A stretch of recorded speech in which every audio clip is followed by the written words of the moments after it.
will send money to Israel.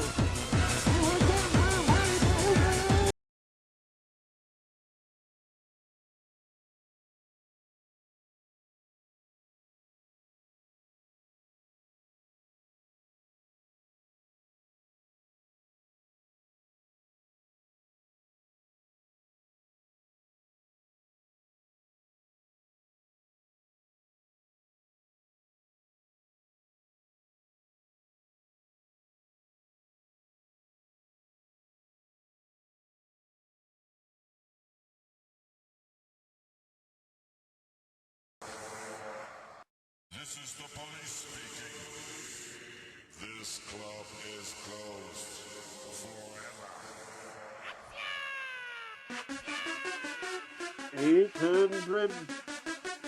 800 you will send from your Venmo account to Israel. Send Daddy Netanyahu money now. Send more money to Israel, you. More money to Israel, you will send. More money to Israel, you can send, you will send.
Send money to Israel. Send all of the money in your wallet to Israel.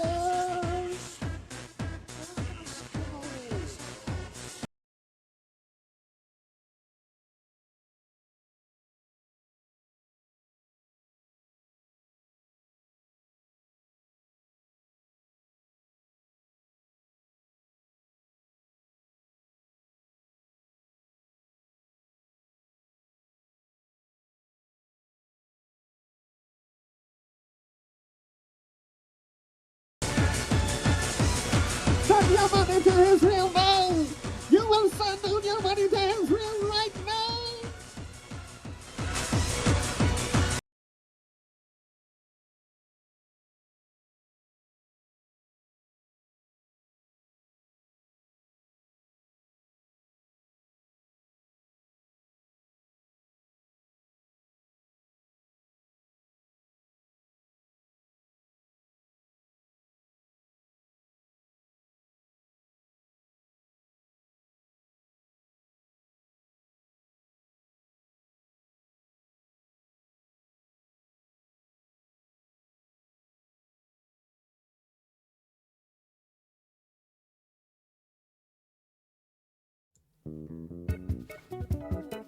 Oh, shiz!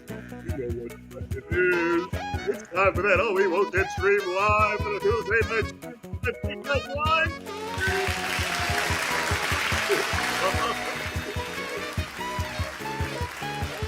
You know we out here with me, Aiden. know we chopping it up with your boy Maxwell.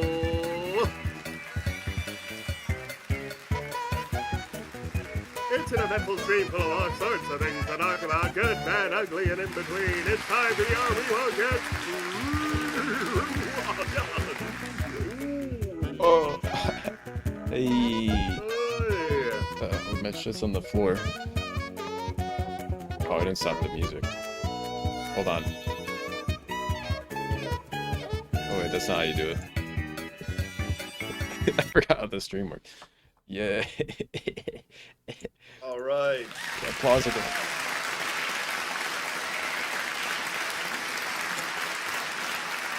Thank you.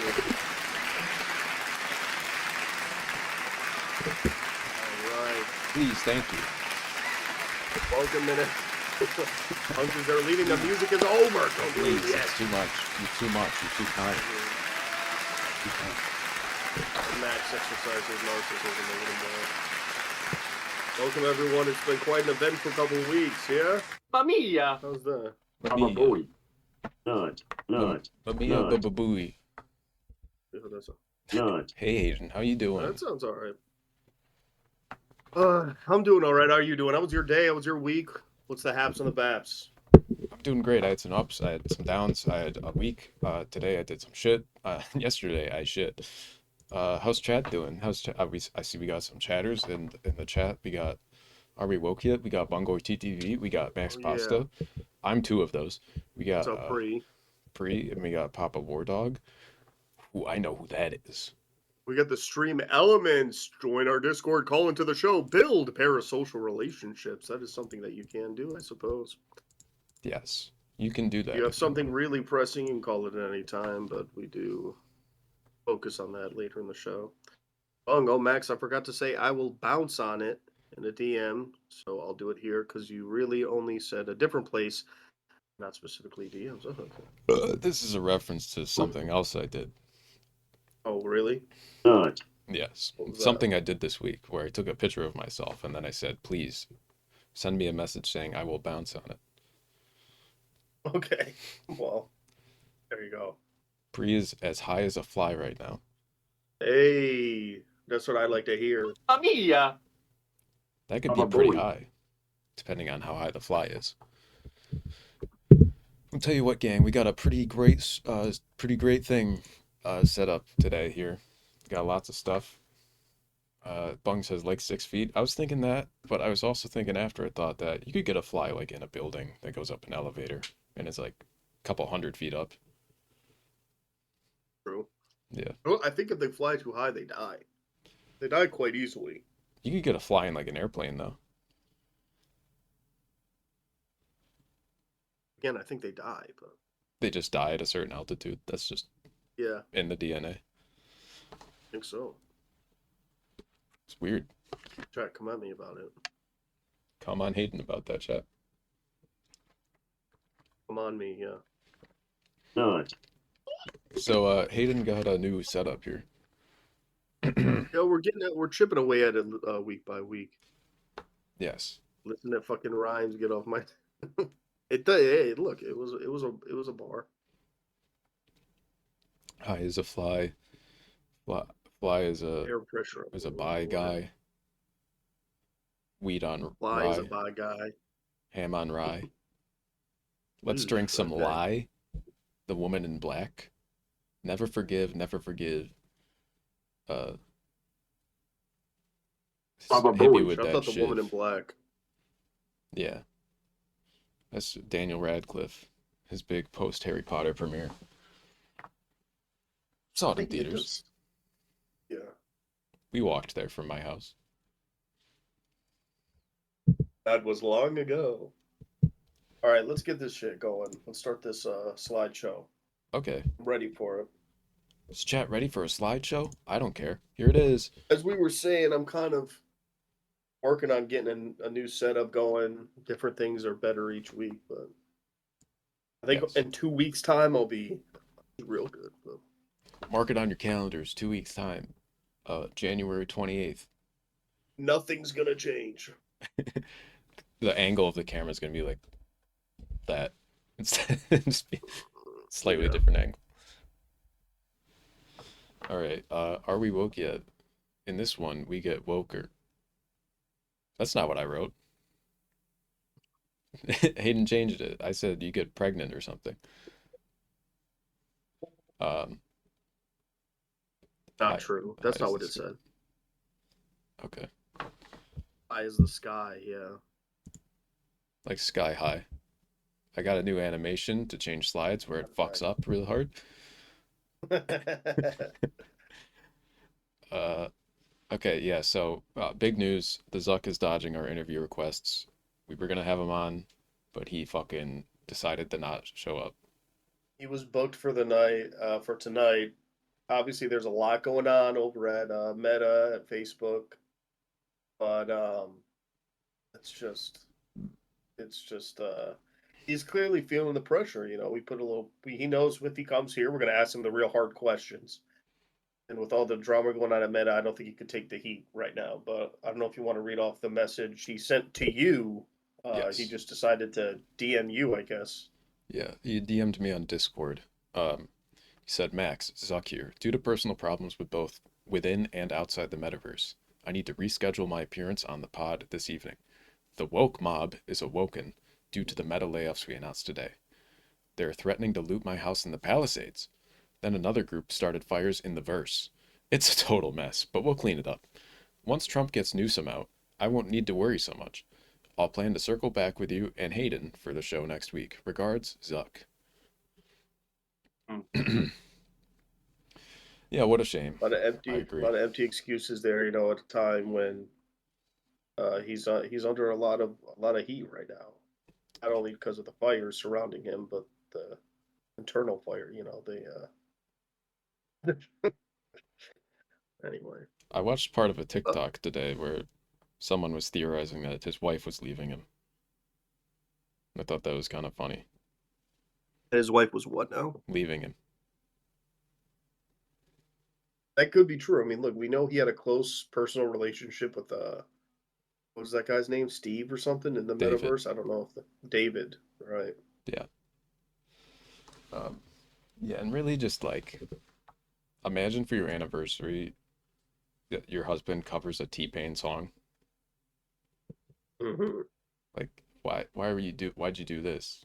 Why didn't you just buy more of Kauai for me? It was a grand gesture. Like, buy me more of Hawaii instead of covering a T-Pain song. That's valid. He already bought like an eighth of an island, so Redder says we need MySpace Tom back. I would agree with that. I miss MySpace Tom. It was a simpler time, you know. yeah. Bro got his White bag and tea left. Not naturally here. He needs me. He probably got a metaverse wife anyway. Well, she's got a metaverse something. He Got has an somebody in there. assistant. When the world needed him most, he vanished. It's his time. Yeah. Never disrespect David by having a metaverse wife. David's I'm just a his boy. assistant. It's just his assistant. Zuck needs to let me That's in what he that says. metaverse. I could change him. You can go in the metaverse, Bung. You just need a MetaQuest VR. But yeah, You can get up in there. that's Zuck. A lot of other big Zuck stories. Apparently, he like eats baby tigers every day. I didn't see that one. Yeah, there's a lot of news on every Meta network now about what the Zuck's been up to, and it's all true. You think his wife be trying to talk to him and he always got some goofy ass contraption on his head ignoring her? Yeah. I think Yeah, that's exactly. the I main think that's idea. exactly what happens. I think she's like, "Excuse me, Zucky, our kids are Excuse me, Zuck. You promised Fine. you'd eat my pussy tonight. Sorry, I'm lost in the wanna eat metaverse. your I didn't pussy look tonight." up that tutorial yet. We didn't implement But that you- into the metaverse yet. I can't eat your pussy in the metaverse. We're trying to add the pussy eating part. The Zuck, you promised. AI just isn't compatible with pussy eating yet. It's not in the it's not in the Babe, terms just of put on your service. meta headset. Do you have your meta pussy? Put on your meta. Do you have your meta queef? I have my meta quest. You can imagine that you can experience anything in the metaverse. That's why I created Called him eating digital pussy. It's a She walks in the room and he's got his meta thing on. He's got a meta fucking dildo in his mouth. And Meta David's coming. That's how David. All right.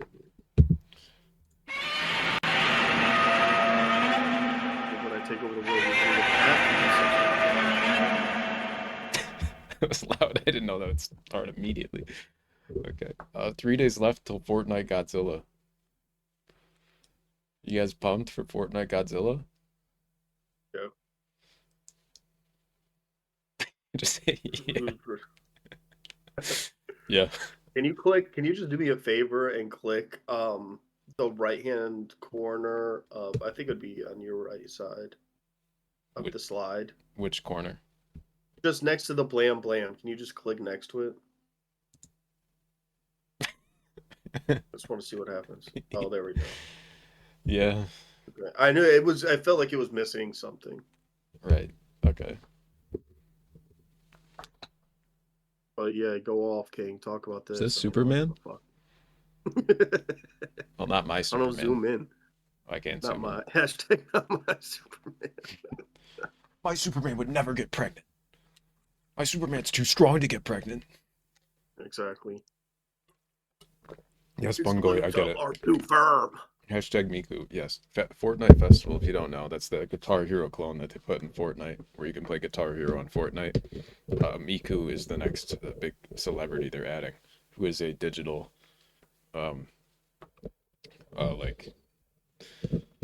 VTuber thing. Yeah, to be honest, when I heard that news, I just got so bricked up that like I split my pants and I had to go buy new jorts. So I'm pretty excited about Bung that. has Miku. Cool. Proud of you. Anyway, they're adding Godzilla to Fortnite in 3 days. Bigger deal than Miku. They have Kong, you see there. This is a little Hellboy snippet. Is that a monkey? He's got a gun. Blam blam. So this will be fun. I gotta be honest with you, this just seems so brain rot to me, which I guess is the point. I fear for the future, but it's okay. Godzilla and Fortnite sounds cool. It's not that brain rot. Well, you got King Kong holding a gun. Yeah, it's just a fun skin. Blah blah. No, It's not like he's telling AI like, "Am I the asshole?" Reddit stories while you play. That'd be a pretty good back bling actually. If you just your character like on your back, you're just wearing like the 9x16 TikTok feed of someone playing Subway Surfers, and then there's the AI Reddit, "Am I the asshole?" playing. That should be a skin. Strider should have had him like how they did Thanos. Yeah, I remember that. That was kind of. Oh yeah, that would be cool. They should do that. Yeah, they should do that. I watched. Sorry, I didn't think of what I was saying. I watched Godzilla found footage the other day and the other night, and it was pretty crazy that he really did all that. The world really has changed. Yeah, LA's fucked, dude. Yeah. Hire me That's some what's going on. Actually, it's Godzilla. Yeah. Oh no. There goes Beverly Hills. Go Godzilla. Jeez. Yeah, I thought it would have been some sort of event. I mean, they haven't. It's just like a quest thing. So I don't know what they're doing yet. I can save Fortnite. Well, there is something going on. I don't know if you heard about this. First of all, do you have a side of ranch? Not on me, no. I don't have a side of ranch. Okay. The Storm King has invaded Lego Fortnite Odyssey, and that is the most pressing issue at the moment. Actually, I don't know if you have heard about that. Oh my god. Chat. Madison Beer is actually leading a battalion right now. Very brave. She's probably going to get the Medal of Freedom, but if anything needs Madison saving, Beer? it's that. Hold on, I gotta call my pizza guy. Oh, your pizza guy forgot your ranch bung? That's sorry. Yeah. Bree says Marvel Rivals is fun. Yeah. It is, yeah. I've been playing it. Hayden's been thinking about it. We were warned and we didn't listen. It's true. That is true. The Storm King is coming. Do you think the Storm King is Mark Zuckerberg?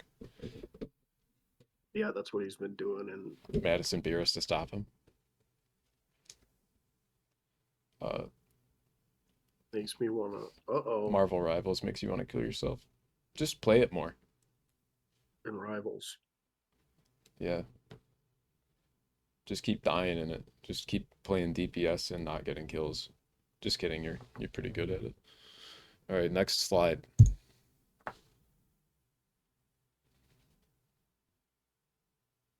LA is on fire. Remember? Oh, Priest says play more characters. That's true. Bung really just plays Winter Soldier. Damn. Idiot. Bung says, I did it. Actually, on the slide it says, I did it, not you. This is your fault. How's it your fault? Explain how it's your fault, Bung, right now, and be funny. You know, in this stream, we really like chatters who think they're funny but aren't really. So please explain how you did it. I'm a Bowie. Shit's crazy. Who did it? Non-denominational space laser? No, I did it. Do you see the clip of Steve Gutenberg telling people to move their cars off the street? No.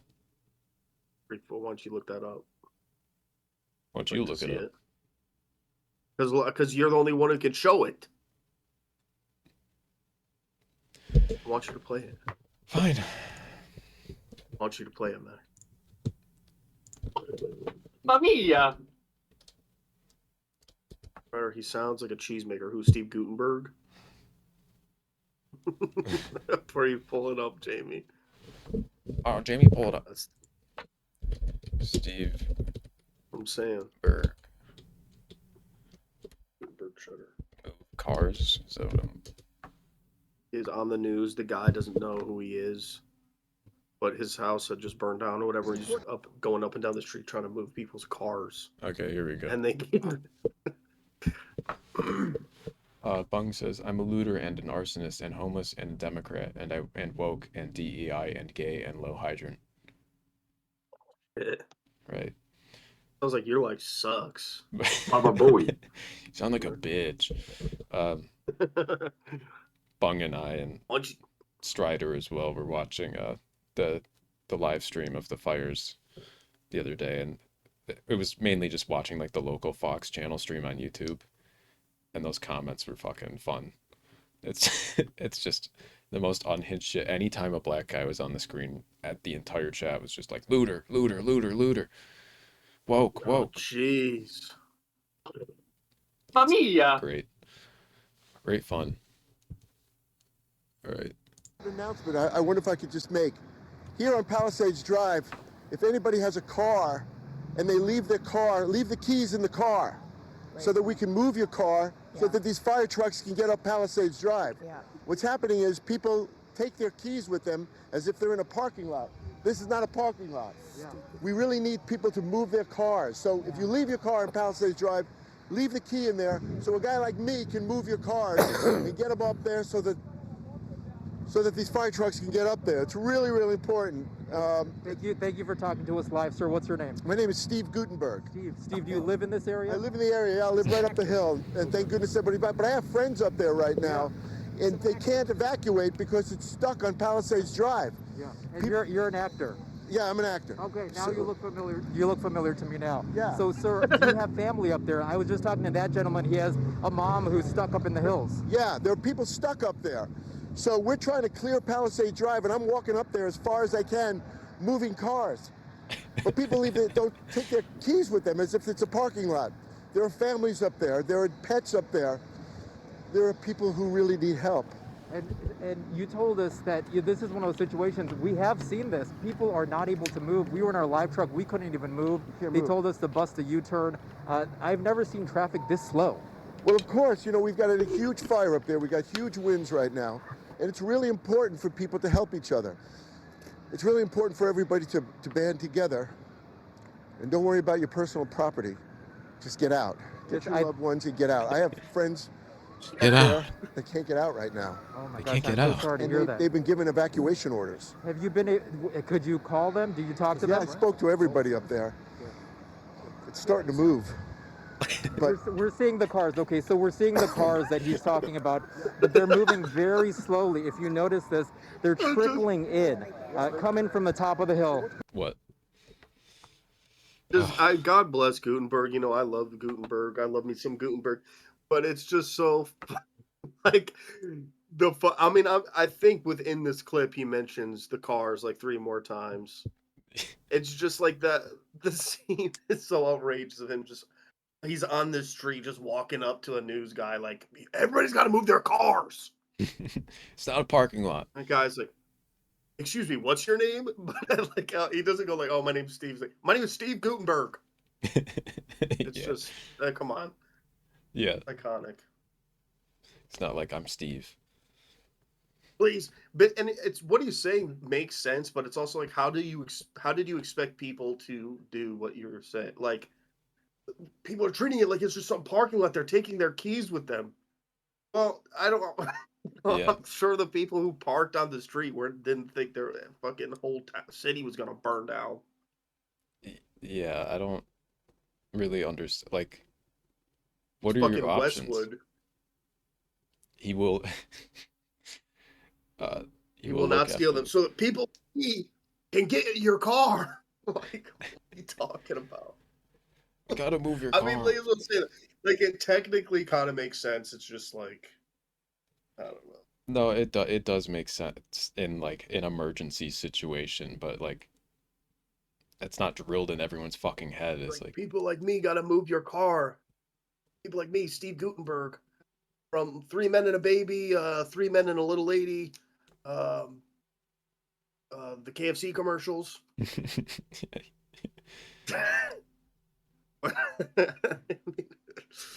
He is a legend. Yeah, chat was chiming in during it. Can't imagine ever saying, "Who are you?" to the Steve Gutenberg, right? You gonna treat Colonel Sandals like that? That's what I'm saying. Yeah. Agree, the news is back. I agree. You will look out for the cars. You need to trust him. He will not steal them. Yeah. That's my point. It's just like, it's fucking LA. Like, obviously everyone was locking their cars and taking their keys with them. I guess the one thing I don't understand is why are there cars on the street to begin with? If you're evacing from your house, like if you I think there's live just in the area. leftover cars, like people that just like got, if they were getting evacuated, they got into their spouse's car, their friend's car, whatever the case may be. Like, just kind of got the hell out of there and left the cars behind. So it's panicking rich people who are just like, should we move the car into the driveway before we leave? No. Well, to be fair, another thing that I think, you know, obviously the most of the people affected were fucking rich people. Like, man, At least at first. I lost 3 of my houses. Yeah, but the thing that is important to kind of get to though is there are like generational homes there. There are like little pockets of every area. Even the richest area ever has little side streets or neighborhoods that are not as affluent. And, you know, like I said, there are people who bought houses back in the fucking 50s who've lived in those houses forever, and it's like 3 different generations live in the house and shit. You know what I mean? Right. So it was not, it's not just, it's like, oh, it was all rich people. I mean, there are a lot of people got fucked up by the situation, even in the Palisades. But On January 8th, 2025, Gutenberg was among the various citizens who have been volunteering their time helping first responders as devastating wildfires raged across Los Angeles and Southern California. Gutenberg even went unnoticed by local media when interviewed. "This is the time for us to remember that we're part of a community," Gutenberg said, and that people have to help each other and be kind to each other. If you see someone who needs help, ask them. Ask them what they need. In an interview with CNN, Gutenberg said that he hadn't seen anything like this in my entire life. I don't think many people have. Gutenberg also discussed helping to rescue pets belonging to a neighbor who happened to be out of town as the fire raged. At least 5 people have died and more than 1,000 structures have been destroyed. More than 100,000 people, including various celebrities. That just reminds me too of how much I love Paris Hilton. Shouts out Paris Hilton, okay? Paris Hilton's been posting a lot about these fires, but specifically, she's rescued like all these fucking dogs and shit because she's just obsessed with like little animals. And Yeah. there's like video of her with a bunch of tiny fucking dogs and stuff. Please help the animals. I'm rescuing them and I'm fostering 17 of them. I can fit them all in one bag. Like, shouts out. Yeah. Let me finish this video here Sure. because I like this interview. Car by What's car. important is people leave their cars right there, and they have not left the keys in there. So all these people have trouble getting down. Yeah. So I'm just trying to tell everybody, if you leave your car anywhere during a fire, make sure Oh no. key in the car so guys like me can move the car. So worried about your friends. We're worried about people, loved ones up He there. keeps Are they mentioning- actually trapped? They can't get out, you know, and He's thank goodness incessant most about of the leaving the areas up keys. there, some areas actually do have a lot of fire around them, some don't. So But the are they one- literally Some areas really do have a lot of fire around them. There's like a fire right here Some in don't. the shot. Some don't. not get out of their homes? They can get out of their homes, they can go to the gates of these gated communities or these communities, but they just can't get down Palisades Drive up there. So that's what the problem is. The Okay. people aren't, either it's really incredible traffic, or people, you know, leave their cars and they don't leave a key in there. Anyway, I'm just trying to say, everybody's got to band together now. Don't worry about your personal property, take your pictures and everything, but just get out. We've noticed that. We've noticed people with their dogs, like a lady over here, Armando, as you see, she just has, I think that's a dog or a cat that she's holding, and just a bag. So they're just trying to get out of it's here. Paris And Hilton. some people are saying, forget it. We need to Yeah, be we gotta very get careful. going. We got to All get right. going, guys. Our firefighter, thank you so much. That's hot. Literally. Uh-oh. Familia. Mamiya. Wow. Well, look, shouts out Steve Gutenberg. He's an American icon. Breaking news: Lemmy Wink seen with Paris Hilton evacuating dogs. Oh no. His second big journey of his life. Yeah, it's just the fixation on people leaving the keys is very funny. Yeah. I get it. Like I said, it makes sense. It's just it's you know. Hayden, could you People, leave and please. rejoin the call really quick? Because your video's like lagging for whatever reason. Yeah, let's see. Fuck Hayden. Fuck Hayden. Fuck him. Let's fuck Hayden when he gets back. Let's fuck him at the butt. Let's fuck him at the butt. Let's fuck him at the butt. Where is he? This is taking too long. Now it's weird. I'm gonna get naked. I'm gonna get naked. Oh. You see what in the party? What'd you say? Talking a bunch of shit like I didn't know. You didn't know you weren't in the call. You didn't have the stream open. Obviously. Yeah, No, that was pre-recorded. That's not real. That's AI. Everyone needs to do their part and leave their keys for Steve Gutenberg. Hashtag leave your keys for Steve. Hashtag keys for Steve. Let's get a hashtag keys for Steve trending. Did y'all see Elon? Can't stop saying it. It took him mad long to say, "Oh yeah, the traffic." I guess that's my point too. Is they're also like, by the way, there are people literally around us right now, like running around, trying to get out of here, and he's just like, "The cars and the keys." I'm Steve. Elon got proven wrong by a firefighter. The firefighter would not give him any ground. Yeah, so Oh, I yeah. would like this ground here. I would like to take this ground because it would make sense with my AI chip to the Tesla for the ground. Did you see the shit about the one guy who owns like on like All the water. No, he owns like a big mall. It's like a well-known big mall, and he hired like a private firm, like a private security team or whatever, to be like private firefighters, paid like millions. And in the whole area, it's like this mall is the one thing that's not decimated because it was guarded. The mall is the only thing left standing in the Palisades. Yeah, that's what I'm saying. Well, I forget what it's called. It's like an iconic mall, but Interesting. I'm sure it's worth so much now. sure lots of locals will go to his mall. Yeah, a lot of people want to cruise in. I'm sure it won't just turn into another fucking dead mall in America. Into a The fucking funniest part was when he said, "So a guy like me can move your car." Like, yeah, I know. 130 mark for Elon. Okay. Let's check it out. Check Someone pull up it something out. about. Can someone get something about the mall that I'm talking about? I want to see the guy. Yeah, Jamie, pull up the mall. So Oh, that's loud. Here we go. Chrome, and you said 130. Okay, so a couple things I think are pretty clear from that. One, goddamn, is this guy not that smart? Like the fire guy is explaining it to him in very basic. Oh, pre 130. Pre. Not you PRE, different pre. I feel like the real issue here is Steve hasn't taken the time to learn to hotwire cars. I don't think he can hotwire cars anymore. They don't got wires in them. Especially in LA. Come on, dude. They're all electric. Don't you get it? You can trust him. Give him your keys. Hashtag keys for Steve. Exactly. So, all right.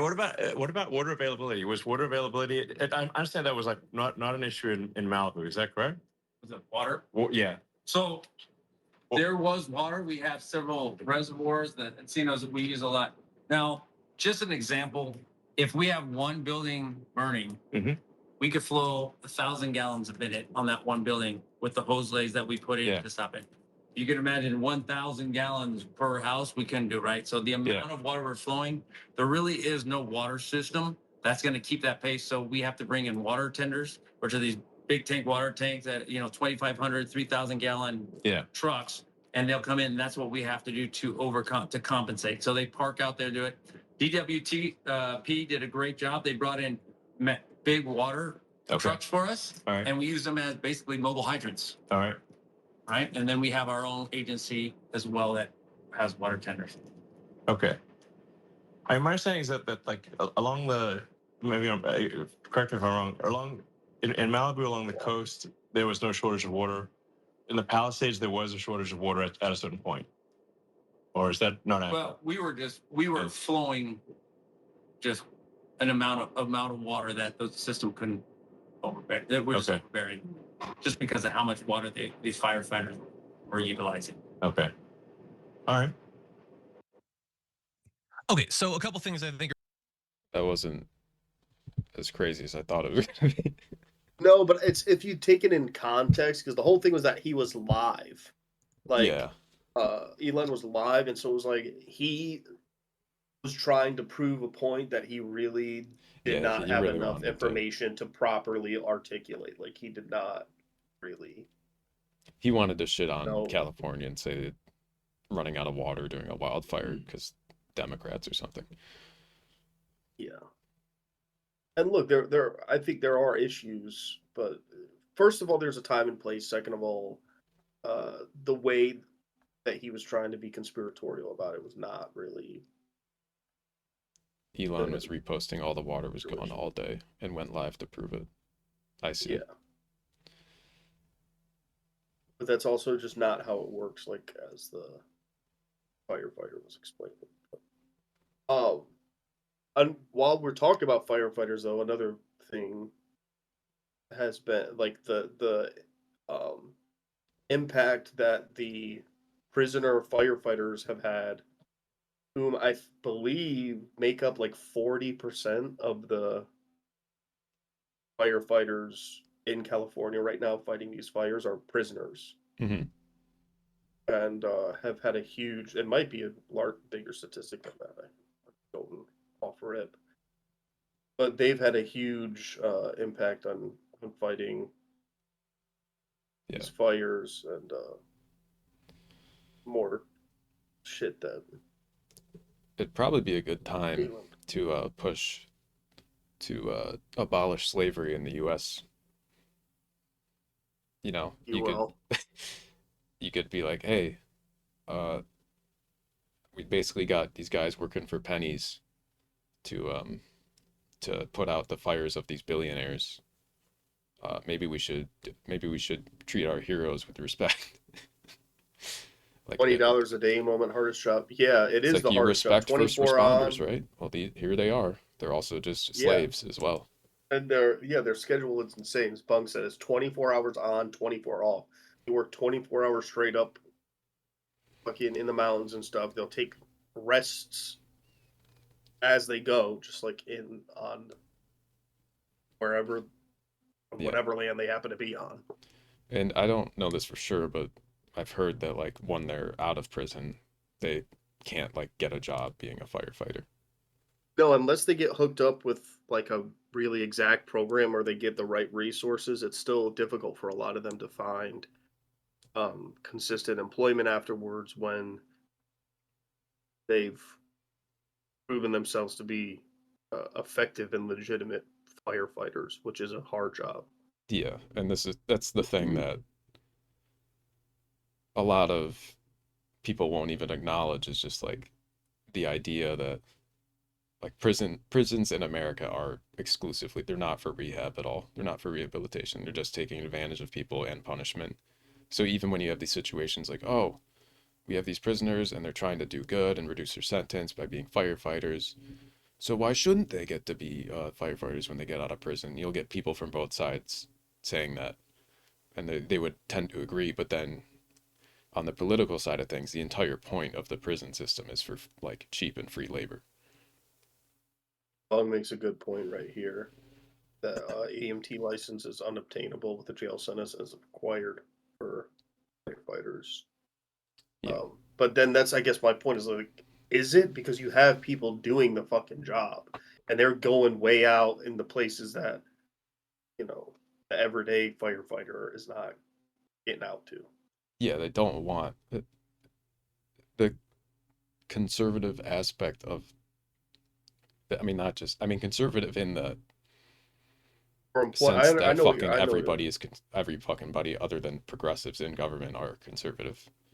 But they're all like, yeah, they would not push for this unless there's a huge public outcry.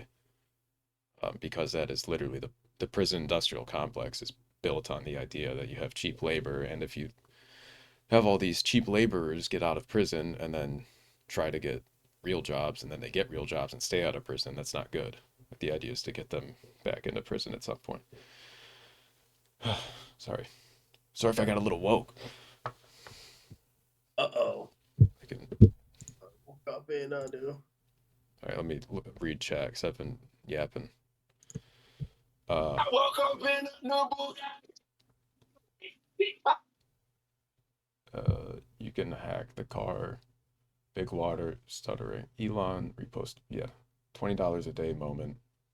Hardest job of all firefighters. Yeah, more than 24 on. Breaking. President Yoon of South Korea has been detained. When asked to comment, he stated, "Follow Are We Woke Yet on Twitch.tv. The martial law investigation now has 48 hours to question and adequately charge him, or he must be released." I'm in the thick of it. And holy crap. South Korea. Squid Game. Squid Game Season 2. Super Mario in real life. Firehouse require background checks that stop them from doing something they're already good at. Yeah. For employment.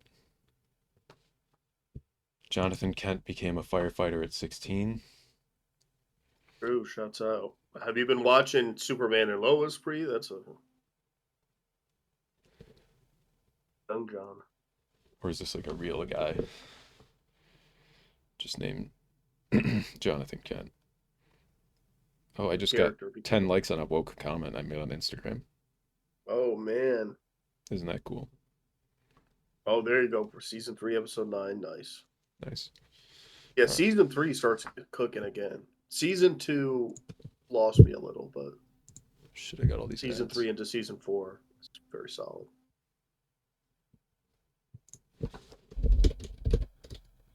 But anyway, thoughts with LA.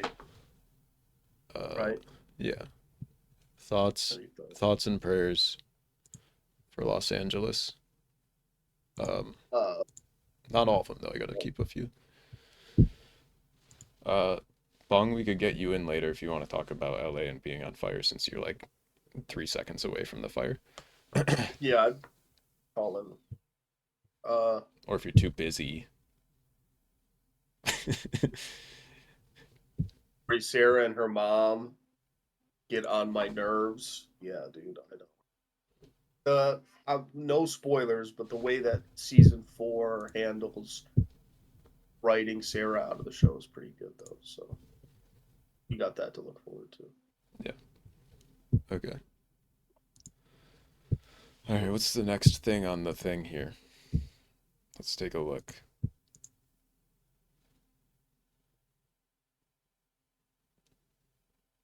Oh, here we go. Big announcement from the Helldivers community from a Facebook reel Hayden sent me that I don't know anything else about. Looking ahead as to what might... I forgot to format this correctly. Hold on. Jamie. Looking ahead as to what might come shut next. up. I'm excited to... Baba Booey. Oh, God. Baba Booey. What's happening? Baba Booey. Fuck everything. Baba Booey.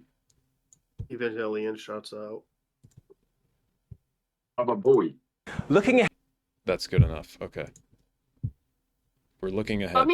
ahead as to what might come next.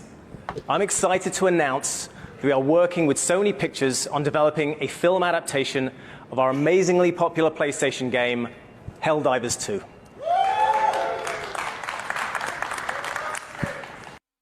That's it. That's the whole video. We're looking ahead. Put in there. 5 people. Like just 3 people applauding. Woo! Yeah. I've really been wanting a movie that covers this idea. If they don't get Henry Cavill, I'm losing myself. Henry Cavill loves Helldivers, and he's a big nerd, and he knows all the lore about Helldivers too.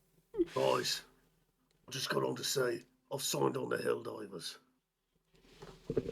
Guys, I'll be playing the lead character in Helldivers. Super excited.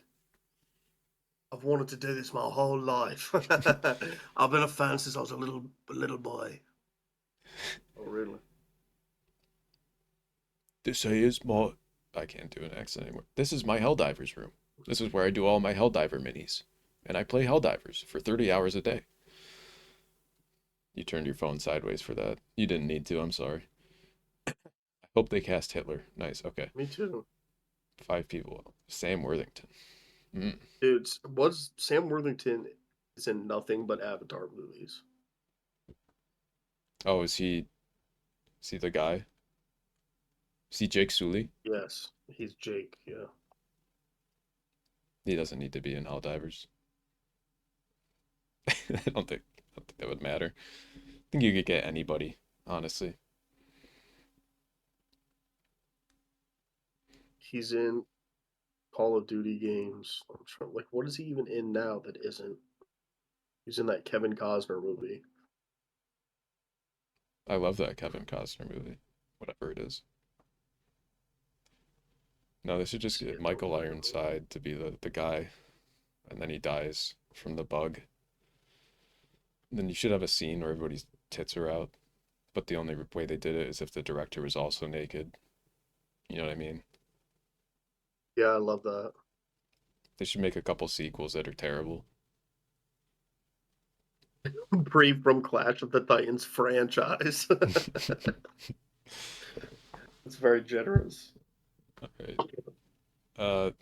Yeah, Franchise. that's Helldivers news. Whatever. It's Starship Troopers. It's cool, you know. Maybe they'll do something different with it, make it have a slightly different theme, or I mean, not the theme, but you know, who fucking knows? All right, back to this. Here's the next slide. Rory McCann has taken over the late Ray Stevenson's role in Ahsoka, who was playing Baylan Skoll in the Ahsoka show, which is the guy with the orangey lightsaber, who had a plan to do something with Shin. Right. Yeah, I got I think it'll be mixed to positive feelings about it.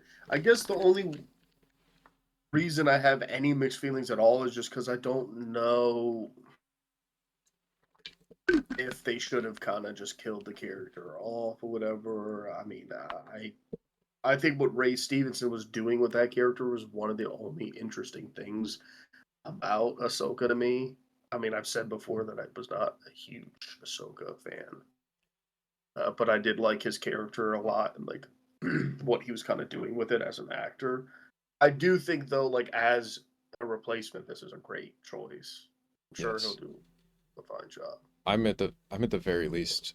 I mean, I for one think he is going to do a good job. I think he was like not that Game of Thrones was bad for the most part, but like I think he was definitely one of the highlights of the show, in my opinion. Yeah. But I also just love to support the idea that in TV shows and movies, when you recast, you just get a different actor. It doesn't have to look they don't have to look exactly the same. I don't care that much as long as they can emulate the character and what they're about and can act. Agreed. You know, I Yeah, think I that's get way that. better. Like whether or Brady not they has a die good or get feeling his canceled, you know. Bree says, I have a good feeling story is too important to the conclusion of the narrative. I would agree. I Yeah. think clearly because I don't think they would have even bothered with a recast. I think they would have killed him off screen in some way or just kind of written him off.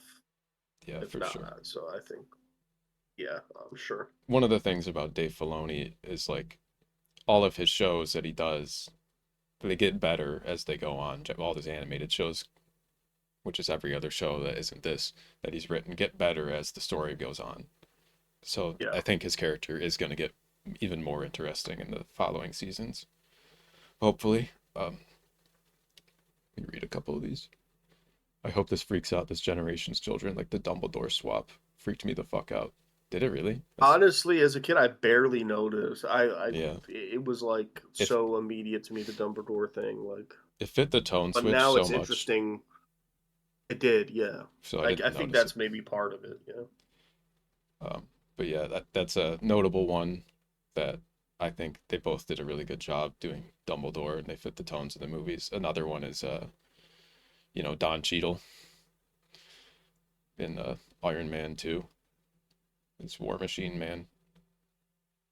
I think Which was that generally a level up, but I do always, I wonder what a Terrence Howard War Machine would have been like.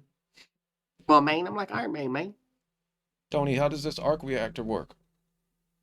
Does it work on negative gravity? Does it work on flat Earth? I'm doing Tony, science problems, man. 2 + 2 And I equals just 3, cured Tony. cancer, man. Except, Rhodey, what the fuck are you talking about? Listen, I'm here. It's me. Deal with it. Ends on a cliffhanger scene of him hiding some shit. Yeah, he was literally standing on a cliff at the end of Ahsoka. It's pretty funny. Watching CW superhero shows starts to feel like you're watching one incredibly long and convoluted mid-show. Yeah, I get what you're saying, especially in relation to the fact that Superman. you liking that these shows are different from each other. In terms of the Star Wars universe, yeah, the CW shows. I mean, I think Superman and Lois is the big exception to what became like this awful rule of just making really shitty like Justice. All the shows are like Justice League shows in and of themselves. So like a shitty Justice League lineup, making a shitty Justice League soap opera. That was every show. Like the Flash became Team Flash, and they were just pulling C-list Justice Leaguers into this team, and did the same thing with Arrow. Legends of Tomorrow was, I've said this before too. Legends of Tomorrow was at least I think fun. Like it knew it was dumb, and they tried to inject some humor into that one. I didn't watch a ton of it, but yeah, The Flash I think turned into one of the worst shows to ever air on television. I mean, like the finale of The Flash is wild to me that it even exists in the form it exists. It's like I can't. It's madness. It's to me like on the level of madness that like Sony making Madam Web and Craven. Like what makes you think that this is acceptable entertainment? But Yeah. anyway, Let me read what Bung said real quick. They recast Airbud 8 times and it was gut wrenching. 7 Airbuds yeah, you fell into a noticed every running time. wood chipper until they could train one not to jump straight into it. Jeez Yeah, that's the thing Louise. with dogs is they want to jump into wood chippers. They just couldn't get it right with Airbud. But that's how they got the shots of him jumping to dunk. They had the camera like under the wood chipper. So the dog would jump over into the wood chipper, but they'd get the shot of him dunking. And then they get a B-roll of the Right. dog for the... You win, dog. You win, Airbud. Pre says, but lately Star Wars shows each stand out in a unique approach that make it feel refreshing but familiar in a good way. I fell off the flash at the right time. Yeah, we're about to get to that too because we're gonna talk Skeleton Crew in a minute. Yeah, falling off that in the Flash. The Flash, it's like it's a fun. I know because there are people like, well, it was good. You know, to me, season 1 was fun. It was like a goofy. It was goofy from the get, but it was a watchably goofy fun show, and then it just became something else. I mean, it's like bad Bollywood or something. It's really like so outrageous, but. Probably had to get a new wood chipper each time. True. But yeah, in terms of a recast, this is a very solid recast. It feels thought out too. It feels like they like actually put him on camera for a screen test and everything. Like it's not like they recast him like stunt casting. It's not like, you know, guys, fucking, it's Jack Black. Is it gonna whatever? As Airbud. But, yeah, the thing with wood chippers is that they're not designed to chip dogs, so it like fails halfway through. Like if you jam like a Okay. paper shredder. Like that scene in Fargo, actually. My Mm. favorite. Yeah, the Star Wars shows he's standing out on their own. I think that's a good point to bring up in terms of James Gunn too, because that's his whole mantra with the DCU is like letting the creators kind of dictate what they want to do with their shows, so they're not as samey. Because that's the Right, issue. and there's been a lot of debate about him then also, like, a lot of the Snyder people are coming at him like, he announced that he was going to do this show by then or this thing by now or whatever, and it's like, yeah, he did, but as CEO, he then was like, you know what? He made a decision that I agree with, which was like, I don't feel comfortable fully greenlighting anything, like giving money to the team until the script is 100%. We need a great, solid screenplay, and then once I feel like that's great, then we'll start shooting. But like, it's so weird to me that people expect, like Star Wars, the fucking whatever. Rise of Skywalker was shooting before the script was finished. They were like writing it on the fly, which you could tell. But like that's not normal. Like you shouldn't do that. And a ton of things do that. Marvel movies do that. The Marvels did that, and Captain America, the new one, did it, which is why like I don't know how it's gonna turn out, but sometimes it kind of works out too. Sometimes it doesn't, and it's like as CEO, I think he's just not taking that gamble. He wants to make sure no, we have solid story, and we know where this is gonna go, and then we'll start shooting. Somehow Palpatine has returned. On God. Yeah. On God, bussin'. Bussin' on God. Yeah, that's how you can tell, like, what from these franchises getting stale is because they're pumping them out so quick. They're not letting creators be creative with it in the way that they need to be. They just kind of like, all right, does it fit the formula? Then we can put it in the production line that we've perfected. Right, because it's more about dates. It's dates and box. So we need this out by this time so that we can get this return within this fiscal year. Yeah. Thinking more like that. But okay. Anyway. Next thing.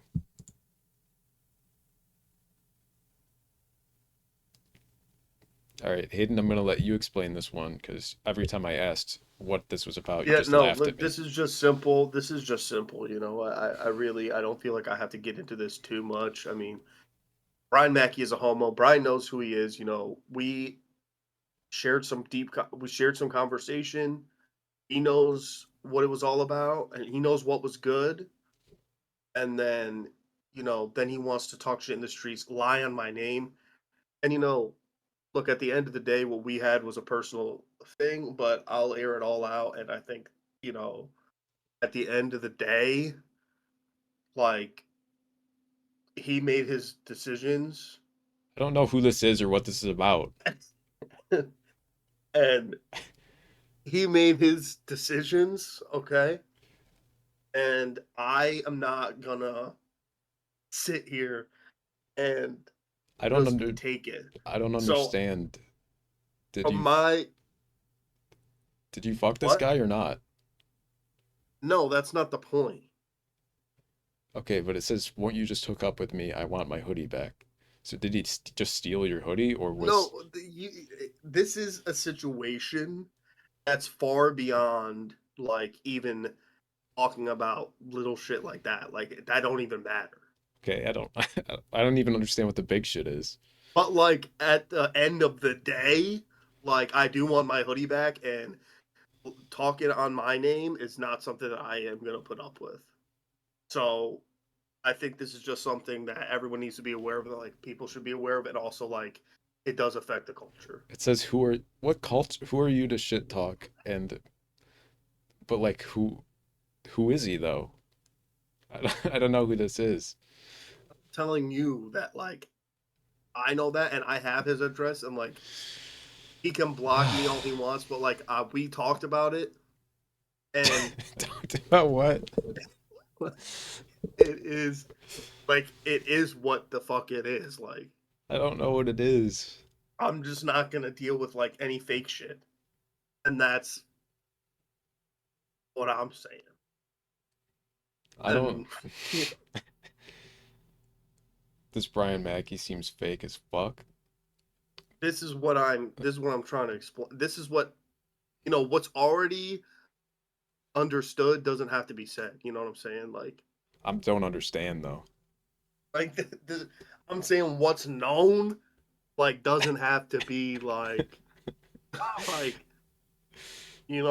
I mean, because look, I can sit here and postulate. I could be like, I don't know, was it, that day at the pier? Was it like when he took all the beers on my fridge? But like, regardless of any of that, like, I don't deserve the way I know that I've been treated, and I also don't think that the military deserves a guy like that. Okay, And if you're, so this guy's an Air Force I'm someone. not gonna say what branch. He's wearing I'm an just Air saying Force that, like, if you want to patch. talk like that on my name and go about your life like you think everything's fine, like, that's just not, like, what I signed up for. And I do not think that I deserve to have my hoodie taken and for somebody to lie on my name and lie on their Look, own I name. get that he took your hoodie and you want your hoodie back. That makes sense to me. That's natural. That's like a normal thing that happens sometimes when people take your hoodie. all And I'm he's saying is, talking like, when we shit on your lie, name. He's talking shit when on we your lie name. on others, He's when talking we shit lie on on your others, name. when we lie He's on talking others, shit we're on your lying name. about ourselves. That's what I'm saying. That's a When we lie on self-reflection, others, yeah. and I think I'm like I starting to get said, it. like what's understood doesn't have to be like Yeah, you don't gotta talk it. expanded upon. But like at the end of the day, like Brian's a homo, he knows it, and I'm not saying there's anything wrong with that, but he needs to do some self-reflection. And whatever went He does. down, It's not fair that he's talking shit I on did your not. name with your hoodie after the I don't pier. deserve any of it, and I just don't deserve any of it, and I need my hoodie back. And at the end of the day, like whatever, I don't know who took the beers. I don't know who said what to Cheryl, but I don't need Cheryl hitting my line about any of this No, of because course not. I did not do anything out of pocket. What I thought I understood was something that he doesn't understand, and he needs to do some self-reflection on that. That's not up to me. Look, man, at the end of the day, honestly, regardless of what happened between you guys at Santa Monica, like this shit, like You do know what I'm talking about. regardless of whatever you're talking about, this shit does it. He needs to like bro is a homo, but he needs to say that. And it's just like own up to it. Like I did not like whatever happened in the cockpit, like I did not ask to be in that airplane. You know what I'm saying? I was not like, yo, you need to bring me on this airplane. Like none of that happened. And like whether or not I had the beers or like who had the beers, like that's first of all, it's none of Cheryl's business. And second of all, like you know, my hoodie did not even have to come off if it wasn't really like that. No, really. You know Like, what I mean? at the end of the day, regardless of what happened with the windshield on the airplane, with the beers, Cheryl should not be hitting your shit up because of what Brian Mackey said No. on your name in the street. No, dude. And you know, I'm just saying that like clearly this is an international problem, but like I didn't ask to be a part of it, and like that is it's his issue. It is. So, you know, whatever my personal relation is to this major like story, this situation, like it's not really like I really don't have that much to do with it. I just want my hoodie back and I want what's understood to be said out loud. Like yeah, so like whatever he's been saying, like regardless what happened like with the plane and the Palisades, you just at the end of the day, I literally had nothing to do with that part. yeah, but he's saying shit. Right, so I don't need anybody to be talking on my name when, like I said, like he needs to like understand his own self. But you know, I guess that's all I have to say on that. Yeah, I think you covered everything. Yeah. Papa said what's not to understand. Bug said truth. People sad. Papa said Cheryl's a hag. I understand that, but I'm not. I never said that about Cheryl, and I won't say anything about that. You said you got her number. I don't know anything about that. Yeah. And whatever went down with Dave was not my business. Skeleton Crew update. And Bung says no spoils, please. You got it. Next slide. No. No, we didn't finish it yet. Yeah, none of us have watched the most recent episode. I did not watch the finale. Yeah, it came out a few hours ago. I don't know if Pre still here post Brian discussion, but they might have finished it. So you're on episode 7. I finished episode 7, yeah. So you get what I was saying last week when I said I was correct about a certain person's character or where they were going with a certain character. Maybe. I don't even remember what you said. Was it what I said about, it was like, I think this is going to happen? Yes. Sick, okay. I also, I have another slight theory that might get revealed about who the supervisor might be. I think it seems like a decent possibility, but it doesn't have to be either. What are you thinking? I think it might be Tack Renner. The infamous pirate man. Because, like, what the fuck, you know? Yeah. Yeah, that could be true. I mean, ultimately, we don't know exactly what's going on, even from the parents' perspective. Like, the parents said, oh, you don't find out about any of this until you're older, like, yada, yada. So we don't know exactly what is going on. We just have a general idea. But Yeah, I think it's interesting that I mean, I don't know, Bung says they're up to episode 7. Do you want to just do, like, kind of spoilers that people would forget by the time they get to this episode? Sure. I'll let you run that. I think it's just interesting that they Talk for a mention second too, though. I can hear you even when I hang up because I have a second stream open. But talk for a second because my mic, my audio's a little funky right now. I'm gonna Okay. go back in. I think it's interesting that they mention that Aten, which is the planet that these kids are from, is one of the jewels of the Old Republic, and it's not the High Republic. This is like thousands of years ago.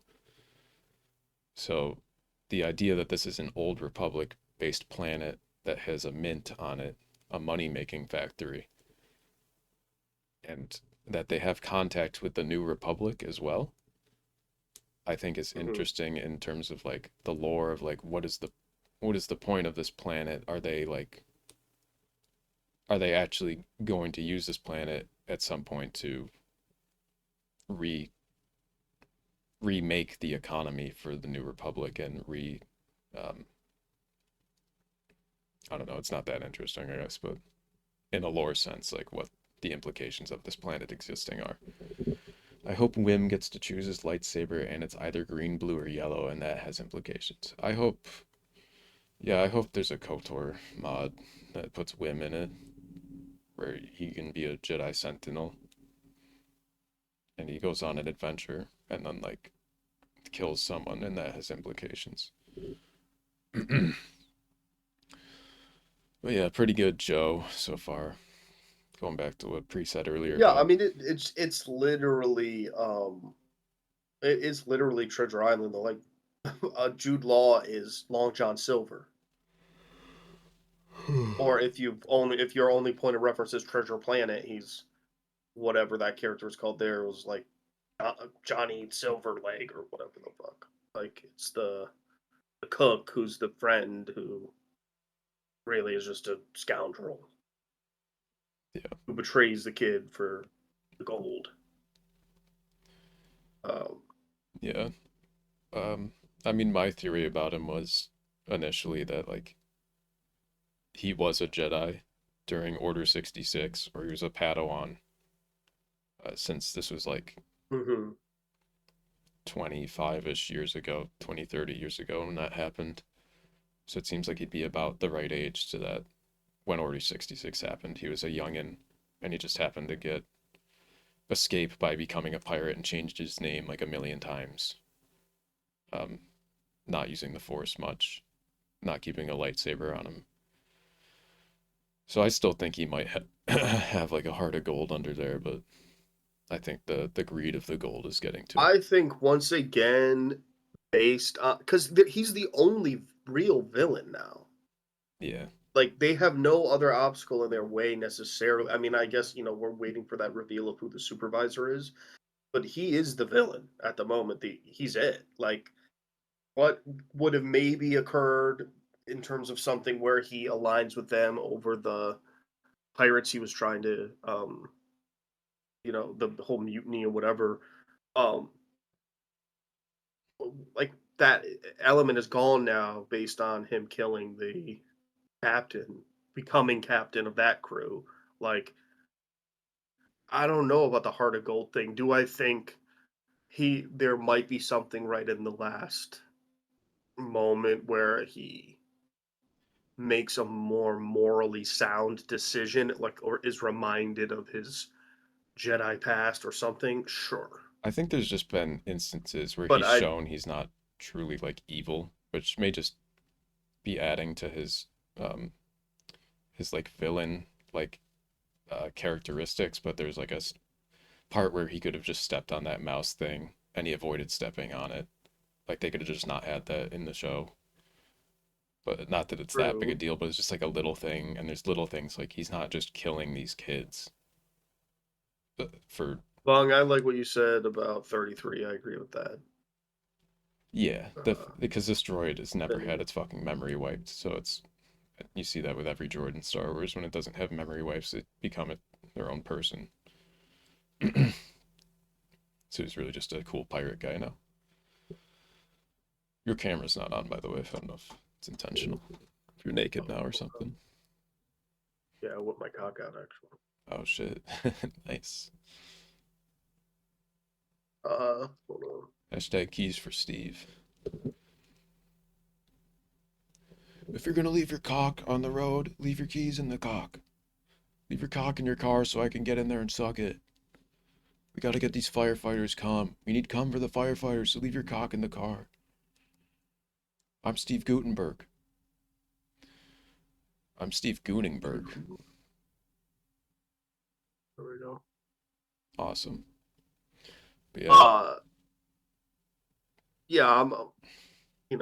Next week I think we will have given people ample time to have caught up. We will have watched the finale, and we can kind of do a whole overview of the series. But yeah, and we could see what the anti-woke people have to say about it too. I think that'll be fun.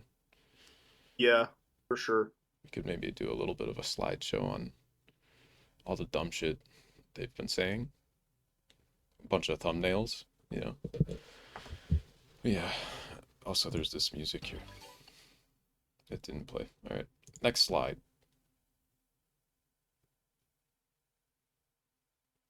Creature Commando Season 1 is done. I didn't finish it. Hayden did. What do you got? James Gunn animated DCU show. What I got is 3.5 out of 5. Nice. I think it's good. Not great. Bung Nina Abadi, I would agree.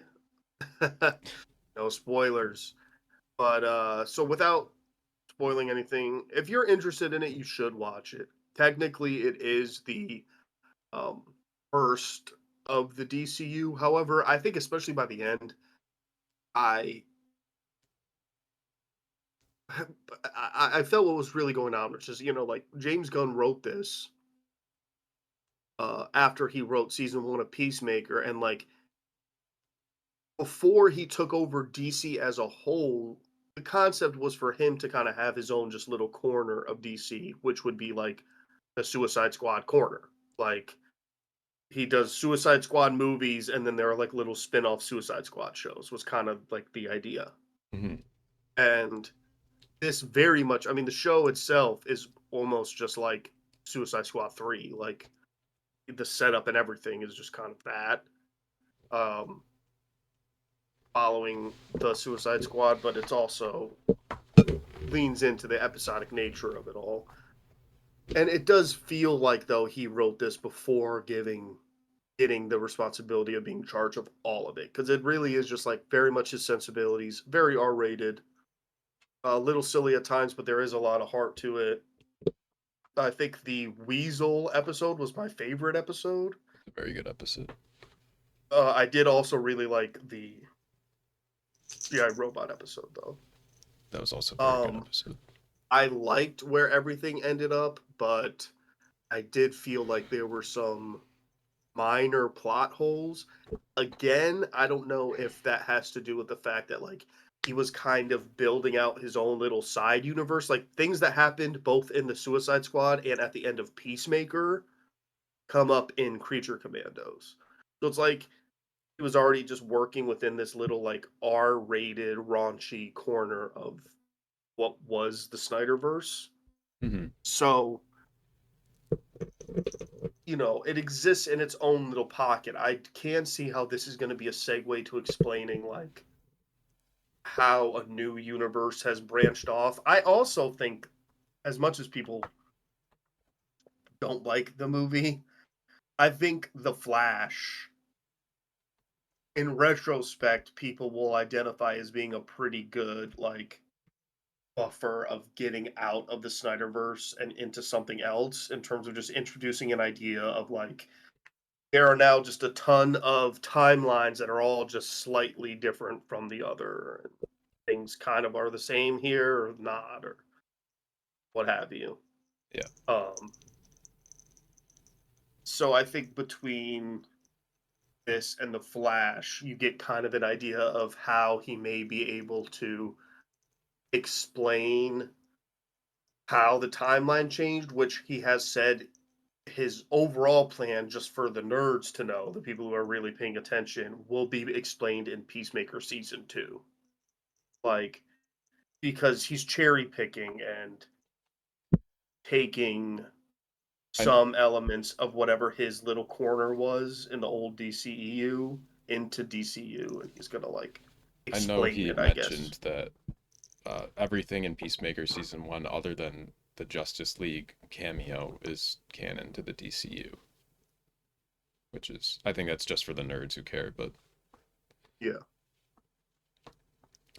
So, all that being said, I did like it a lot. I think, like he wasn't necessarily writing it to launch a whole universe, but technically speaking, this being the first fully canon thing, it is creative, it is interesting. There are elements of the way he's rewritten the backstory of the Bride and Frankenstein that are kind of disturbing to me. Things that didn't really don't really sit well for me. I just don't necessarily like that kind of storytelling. I understand what he's kind of trying to do there. I think he's going to expand on that. The show ends in a way that's very much setting up a season 2 that he was thinking of doing just more seasons of it, which is why I say like the little plot holes or things that didn't quite come together for me are likely things he's teeing up to lead into the next season. But yeah, overall, it was good. It was fun. It was definitely a good like week to week show. I think it's very much written as such, like just to be a show you tap into for 30 minutes a week, which I think we need more shows like that, not as many bingey shows. yeah, So because when you get a bingey show, some of them you're like, this again should have just been a movie, which is right, and I do think that like it can work. And there are shows that are just better on a binge or whatever, but when you get to stuff like this, it's I talk like Cobra Kai. Cobra Kai's a binge show. That's Sure. why I think like the whole fucking they've split the last season into 3 different drops has been just so fucking annoying and stupid. But it is. They did that with JoJo Part 6 too, like a few years ago. yeah, That's just an anime that you binge, and they did 3 separate fucking drops just like that, and it got a lot of shit for it instead of being week to week or all at once. Either would be better than that. Invincible yeah. season Well, I 2 think did anime is good binging too because the stories are kind of set up like that. Like that. you're kind of just leading into the next thing.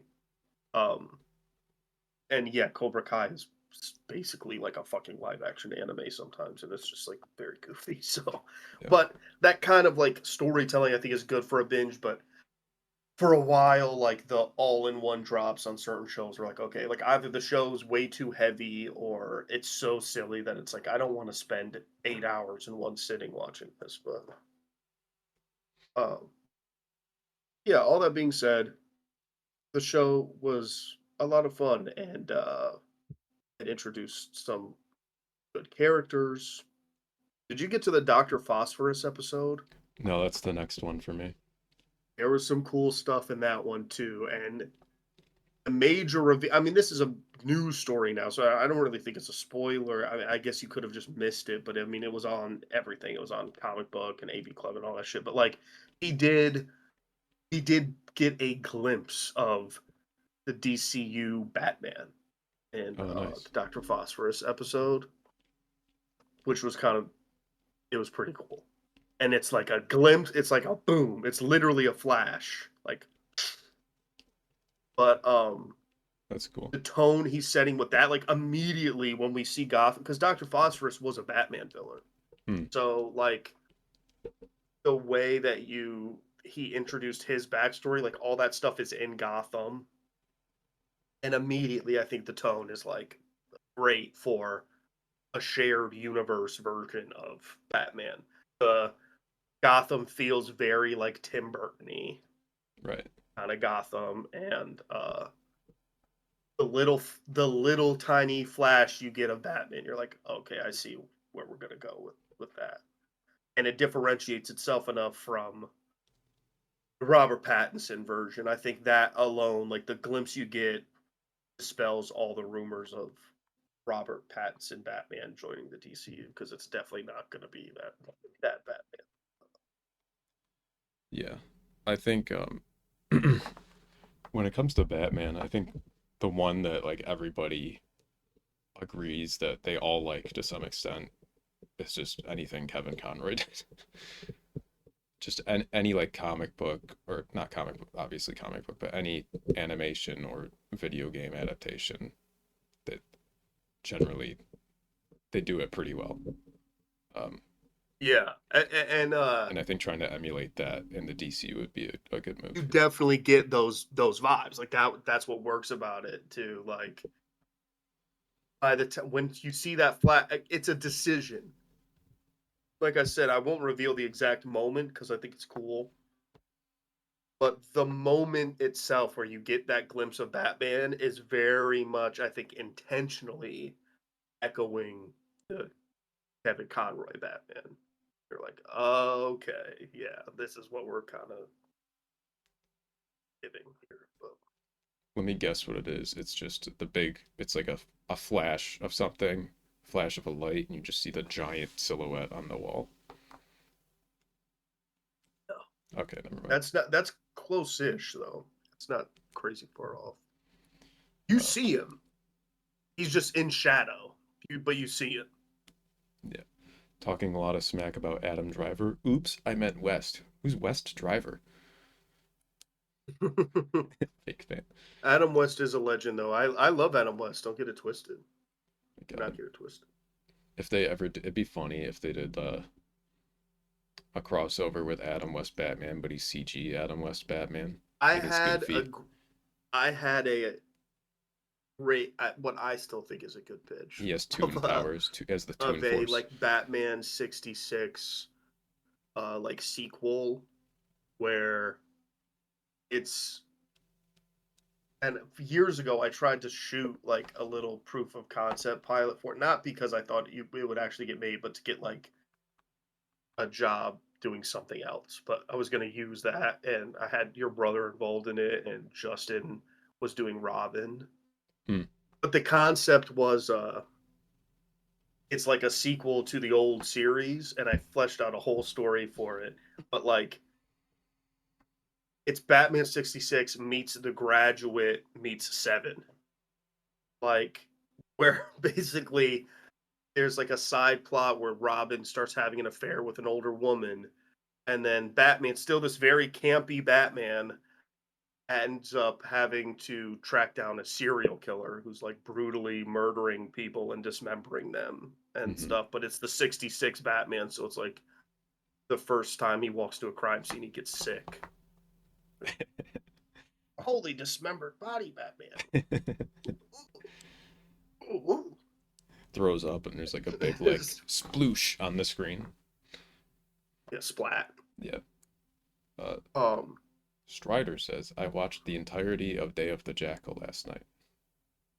Oh, I'll talk about a binge. Speaking of a binge, I heard mixed things about that, but I guess I'm curious. Ish, what do you think? Ranking out of 5, what do you give it? Yeah. What would you rank Day of the Jackal out of 5? Not a Halo show for anyone confused. I know there were jackals in Halo, but that's not a Halo show. It's not that. It's not that at all. Let's say a 3. 3 out of 5. That tracks, I think, based on what I've heard from other people. Bung heard Halo and I cummed. Uh-oh. Jeez Louise. Oh, shit. Just dropped I'm my about to phone. blow. I'm about to come. Put it in the cum log, Bung.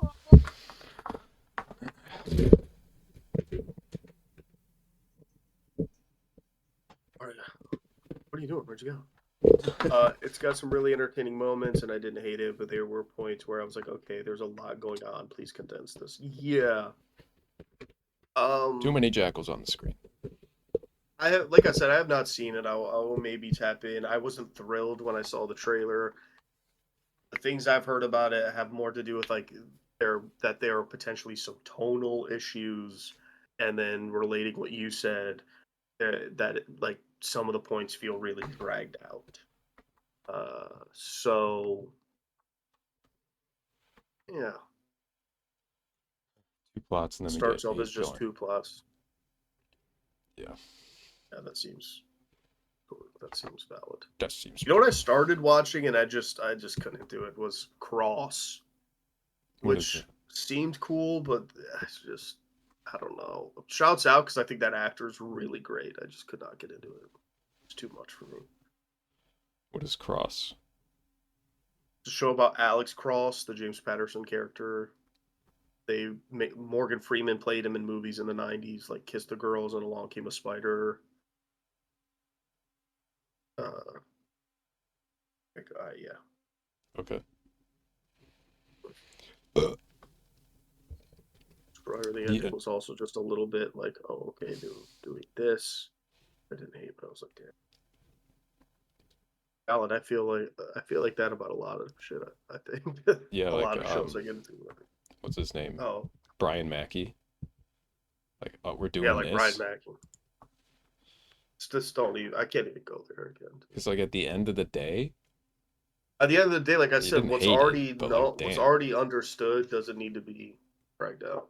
yeah. I think it's a bold move, that's all I say. At the end of the day, it is a bold move. But that's you don't have to say anymore.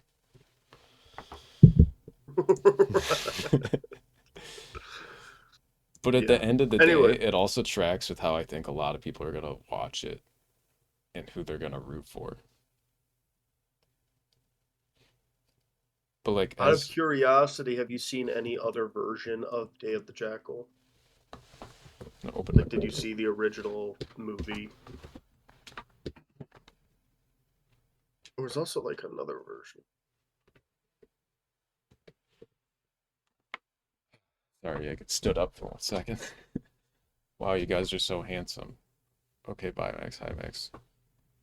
Thank Hi, you, hi, Saddest P. Like I saw clips of it on TikTok, and everyone was going, "Yeah, this is what I would have did. Yeah, that's what I would have did." I saw the day of the dingo. I saw the day that the dingo ate a Baba baby. Booey. Max Poster. Day that the dingo ate a baby. I like that. A dingo ate my baby. I remember the first time I said that to Strider, and then he was like, "That was fucked up when that happened." That's why a lot of people think that though. That was a tragedy. Yeah. That was messed up. My only other. It was a real thing. Yeah, that's what I'm saying. Hey, I'm with you. I also think that shit was pretty fucked up. It is fucked up and it's tragic. Actually, think about it, but separating yourself from this fact that the sentence sounds kind of funny when you really think about it. It's like, no, a dingo ate a baby. That's pretty fucked up. Yeah. How did the dingo get to the baby though? Why are you leaving your baby where a dingo can get to it? Probably. In Australia, you're just leaving a baby around outside somewhere? What the fuck do you think was gonna happen? I'm pretty sure it was like it was a unique circumstance. So like, I thought she killed it wacky. and blamed the dingo. I think a lot of people joke about it and then they find out it's real and it becomes a moral litmus test. You judging me right now? I'm judging you. You judging me because I I think said it's I think funny. it's messed up. I think it's funny that a baby got eaten by a dingo. Yeah. I don't like that. Well, fucking cancel me, sue me, I guess. Baba Booey. I hate babies. Max, that made me burst. Nut. All right. Bung's the one who came to it. All right. I'm just sitting here Nut. Nut. Nut. trying to make Nut. trying to be a little funny on my comedy stream. Bung's here jerking off. Is that what this is? I don't know. All right, let's keep it plugging. Next. Anyway, Creature Commander's 3.5 out of 5. I think Superman's going to be a better project overall, but this was fun. Yeah. Also, hi Corey. Hola. Oh, here we go. This big rumor from an article that I read. Halo Master Chief Collection. Rumored to be coming. Hold on. Check this out. I'm waiting to check it out.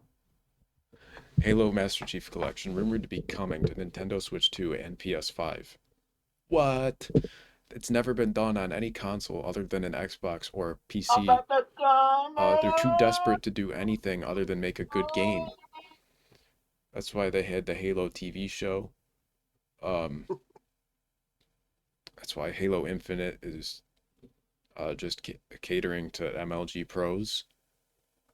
And that's why I just don't even play it. That's why a lot of people don't play it. Halo's probably more popular as a Fortnite skin. No, people do still play Infinite. Damn. What? I guess that's maybe true. No, it was just it. That's wild. We could all. There's enough Halo people in chat right now. I only see Halo people in chat right now. So, but I think this is neat that it's coming to Switch and PS5. They're taking their game. Halo is the Xbox game, right? This what made the original Xbox like blow up. Halo 3 was a launch title for the Xbox 360. Halo is boring and lame now. We should talk about Marathon instead. Halo has nothing to do with Bungie anymore. Strider, okay. This is a 343 property. I think you understand that. Marathon is a Bungie property. Back to bed. But yeah, get in bed, get your Switch 2 whenever that gets announced in like a week probably. Get on Master Chief Collection, play Halo 3 on your Switch 2. Dead naming is wrong. Oh yeah, sorry, it's not 343 anymore. Is it just like the Halo company now or something? Halo Studio. Doesn't make sense. It's called Halo Studios now. Mamma mia! You know what they say about rebrands? They only do it when your company's failing or you have a lot of sexual abuse allegations you need to get away from. So yeah. let's hope that they're just failing. But yeah, we could talk about Halo later too. I'm sure everybody wants to. The fact there are so many gifs of helmetless Master Chief is so fucking crazy to me. But we don't need Dean to rant about the TV show. Like what? Blizzard never rebranded after the breast milk story.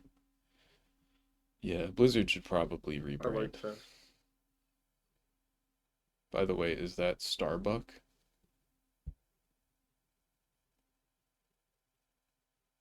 I don't know. Starbuck. The girls. Why the fuck would I know anything about a girl Spartan? I didn't read the books. There's like one girl Spartan I know in the video game that got shot in the head. Her name is Kai, the actress. I don't know nothing about no girl actors. You're saying the actress. No, that's Katie Sackhoff. That's not Katie Sackhoff. That's the question. He's talking about from Mandalorian. Starbuck is Katie Sackhoff, who is short, redhead. Satine or Sabine? No, not Satine. It's Satine's sister. No. Dang it, Maxwell. So anyway, freaking the Mandalorian lady. Bo-Katan. Yes. Who is Satine's sister? It's not Bo-Katan. I just needed Bo-Katan. Right. And you should know that is Satine's sister. I don't know! You don't even know Satine. You don't even know Obi-Wan fucked Satine. That was Obi-Wan's big lay. Obi-Wan's big lay was Satine. Kara Thrace. I don't care. I don't care a threat. Don't fucking post no fucking giant Google ass link in here. Why is you piece of shit? Figure out how to shorten that. Is a look up Starbuck Battlestar Galactica. Yeah, this Starbuck and Battlestar Galactica is Katie Sackhoff, who is Bo-Katan. How do I fucking ban Bung? I don't know how to do it in OBS. You're lucky. Guy, look at the fucking stream right now. Look what you did to the stream chat. It's fucked. I think that looks awesome. What did Bung say? S equals capital AEQNM 0. Piece of shit. Banned. Executed for disinformation. Yeah. Absolutely. What am I talking about? Halo? Yeah. It's coming to PS5. You guys Ideally, excited? conceptual. Everybody loves the Master Chief Collection. I'm so pumped about it, dude. I'm so pumped. Do you think they'll add Halo 5 at some point to the Master Chief Collection? I don't. That game's 10 years old, and they still haven't put it in the fucking Master Chief Collection. Do you think they'll add Master Chief from the show skin to Fortnite? Because that's the only Master Chief I like. No. The I first want to time... see this guy's face. I want to see Liev Schreiber's younger brother's face in Fortnite. The first time I saw Master Chief's face was back in the day when I looked up a video of what his face looks like. And someone took the Halo 3 beta, and then they moved the camera in such a way when your character was on the back of a mongoose. And then you could like clip into his helmet and see his face, and it was just some white guy with a mustache. All right, next slide. I like that.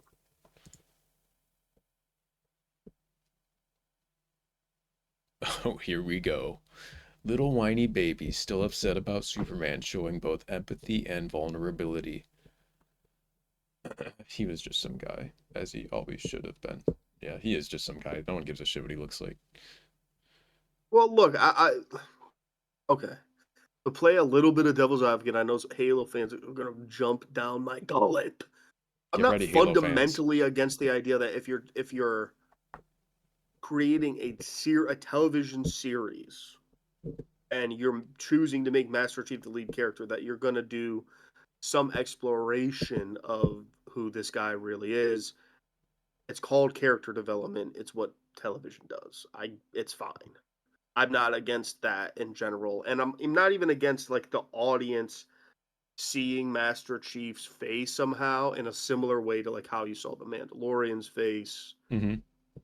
I think the way that they all went, that it's the way it's executed is what the problem really is. Like it's Yeah, I think everybody agrees with it just becomes a different character. Yeah, I mean, like, I mean.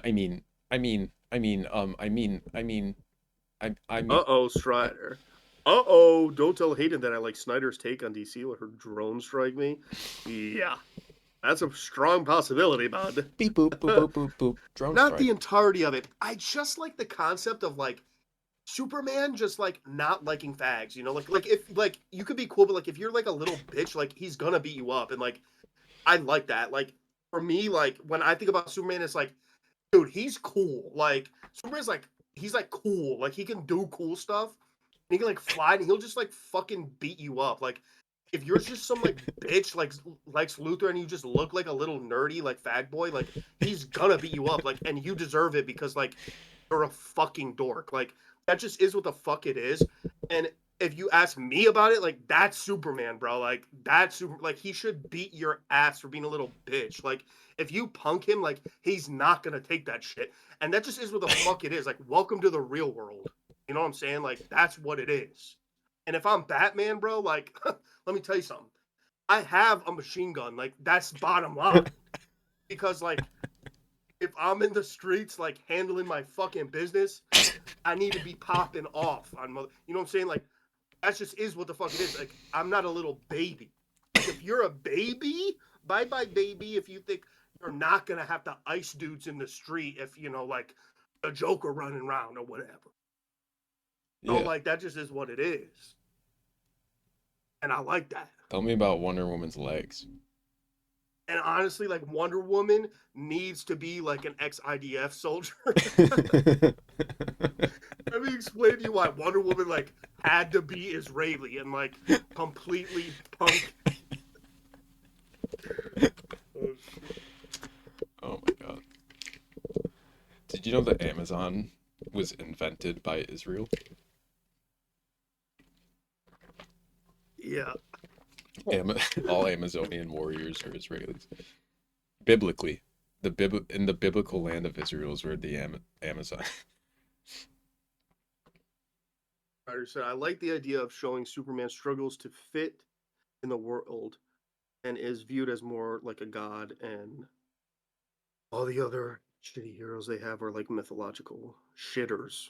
That's an interesting way of phrasing that part. But hey, look, I hear what you're saying. I think Man of Steel, the film, was very much of its time. I do not loathe it. I do.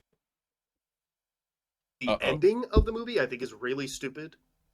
I especially think the last like 2 minutes, where all of a sudden, with zero context, he's become a newspaper reporter for one of the biggest newspapers in this universe because he said he has to lay low.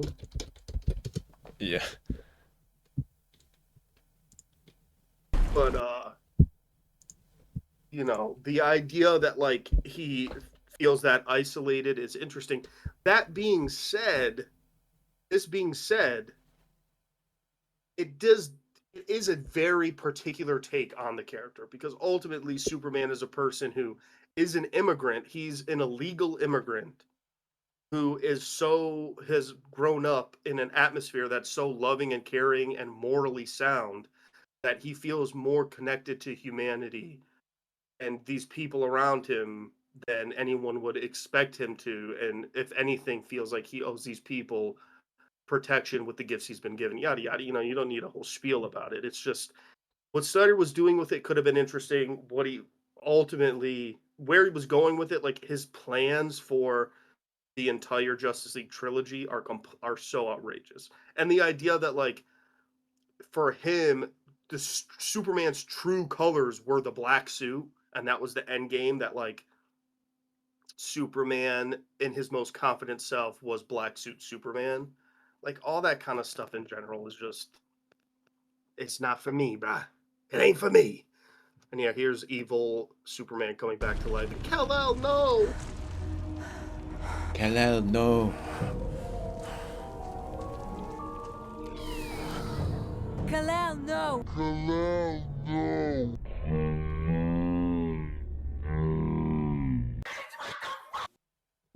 Didn't even show him laserizing. Kal-El, you must send $800 million to Israel. He must. Kal-El.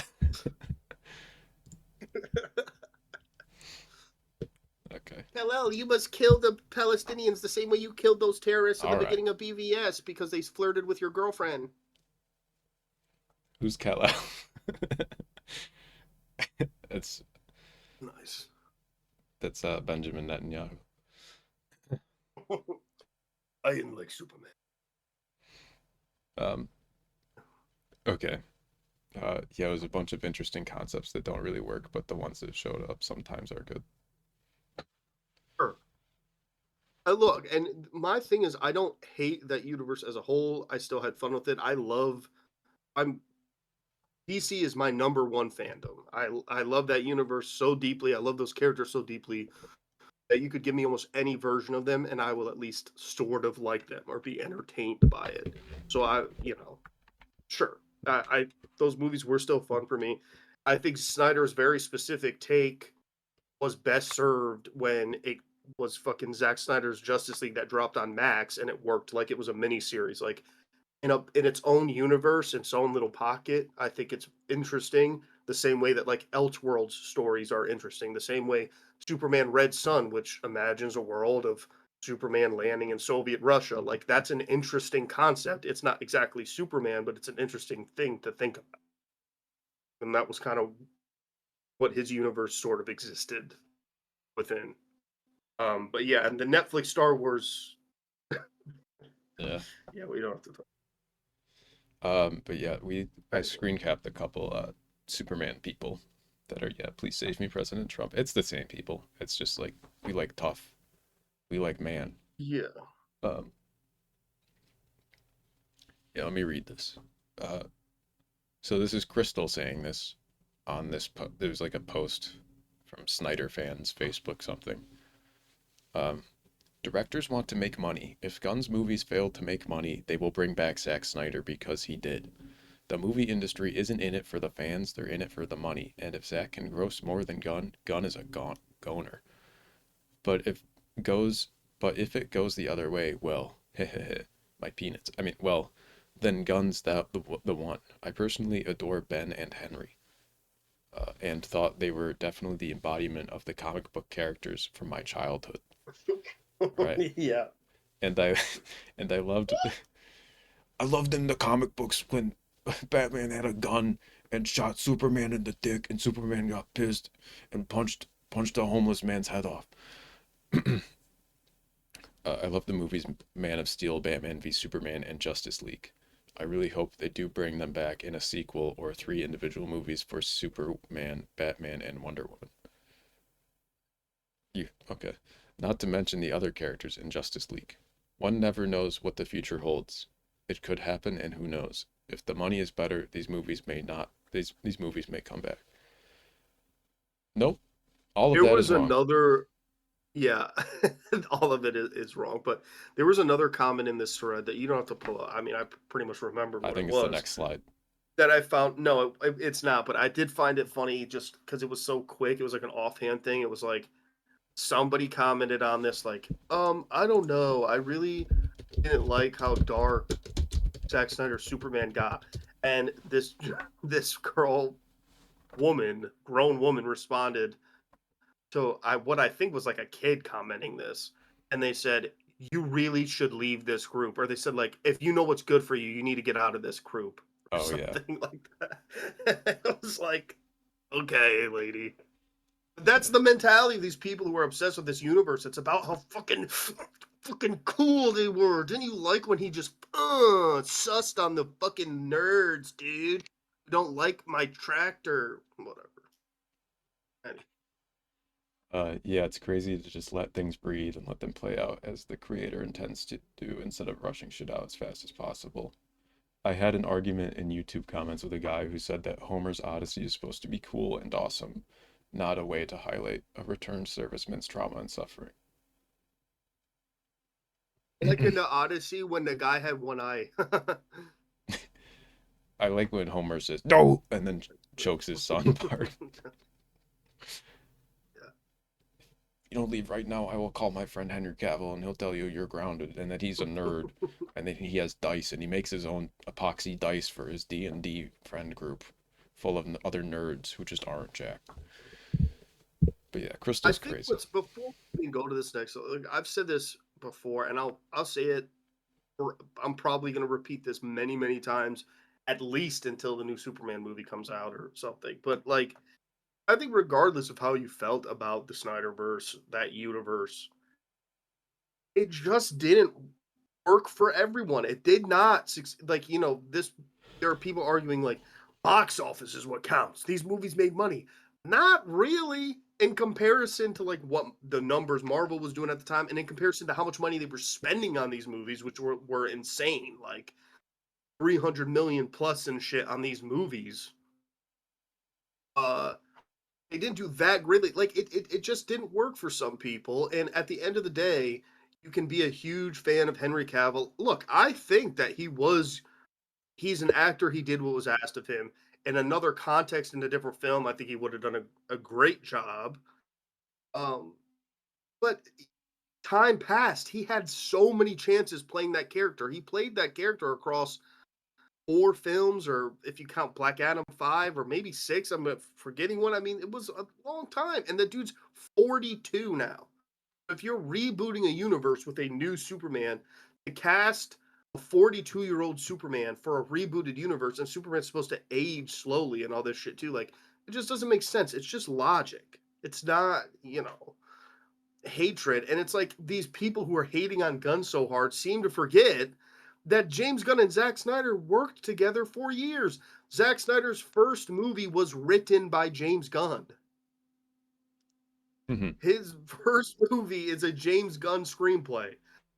Zack Snyder, there was a reason Zack Snyder came over when he got in trouble at Marvel, came over to DC and was working within the universe that Snyder was building. Like, it's so crazy to me the way that these Snyder fanatics are like antagonizing Gunn and everything so hardcore too. And it's like, it's just movie making. And if anything, this is like kind of the best this could have worked out in many ways. Like, I just don't see the point for all this.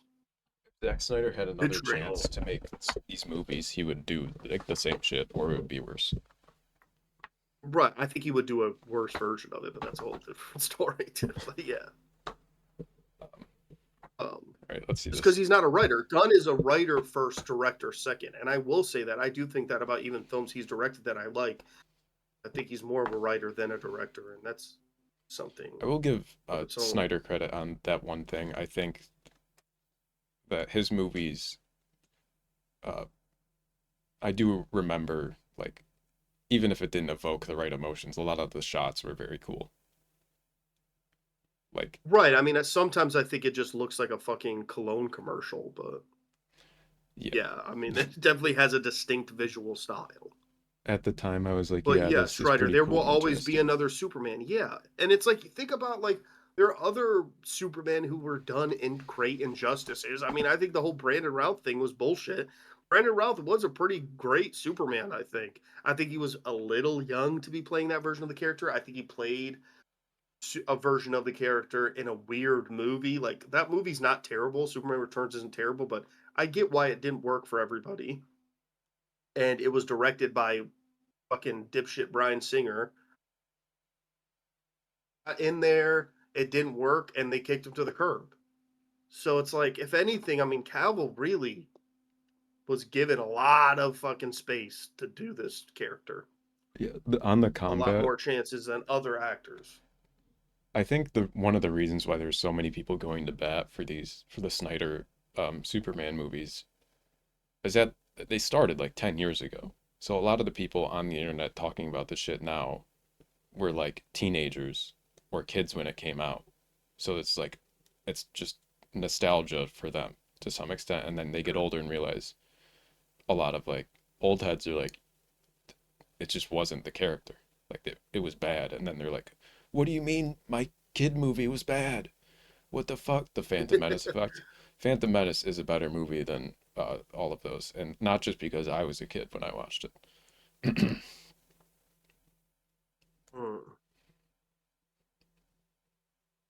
I'll stand by that. Oh, I will agree, but I will stand by also. It is the same effect, though.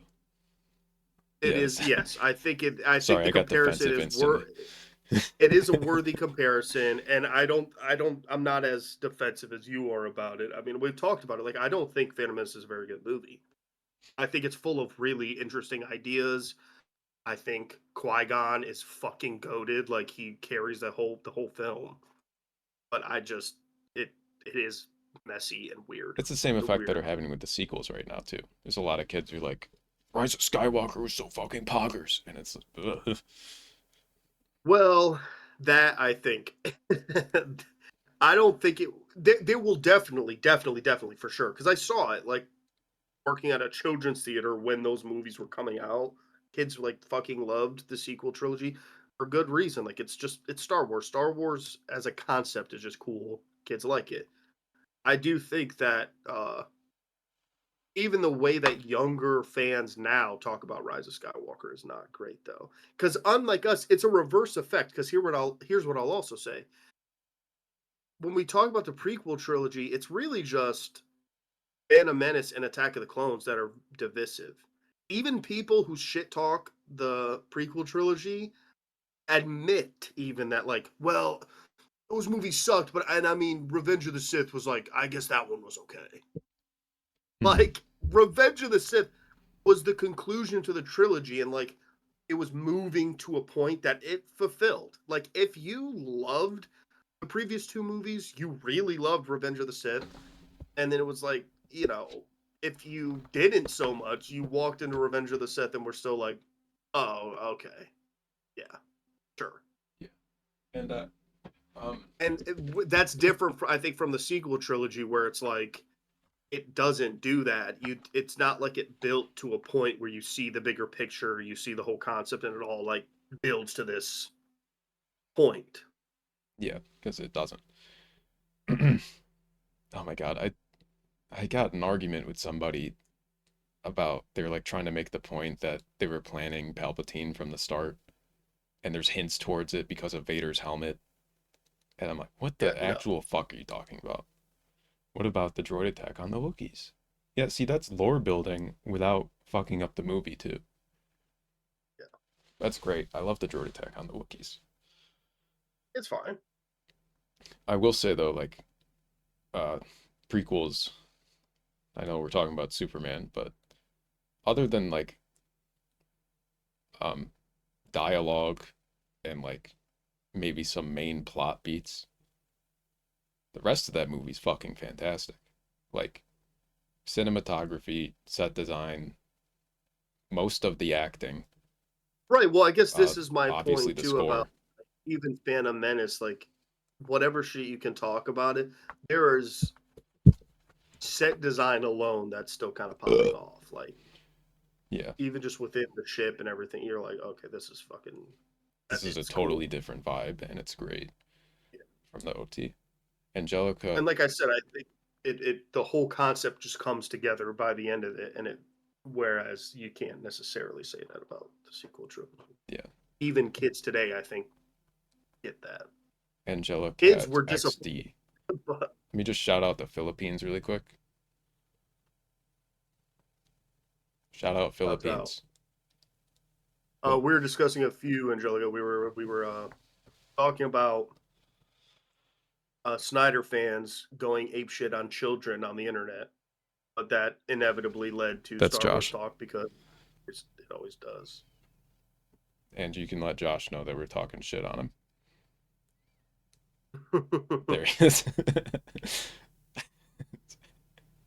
Bada bing. You hate Snyder? No, you love Snyder. You missed my Snyder rant. You know, I can't really do it again, but I think I explained why it does not fully work for me. But I also feel like I've explained since I did my little bit.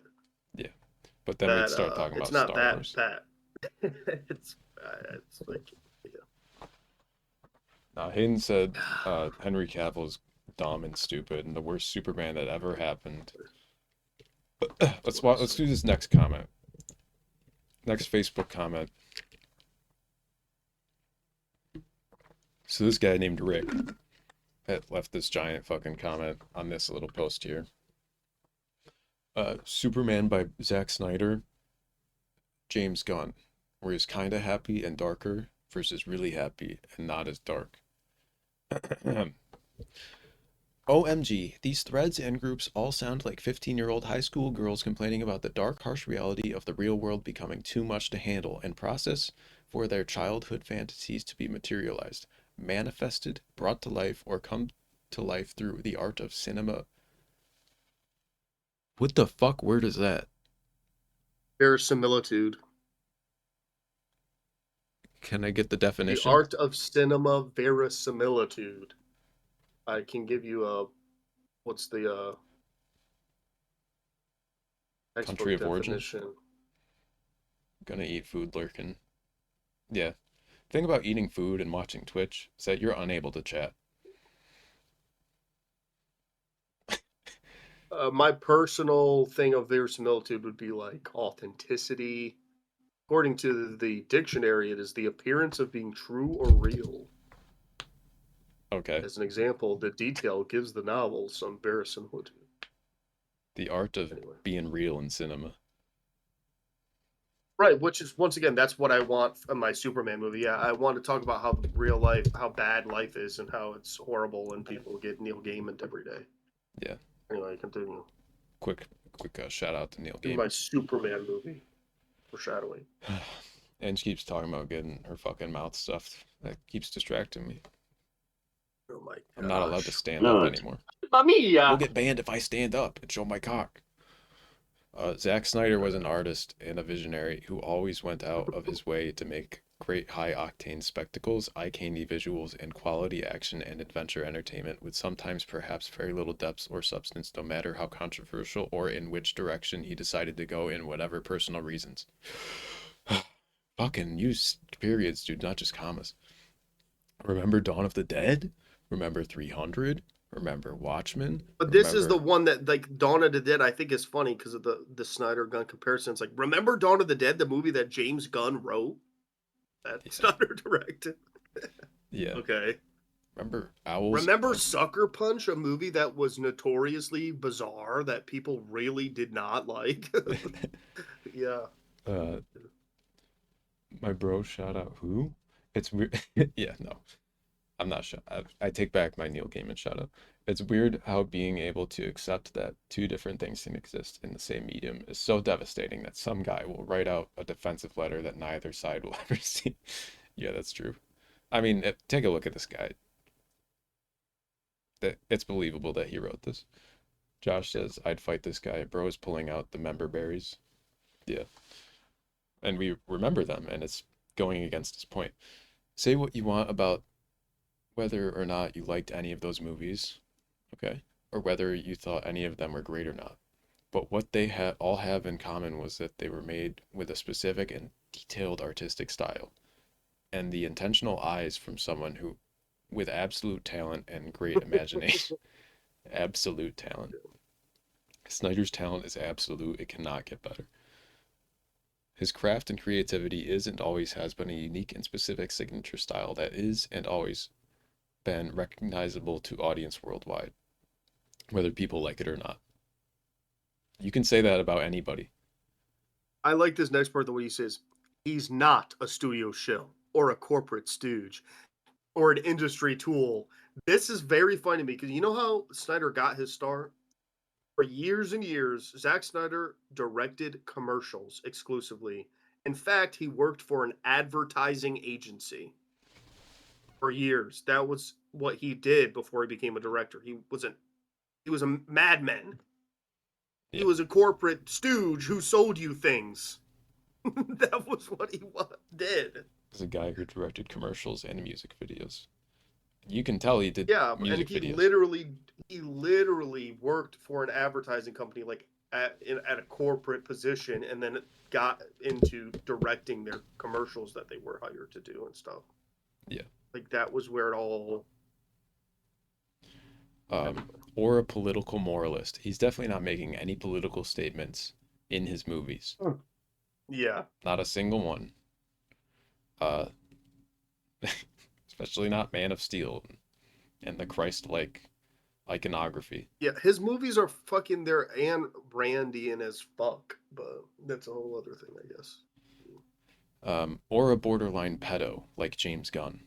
Google his Twitter posts from 5 to 10 years ago. Yeah.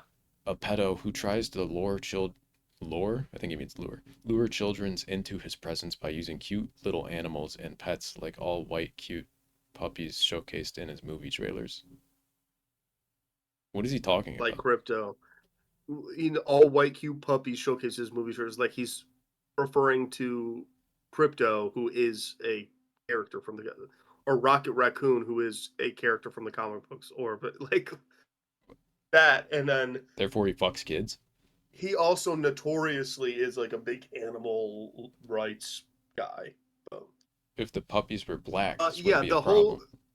Yeah, he's referring to the thing that a lot of these DC guys like to bring up, which was the whole, like, back in the day, the whole reason he made the Suicide Squad is because he got fired at Marvel because of the whole Twitter controversy. Like, there were tweets that he tweeted in, like, the mid-2000s that were... They're obviously jokes. Whether or not you think they're funny is whatever. But they're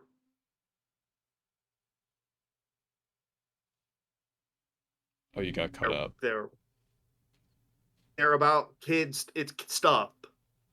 It's okay. I don't remember the exact tweets, but for instance, he made a movie. First of all, in the 90s, he worked for Troma. Troma, their whole thing was shock bullshit. He wrote a movie called Tromeo and Juliet, where the whole thing was like they're siblings and they fall in love and have deformed children. Gotcha. He has a very morbid sense of humor, or whatever you want to call it. He made some tweets that were about like things that I don't know if I can say on stream. It was raunchy, outrageous, offensive, whatever you want to say. There was a joke like if I could give an example that's maybe not that bad, like there's a video of him when he was making a movie with his then wife, who was Pam from The Office, Jen Fisher. They were making a movie called Lolly Love, which I think is very underrated and very funny if you've never seen it. But he's in it, and the two of them play versions of themselves in the movie, and it was largely improvised. And there was a scene that got cut where he was supposed to be acting like he was on the phone. And for instance, when he was on the phone, he's like, "She did what? You put your cock in her ass? What?" And then but then he goes like, "Well, if it was my daughter, she'd already know how to take it." Or something nice. like that, like that's the kind of weird edgelord humor that he would do. Right. Here, I pulled up a bunch So, of like, tweets. yeah. Okay. Retweet at blah blah blah. Peter Alton. I like when little boys touch me in my silly place. Shh. Nice one. Photo shoot with these people. Not funny. Trying to maintain a semi-chub so it'll look impressive in these photos. Okay. The Hardy Boys and the mystery of what it feels like when Uncle Bernie fists. Sorry. Well, The Expendables was so manly, I fucked the shit out of the little pussy boy next to me. The boys are back in town. My new film, Jerk Loose, a small town where beating off is illegal, and one high school kid jerks off in front of the others to show how fun it is. This is a pretty good tweet so far. This may be the plant version of adopting a damaged 12-year-old girl who steals your money and accuses you of molesting her. I don't even get that one. It's in response to something, so in context. Okay. This next one's pretty good. The hotel shower is the weakest ever. Felt like a 3-year-old was peeing on my head. That to me is pretty tame. Eagle snatches kid. Speaking of Steve Guttenberg, 3 men and a baby they had sex with / unromantic movies. Hashtag up. That was a thing he was doing at the time too, where he would come up with like wild titles and go unromantic movies, like it was a thing he did. Yeah. As a joke. And like he's do all of these work? No, some of them are really bad. Some of them are inappropriate. I don't approve of all these Twitter gags, but I also think it's evident of what they are. It's the context in which they exist. Quite literally just edgy humor. Yeah. Some of them are kind of funny. Some of them aren't, like you just said. But when you look at real pedophiles in real life, they're not making pedophile jokes. Right. I mean, I guess this is why this is the thing too, to be like, oh yeah, he's a pedophile based on these public tweets he was making as jokes when he was a comedy writer professionally. I don't know. I mean, I don't know. Yeah.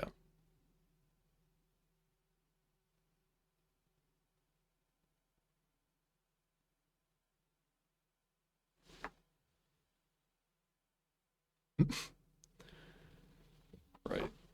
The last one. I remember my first NAMBLA meeting. It was the first time I felt okay being who I am. Some of those guys are still my BFFs. That's the National American Man Boy Love Association. Man Boy Love. Yeah. Are we woke yet? Defends convicted pedophile. Not true. Fake news. He was never convicted. I'm a boy. Don't say that. Look, so this is, I guess, those. I don't know what you Googled, but that's, I guess, the example of all the tweets that got him fired from Marvel at the time. Yeah. So it was like years and years ago. That was dug up in between Guardians of the Galaxy 2 and 3, and was making the rounds on Twitter and stuff. Marvel fired him. DC hired him. He went and made the Suicide Squad. Things died down. Marvel rehired him to finish Guardians of the Galaxy. Yeah. What does that say about DC? Well, right. They were just like, well, we don't really give a fuck. We think it's funny. Yeah. Right. But the other thing There was any that, like, at IDF the soldiers time, free to Zack Snyder was like, well, fuck it. He can come over here. Like that, So it's like they're like shitting on. They're like that pedo. It's like Zack Snyder was the one producing the movies that he was making. When you go to watch the Suicide Squad, it says produced by Zack Snyder. Mm-hmm. I mean, it's a logical fallacy. There's no real logic attached to it. To then say like, unlike a pedo like James Gunn, it's like, well, Snyder was his boy. Like, I don't, whatever. Listen, pedos can make good movies too. Just ask my physics teacher. Uh-oh. Infamous for making movies. Sorry, okay. No, they were just pictures. To the Joker, pedophiles are the good guys. Yeah, whatever. Next slide. Jesus. Let's not get wrapped up at all. Goosebumps, The Vanishing. I watched half of one episode. Hayden watched all of it. This is a Hulu Disney Plus Goosebumps inspired show. I don't think it's an adaptation of anything, right? Or is it adapting It's a book? kind of, sort of. It's like it. I would say this because they did an installment before this that I liked a lot. That I think a lot of people were not expecting. And if you haven't seen it, I would recommend it. The Goosebumps, the series that came out like a couple years ago. It was with Justin Long. It was very good. It was like fun show. It was a very good fun show that was not like just campy Goosebumps silliness. And the concept of that show had to do with like artifacts that existed within the Goosebumps universe kind of being put in one place, but then the show itself had a lot to do. It's all I think the concept, especially having now just watched this installment, because they're kind of trying to do like American Horror Story type. It's an anthology show where every season's a different story, right, rather than every episode or So I think it's the like, major the theme of it Mike is Flanagan shows. generational trauma. Yeah. I think the major theme of it is generational trauma. And that's what they kind of go with, that like the sins of the father kind of thing, where like it's about each season is about something horrible that somebody did or was involved in when they were young, and now as an adult, their children are kind of like and paying the price for whatever they were involved in. Mm-hmm. I liked the first season a little better just because I thought it was goofier. I will say, that being said, this season, The Vanishing, I think is much more streamlined. And if you're not a big Goosebumps person, I think it's easier to tap into this season than the first. I grew up reading the Goosebumps books. I was obsessed with them. I literally wrote my book that's available for purchase right now. My book, Burden of Beauty, was the whole gag of my book is that it's like a Goosebumps, it's an inappropriate Goosebumps book, that it's like a satirical Goosebumps book for people who grew up on Goosebumps but are now adults. So I only say that to say I'm a big Goosebumps fan. I grew up on those books. I love them a lot. I really love them. I collected them. You're a Goosebumper. As a fan of it, the first season was really fun. This season is a good entry point just to get into.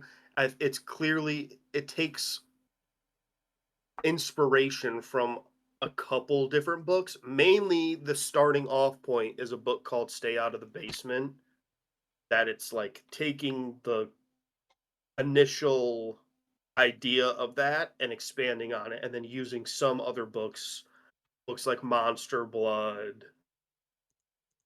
There's a couple others that are like sort of incorporated, Camp Nightmare, that are like sort of incorporated into the concept, but then it just does its own thing with it. Yeah. And yeah, I think it's fun. It's got like this new season is set in Brooklyn, in Gravesend, Brooklyn. It's got a like very Brooklyn-y soundtrack that for some people is kind of poppy, but there were a couple needle drops I didn't love. But music to me is a big thing, watching stuff, and I thought the music was pretty fun. A lot of current music. A little bit. Yeah. But used in a way that isn't cringe to me. Like, at least for me, I can't speak for other people. You might be like, that was corny. But for me, I watch a lot of shit, and there are a lot of times where I feel like there's modern music used in a very corny way. And I think this show, like, tonally gets how to needle drop. But, yeah, it was good to see the Schwinn. I was a big. I. I pretended to love Friends back in high school. It was like a long bit I did where because I really never liked Friends at all, but I pretended to be obsessed with Friends and be obsessed with Ross, and I made uh, Ross my profile picture for a long time, and I would post about him a lot, like I was in love with him, and Yeah. so that being said, it was nice to see the Schwim, David Schwimmer in a different context because he's really like he's kind of the main character of the show, and then obviously it focuses more on like his kids and their friends, Mm-hmm. but he stays pretty involved. He's the main character also, I guess, in terms of like something happened to him that then affects things that happen to his kids. Yes. I also did not Yeah, it's care fun. for I would Friends. recommend people. Yeah. Did you know that Ross and But, Rachel did fuck? What? No. We Huh? were on a Brit. We No. were on a. Did you I'm know a other boy. guy was in show and he did funny? Huh? Yeah, Jennifer Aniston had nipples.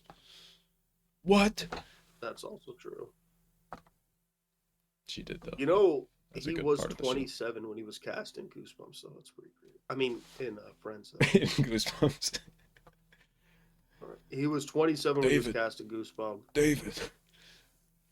30 years from now, I got a great idea. 30 years from now. You know Goosebumps? It's not written yet. You know Goosebumps? It's not written yet. It was written yet, doofy.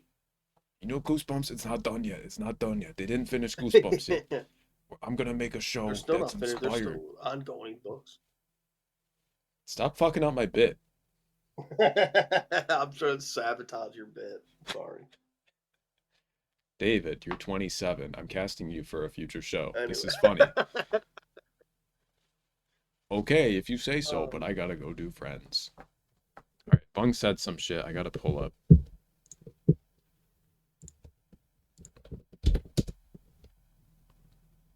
LA has a cool billboard. What? Oh, for Goosebumps.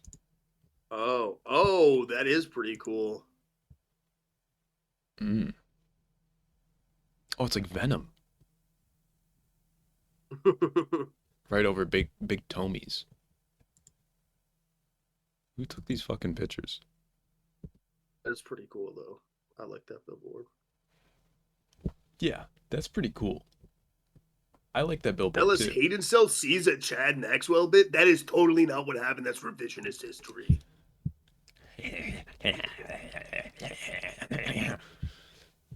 Sorry. Anyway, it's a good. It's good. I finished it. I wasn't. I finished to it. Whatever it devolves into wasn't something I was like totally in love with, but it was still good. Another 3 out of 5. I mean 3.5 out of 5 for me. Yeah. I would have given it a 4, honestly, though, because I was loving it at first, and then it kind of like it kind of mad out a little. Got bit. a little political. There were some questionable decisions in terms of like character motivations that I didn't feel in the first season. The first season, I would give us probably a 4 out of 5. I really liked the first. Okay. Even though it got like very wacky in the last couple, but it was so whacked out that I went with it. But yeah, so with watching, even for his performance alone, and it's a different kind of take on this. I like the tone. I think the filmmakers here, it's Nicholas Stoller is one of the big guys, and Nicholas Stoller he was the director for Getting Sarah Marshall. He's created shows with his wife before. He did the Muppets movie too, the newer one. Or he did a couple, but Muppet. the tone that they've kind of tapped into, I think, is also a lot of fun because it's more. It's you wouldn't watch this with your little kid, but it's still like a fun horror comedy kind of show that you could watch with like a middle schooler or high schooler if you have kids or you have nieces, nephews, or whatever. It's like a fun kind of introductory horror show where it's still like pretty spooky and it's not goofy. It's you care enough about the plot and everything that's going on. But So if you wanted younger kid Goosebumps, you just watch the older Goosebumps show. yeah, But if you want older than this this is Goosebumps, that's not out yet. They casted well, it's Fear Street. I don't know. they casted someone like 40 years ago for that. We'll get to it soon. Okay, next slide. Yeah.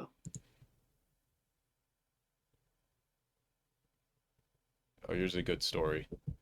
Fake Brad Pitt scams Yeah, I millionaire fucking out love of this story. $850,000. I love this shit so much, dude. All right, let me Get up. put it here. Okay. Here's what the article said. What is my sticky husband doing on the screen? Interesting. Okay. You better not be the millionaire wife. Bong, I'll be pissed off if you kept being a millionaire from me. Sickly. No, I read sticky, so you're wrong. A 53-year-old French woman named Anne was reportedly scammed out of $850,000 after believing she was in a romantic relationship with actor #Brad Pitt. The scam started on Facebook, where the fraudster initially posed as Pitt's mother before Pitt himself began messaging Anne. The relationship escalated quickly with marriage proposals and repeated requests for financial help. Using manipulated photos and fake hospital images, the scammer convinced Anne to divorce her millionaire husband and send money from her settlement for supposed cancer treatments and legal battles with Angelina Jolie. Despite warning signs, such as refusing phone calls, Anne discovered the truth after seeing a photo of the real Brad Pitt with his girlfriend.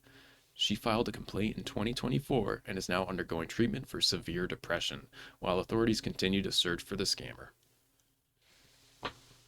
Whew. Dude, I just gotta say, Anne, I love you. Yeah. The picture on the left. Anne, I love you right here is the funniest fucking image. And to think about these people of a certain age, you'd think in France they have they're cultured enough, but nope. I think at a certain point you just if you're one of those people who are just cooked up in the head, then it is what it is. But these are the type of people to be sharing bullshit news on Facebook. Like, can't believe this, and it's like, I think it's funny. The top left and the top and right I image, love you. The top left and the top right image are the same image.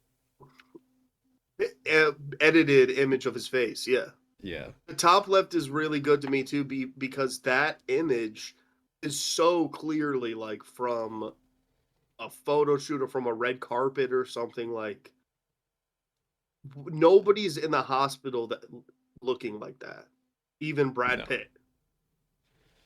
Nobody is in the hospital. Hospital lighting is not that warm. Yeah, no.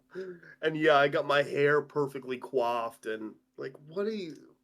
I like this one in the bottom, like middle, where it's just like, that's like. Hey, by the way, here's my bed. That's an outpatient. By the way, here's where I'm room. crashing. That's like a separate facility that is not the hospital, with like wooden floors, and like the rolling cart, and it's got like a fucking ultrasound machine on it, I think is what that is. And please help me. And I need $850,000 for my settlement with Angelina Jolie. Please, Anne. It's Angelina Jolie. She beat me up. She leave me in. She leave me in ditch. She's Superman. They pick me up. I am hurt. All my money is gone. It's crazy too because like the excuses. Did somebody really believe? Like you have to be baseline delusional too. Like you baseline so susceptible to the sort of thing. Like Brad Pitt is so fucking rich. There's no situation. There is if you use any ounce of logic. Like you don't have to be a fucking scholar to like. There's no way that Brad Pitt does not have money to pay medical bills. Why even these rooms he's in? It's all like, what is going on? And I love you. Anne must be Yeah. like just Oh, that sounds old good. and fucked up. No, wasn't it like she was 53 or something? It's not like she's fucking elderly. Old and fucked up. Not just 53. Like you can be 53 with like fucked up brain, severe depression. Yeah. Probably had that before I mean, talking to Brad Pitt. Yeah, for sure. Brad Pitt though is himself. The famous he's in American his actor 60s. Brad Pitt needs Brad Pitt is $850,000. 61 years old. Brad Pitt is 61. Mm-hmm. Just, you know. Bonjour. Brad Pitt. Bonjour, Brad. You send me. You love me. Je t'aime. Mi amor. I love my Brad. My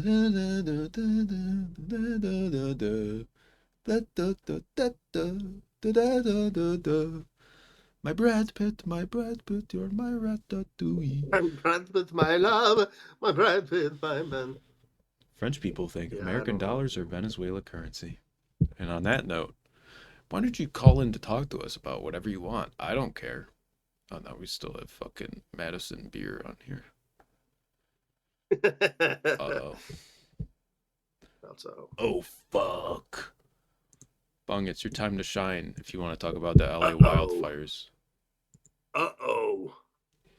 I hope you call in and like all of your skin's gone. Why don't you wee? I got the Why don't you go wee? Yeah, that's what's going on. Everybody tune in right now and hear look to this? see me biting my finger. Lucy has gone missing.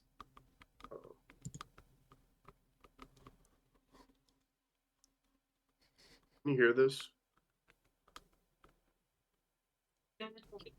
No. I am hungry, never again. Fight for what's right. Fight for the honor. Barely. Try singing along to it. Bombs crashing down. It hurts. You gotta get. Fight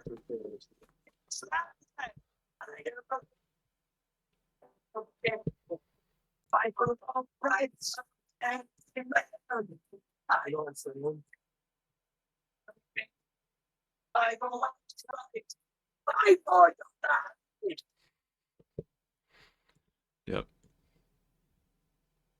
You know what I'm saying? Not really. I don't think I'm a real American. Not so much. I was just thinking about Hulk Hogan. The Hogster. You know, we didn't talk about it today either, but there was a thing going around that the WWE, because Hulk Hogan is involved in this beer company called Real American Beer, and that alone is goofy because he had said for years like I don't even drink anymore. The Hulkster, I don't even drink, and then all of a sudden he's chugging this beer trying to sell it because fuck Bud Light or whatever, but WWE like has money invested in it or whatever, and they got this whole plan. So they were having Hulk Hogan come up, but now they're trying to think of other people to advertise this beer because they don't want Hulk Hogan advertising anymore since he got booed out of a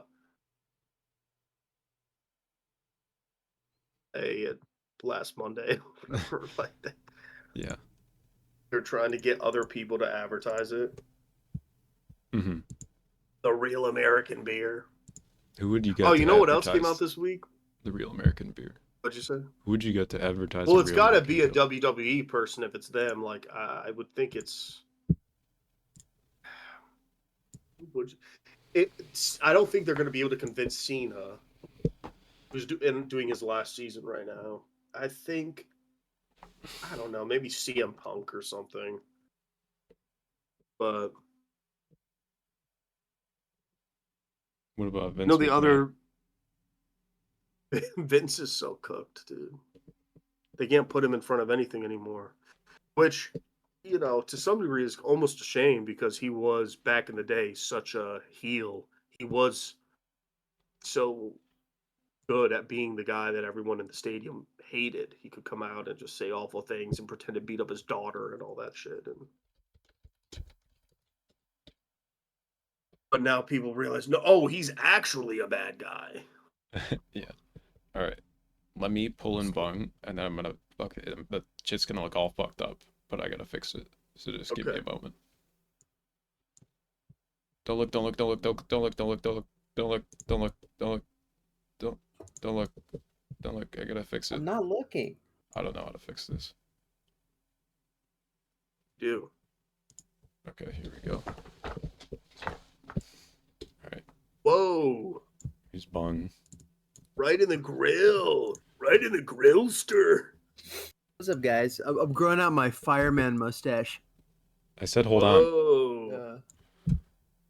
Jesus. Oh, we're still not normal. Okay. my Why bad. are we still holding on hold? I mean, you can Because talk. we look really fucked up right now, and it's okay. I think everything looks great. You're not looking at the stream. Can I ask you a question, Bung? Are you a real American? I am a real American. I think I will buy the Hulk Hogan beer because you know why? I think us as Americans, we all get one. You know, that's my take. One beer? Well, Hulk Hogan also did one thing one time, and we all get one of those. I think. Yeah. Interesting Yeah. perspective. Yeah. One second. One Mississippi. It's been 1 second. There we go. Now I look like a real mountain man. Okay. So. So is it hot? No, it's actually cold today. I had to put a blankie on. But yeah, you want a funny weather report? Weather report, like JoJo's Bizarre Adventure weather report? Yeah. What if you made my share screen the fourth screen? Or would that be too hard for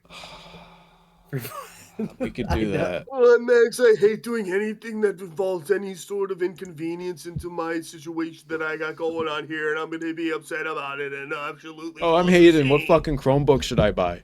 Tell me what laptop to buy. I'm at the store. I'm Hayden. I think I got an audio interface. Don't call me out like that. I'm not even going to get into that. Okay. Hey, at least your underwear We doesn't had- show your full bare ass like mine does right now, okay? So you Whoa, both can feel better. Flashing. I threw out my bare ass underwear on Christmas when I got new underwear.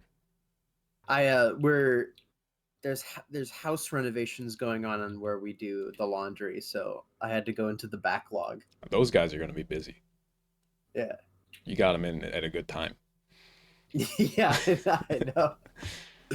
We call it a fire sale. Oh, we just got some burn damage. Could you...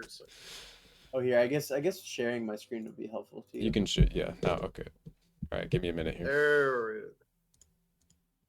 All right. Yeah. Hold on. Let me fix What this. overlay is this that like it Bad. chops Whoa, up Discord so nicely though? Like that's cool. It's me. Oh. It's 4 different instances of Discord that I've manually cropped out. Wow, if this was something that just could happen without having to do it manually, that'd be great.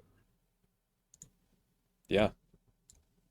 But you should save each of these instances so that I you did. can just quick tab I did. through them. Something so got that it's fucked up.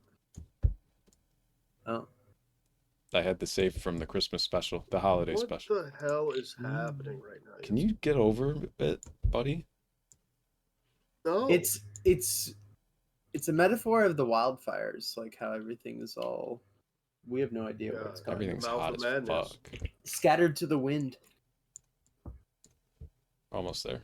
Don't worry, I'm getting better at this. Oh, there's Hayden. Oh yeah. Say hi, Hayden. I hate it.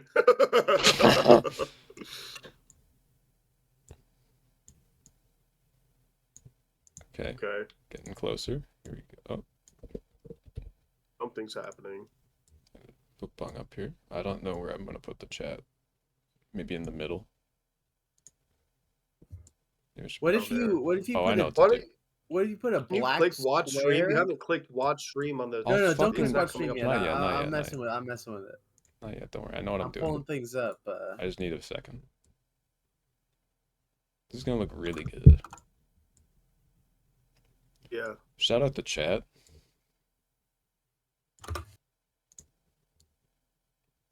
Anybody in Shout out chat want to chat. suck my dick? This is a stream with adult themes.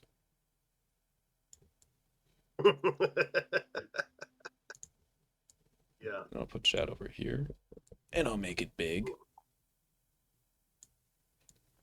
Just like chat makes me big. Okay.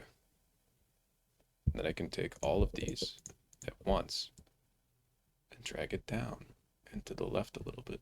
Perfect. That looks great. All right. Can I watch the stream? Okay. Keep having fun. Bungoy. Yeah, TTP. what's up? Can I watch What's the up? stream? Yeah. I'm we still go. looking up one thing. Oh, but, no, don't do that. There we go. I'm still on X.com right now. Oh, good. It's super blurry when I don't have it big. Let me. Yeah. Why isn't? You know what? I'm not gonna say. I feel like if I do say something, you're just gonna get upset. And There we go. Don't you fucking say nothing, buddy. just why not make this window large on top and our other windows smaller at the bottom? Because this is the 4 people one. This is if we had 4 people in, right? Oh boy, I guess I get it. Right, that didn't work. Okay. Here we go. If I do Nice. if I do Baba this, Booey. this looks pretty good. Yeah, I can't see it, but I'm sure it looks great. Yeah, this I'm looks just awesome. prepping. I'm just gonna kill prepping myself. a bunch of stuff right now. I know what to do. I'll copy this, Fuck. paste that. Okay, and then we'll put this Oh, okay. one here. And then I'll make it You're kind of cooking. bigger. And then Or BRB. right when I need them the most.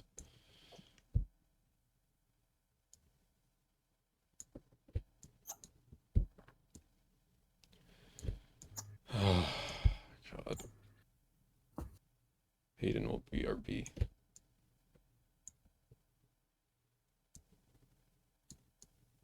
Hate everything. Yeah, I'll just wait till Hayden gets back and then we'll start. Okay. 'Cause whatever. I mean, I guess my time is just not important. I guess Hayden just thinks he can go to the fucking bathroom right now. It's my time's not important at all. No, I'm just sitting here. You know, at the end of Just the sitting here day, trying to- the end of the day, the things you're saying about Hayden don't even matter on the street. You know what you did and what it was about. So true. God, I fucking hate streaming. What was the first day of the fires? Like January 8th? It's January 6th. January 6th. Anniversary arson. No, I just made that up. I don't know. I think it's January 8th. There was Sunset Fire, I think was January 9th. So I just gotta get down there. Stand up and hump the camera. This guy's pretty goated. Oh wow. Nice penis, bro. Shout out You to got that Chad. chub for me? Look at it, Mike. You got that chub for me? You got that chub for me? Not chubbed up at all. For me? God, now I want a hot dog. Actually, that you just said that. I can't get So a hot true. dog yet. Here, I'll keep. Any hot dogs in chat? Any hot doggers? Any guys who just be sucking on dogs? My hair doing this. You can only achieve this kind of hair thing when you start to go bald. Real. Any I need some Anoxacil. any sweet boys trying to get full chub on me? I need them to fucking finish curing hair loss Real. today. It'll happen. It'll happen. I read an article a couple of years ago about some Japanese scientists that said they figured it out. They shot them dead. They shot them fucking dead. I am Got who did? real- The Japanese who figured out hair the loss. Japanese scientists who discovered the hair Okay. loss potion or whatever. Gotcha.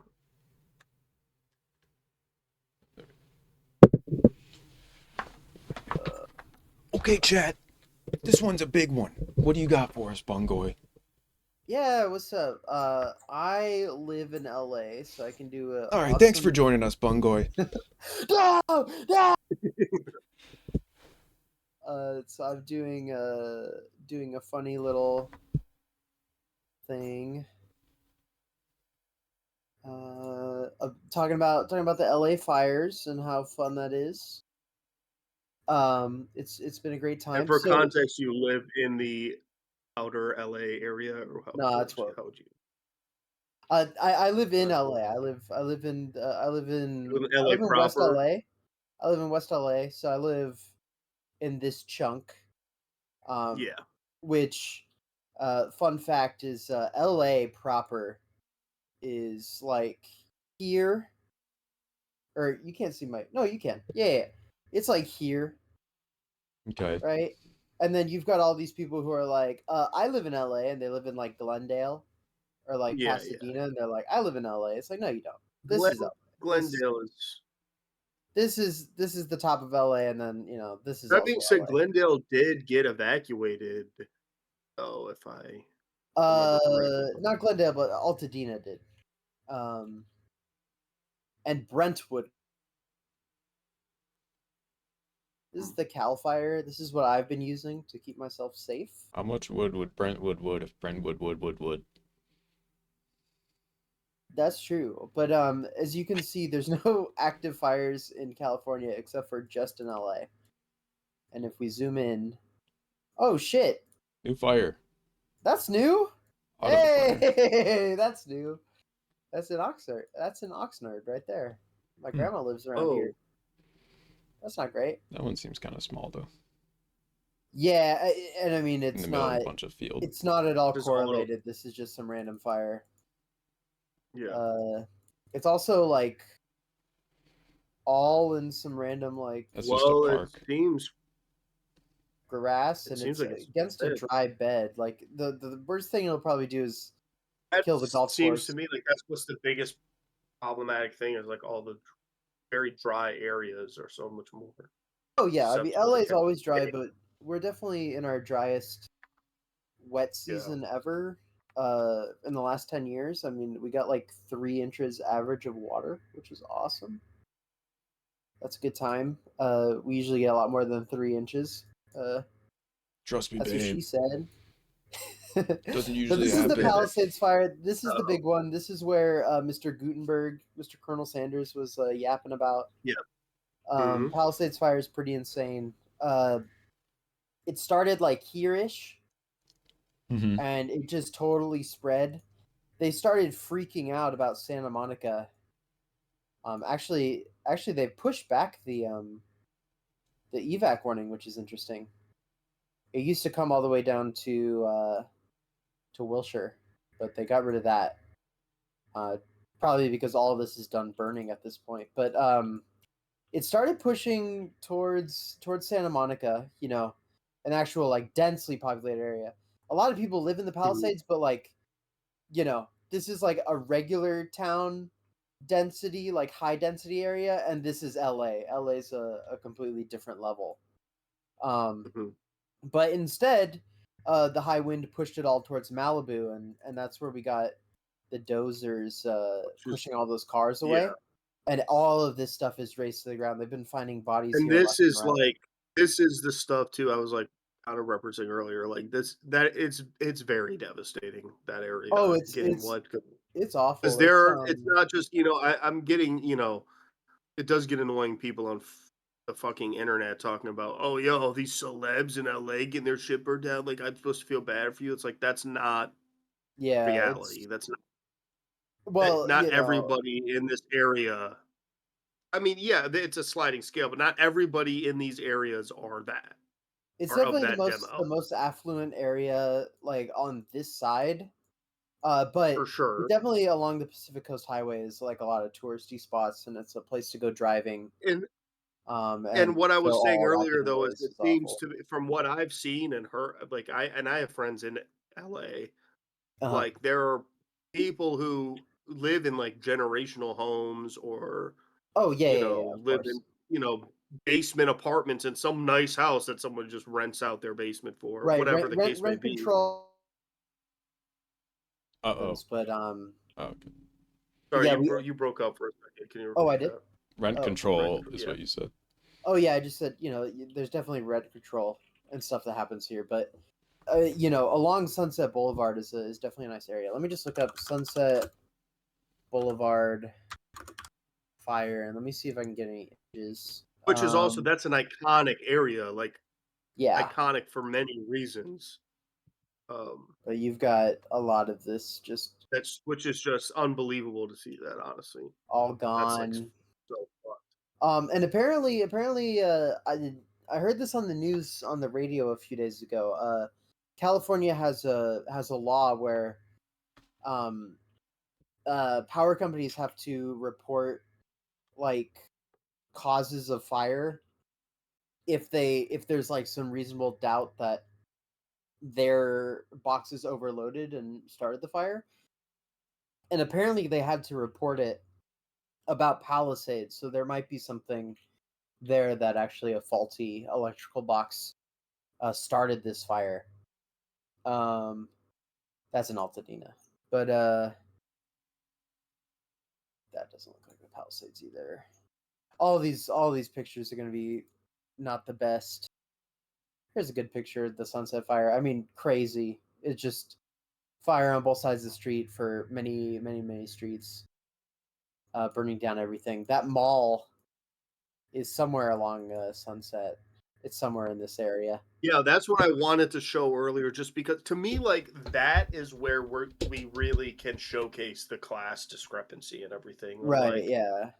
the way that like people understand even the entertainment industry, I think is so different than what it really is. Of course, there are fucking douchebag people who have been in the industry forever. You know, like James Woods' house burned down. Like, Right, yeah. fuck him. Who cares? But then, like, you know, that doesn't mean that there aren't people here who have, like, you know, worked for years, have retired here because they saved their whole lives to do it. That, you know, all these kinds of things that are worth thinking about.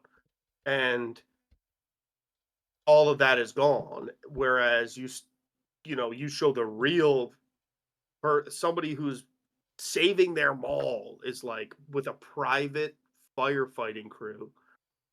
That's just fucking insane. Yeah, and so I've actually got a little bit of familiarity with this area. It's a lot of rich people's houses for sure. It's so I never went up there because it's suburbs, and it's like super fancy shopping that I'd never afford. But I was a bus driver for a little bit, and I drove for Big Blue, and so here's one of our bus stops. The one there, but I'm not part of that. Right, but you're telling me like the guy who didn't own that liquor store wasn't just like a Joe, you know, Right. working class. Yeah, there's definitely some devastation here. I'm just taking us from a spot I remembered. This is where we actually start getting into the Palisades. This is probably where some fire's gonna reach. But There's a lot of vegetation and stuff around here. up Chattanooga, yeah, you can just see all of these trees and everything. This is a big ass drive. Took my electric bus here all the time. That was fun. Because those have rollback. So that's a fun little fact. But let me just jump up here. You can see it. You know, it's all lush. It really is a pretty area too, though. I mean, this is It's beautiful. I mean, yeah, that's the thing. And you know, another thing to think about is like, you've got this much stuff. That's probably not up anymore. Yeah, for sure. But you've got all this foliage and stuff. That's a lot of lawn care too. So there's a lot of gardeners up here. I mean, you can see. Right, all the jobs. These are time. jobs that are gone. Jobs are gone, Yeah. and the implication of the devastation of that vegetation is its own thing too. Like it's Okay, here we go. Here we're getting to it. So this is Sunset Boulevard in Chattanooga. So if we go along Sunset Boulevard, this is where I would drive, and all of this is gone, as far as I know. This is the big main street through LA. It's a bunch of homes for a while, you know. And yeah, it's ranging. It's like you've got these like littler homes and these older looking homes, and then every once in a while, some you of those see new older homes. homes is like what I'm talking about too. Like About that. like they're generational places that people like have lived in for years and years and years, or like gave to their children or whatever. And that I mean, you could definitely tell when they're old places, but they still got money and stuff because they're, you know, Oh, it's yeah, upcuts and stuff. A lot of old LA places actually have very kind of like gentle aesthetics. Like this is probably yeah. Whereas like, you know, something with a lot of brick in it might not necessarily. But then here we go, right? This is all gone. This is where we start getting into the big area. All of this, like, All these cars that didn't leave their keys in the seat. Which is awful. This is awful. Like the fact that all this is gone. I mean, look at also this like all the Union Bank is jobs. totally burned down. I remember seeing them walking through this. Through here. All of these places are burnt down. I honestly don't really know where that guy's mall is. I didn't do enough research on that because I didn't really care. Honestly, out of all the news flow, you know, that's been going around, it's like that was like the most mild thing. But I know like around here, like this, all of this is just burnt. Hey, is that me? No. It could be. No. But yeah, you know, it's definitely an affluent area, but it's a lot of devastation. This is definitely along Sunset, and if we kind of go, this is the Palisades Charter High School right here. Then we look at this area. Along Sunset. Sunset does that curve, so then right here ish would be it. Palisades High School. I mean, Palisades High School is lost, you know. Yeah, which is Palisades Elementary is lost. Corpus Christi is lost. Horrible for the children, horrible for the jobs. Right. I Yeah. mean, this. My friend's a librarian for LAUSD, and they haven't come back yet. Still, I believe, which is pretty crazy. So yeah, Palisades fire is crazy. It started burning towards the ocean.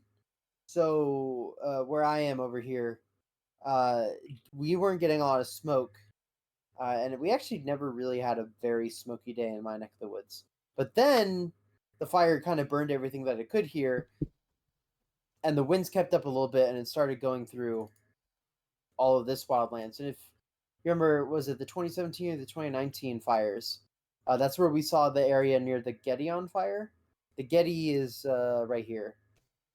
So that's all under evacuation. However, the fire kind of skipped over it this time and went straight towards Brentwood, which is this area. So now there's a bunch of mandatory evacuations here. It hasn't really hit anything yet, thankfully. But it's, what is it? It's only 18% contained. I mean, it's got a lot it's got a lot going You on. compare that to though, like there has been headway. Yo, no, there totally has been. I mean, it was 1% contained, and then it was 6% contained like 3 days ago. So I mean, they've been doing some good work.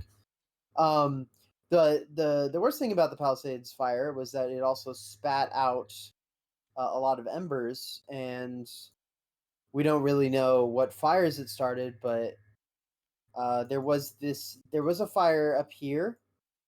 It was called the Kenneth Fire. Oh, right here. Mhm. It's called the Kenneth Fire. That definitely came off of Palisades.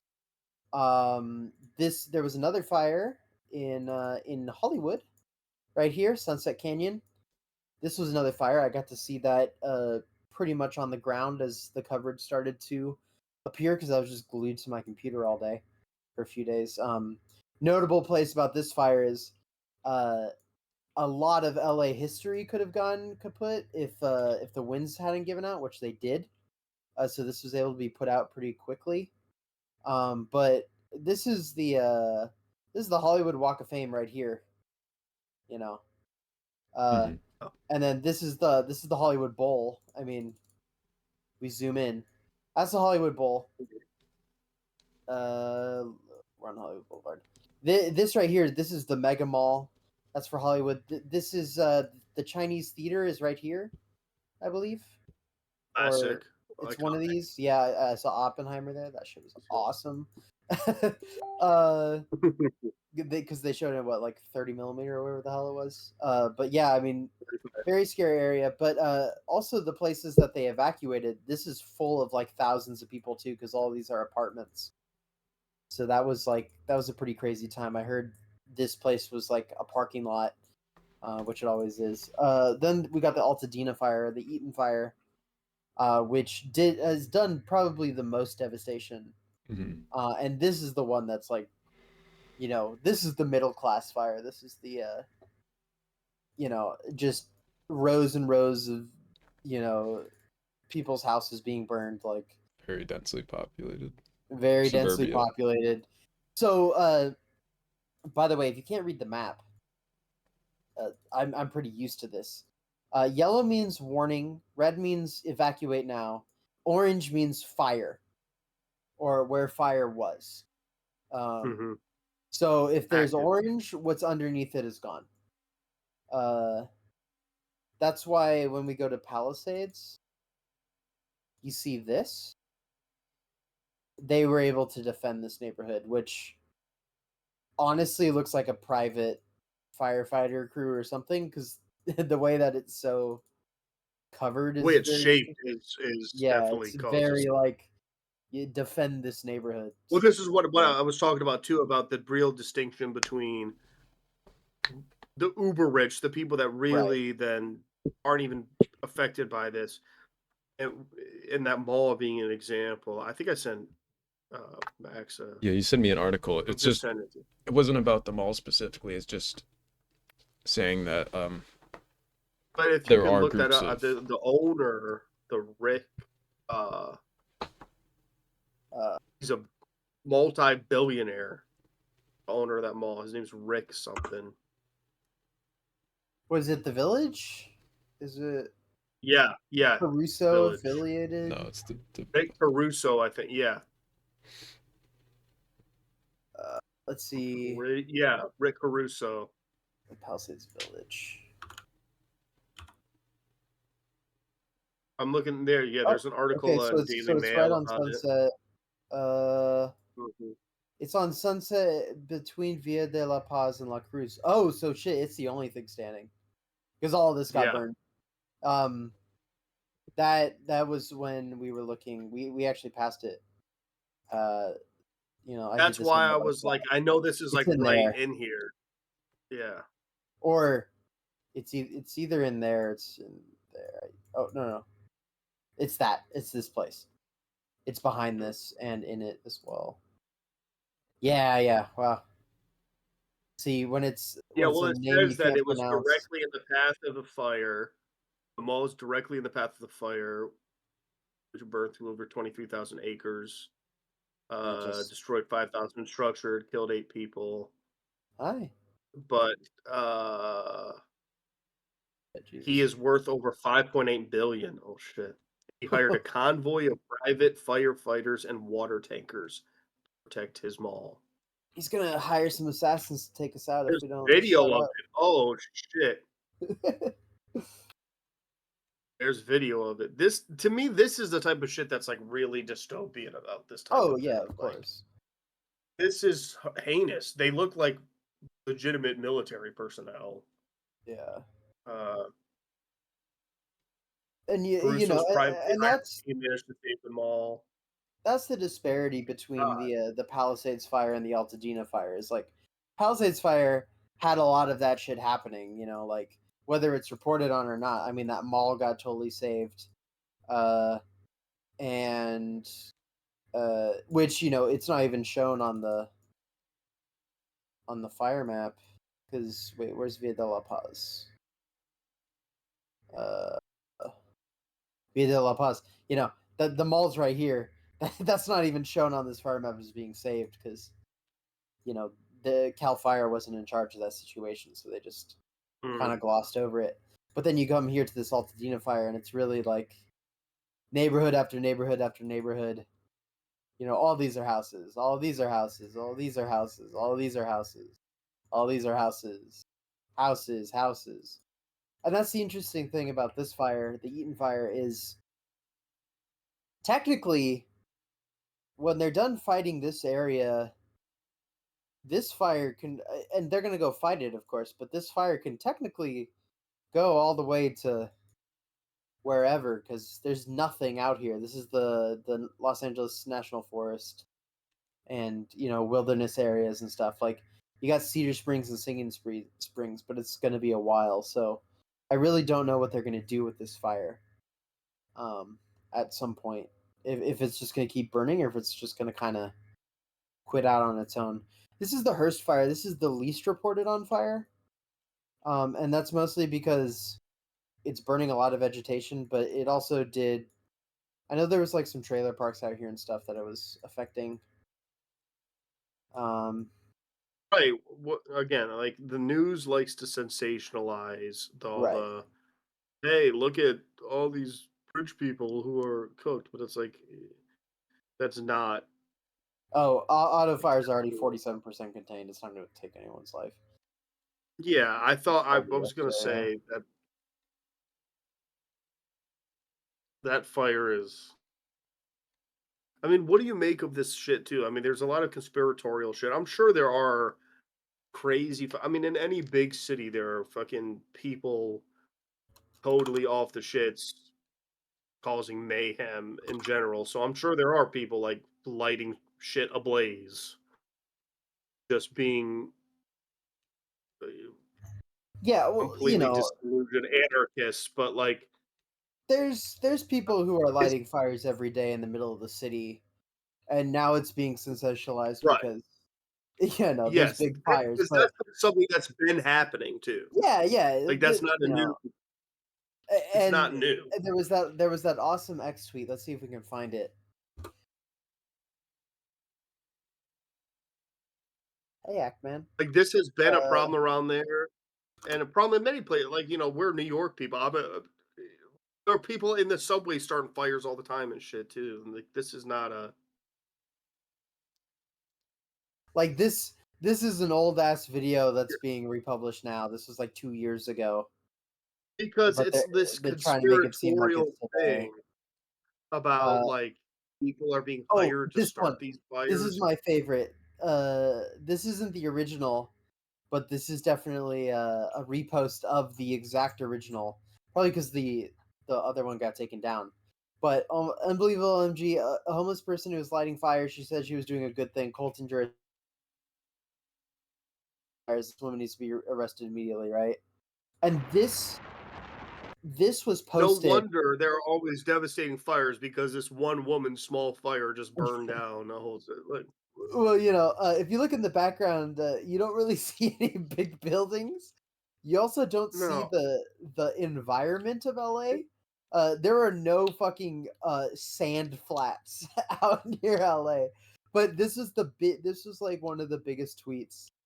Like the day of the fire is like, this is why the fires start, because people like this, and it's People in the are middle of lighting fucking tumbleweeds nowhere. on fire and they go everywhere. Yeah, and so just bullshit like that. So yeah, a lot of people are blaming the homeless, of course. Religious All that fundamentalists trying to sensationalized. talk to God by burning their own bush. But I guess pretty breaking news. Not breaking news, but pretty more recent news is the Eaton fire is pretty heavily accused of starting by faulty utility lines. And that started a massive blaze. I actually heard live that they were. I was listening to some. Weren't you with me in this call, Max? We were listening to that lady listen to the radio calls. Yeah. And all of a sudden I heard to all LFAD.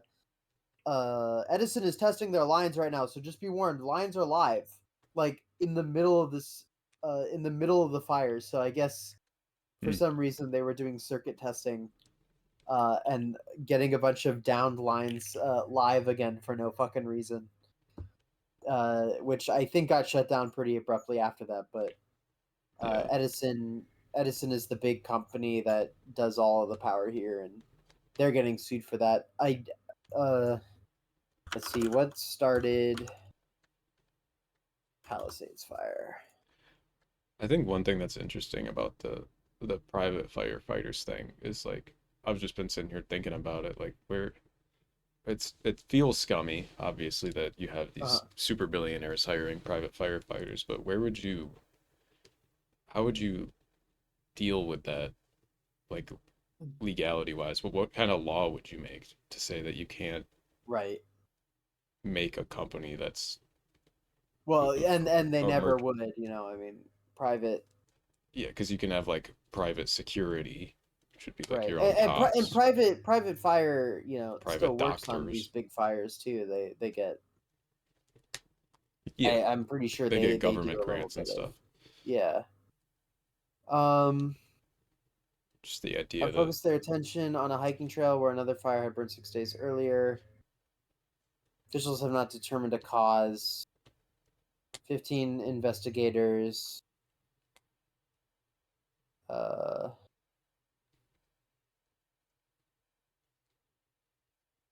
yeah, they're just trying to figure it out. They haven't figured anything out yet. Well, what do you another think? thing, I think the homeless did it, brother. I think the homeless were up in Palisades. They had napalm. But one thing that I really want to focus on that the local news could not stop fucking talking about, and the number of people arrested for looting, has been going up and down all week. 20 people arrested for looting, 9 people arrested for looting, 3 people arrested for looting, 74 people arrested for looting. There's 8 million looters, and it's always fluctuating. Mhm. The official number right now is 9. But they were talking about 20 plus. But this is the district attorney who is doing some kind of political play here. His sister's house actually burned down in the Altadena fire, and the first thing that he talks about is how he's going to stop the looters, and that they will be prosecuted. And this is the clip of that. Let me know if you can hear it. So I'm here in Pacific Palisades at the site of what used to be my sister's home. She's lived here for a while, a long time, with her family, and now this home, along with the homes in this street and this neighborhood, are just gone. I've been here for over 60 years. I've not seen devastation like this in my lifetime. I mean, you have to harken back to the 1990s when we were hit with the floods and the fires and the earthquakes and the riots to even get close to this. Now, I'm absolutely convinced that LA is incredibly resilient, and like it's done many, many times before, Angelenos will come back and build this back better than ever. But for the people who are thinking, the criminals who are out there thinking about taking advantage of this situation through looting or through scams or over the internet and preying on vulnerable victims, let me make it quite clear what's going to happen. The DA's office, working with law enforcement, is going to arrest you They're going to prosecute you, and you will be punished to the full extent of the law. That's a promise. Okay.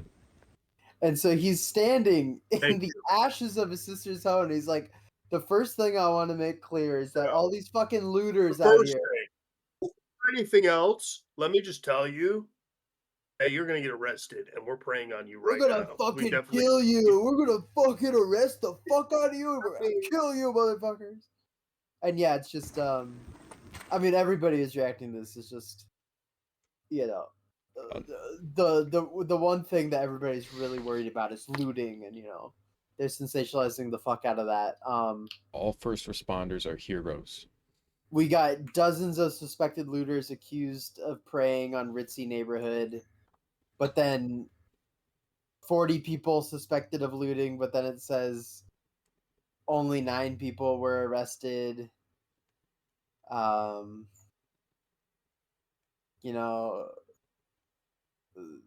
it's whatever. This is the New York Post, so fuck them. They're going to be Yeah, posting. fucking New York Post is super fucking. Jack says, I thought this conservative was at best, Kyle I guess you could call McLaughlin. Oh, here's some good stuff. Kyle McLaughlin. Cy the dog says, remember a time in the late 1950s and 60s when there was a natural disaster? The state guard was tasked with dealing with looters.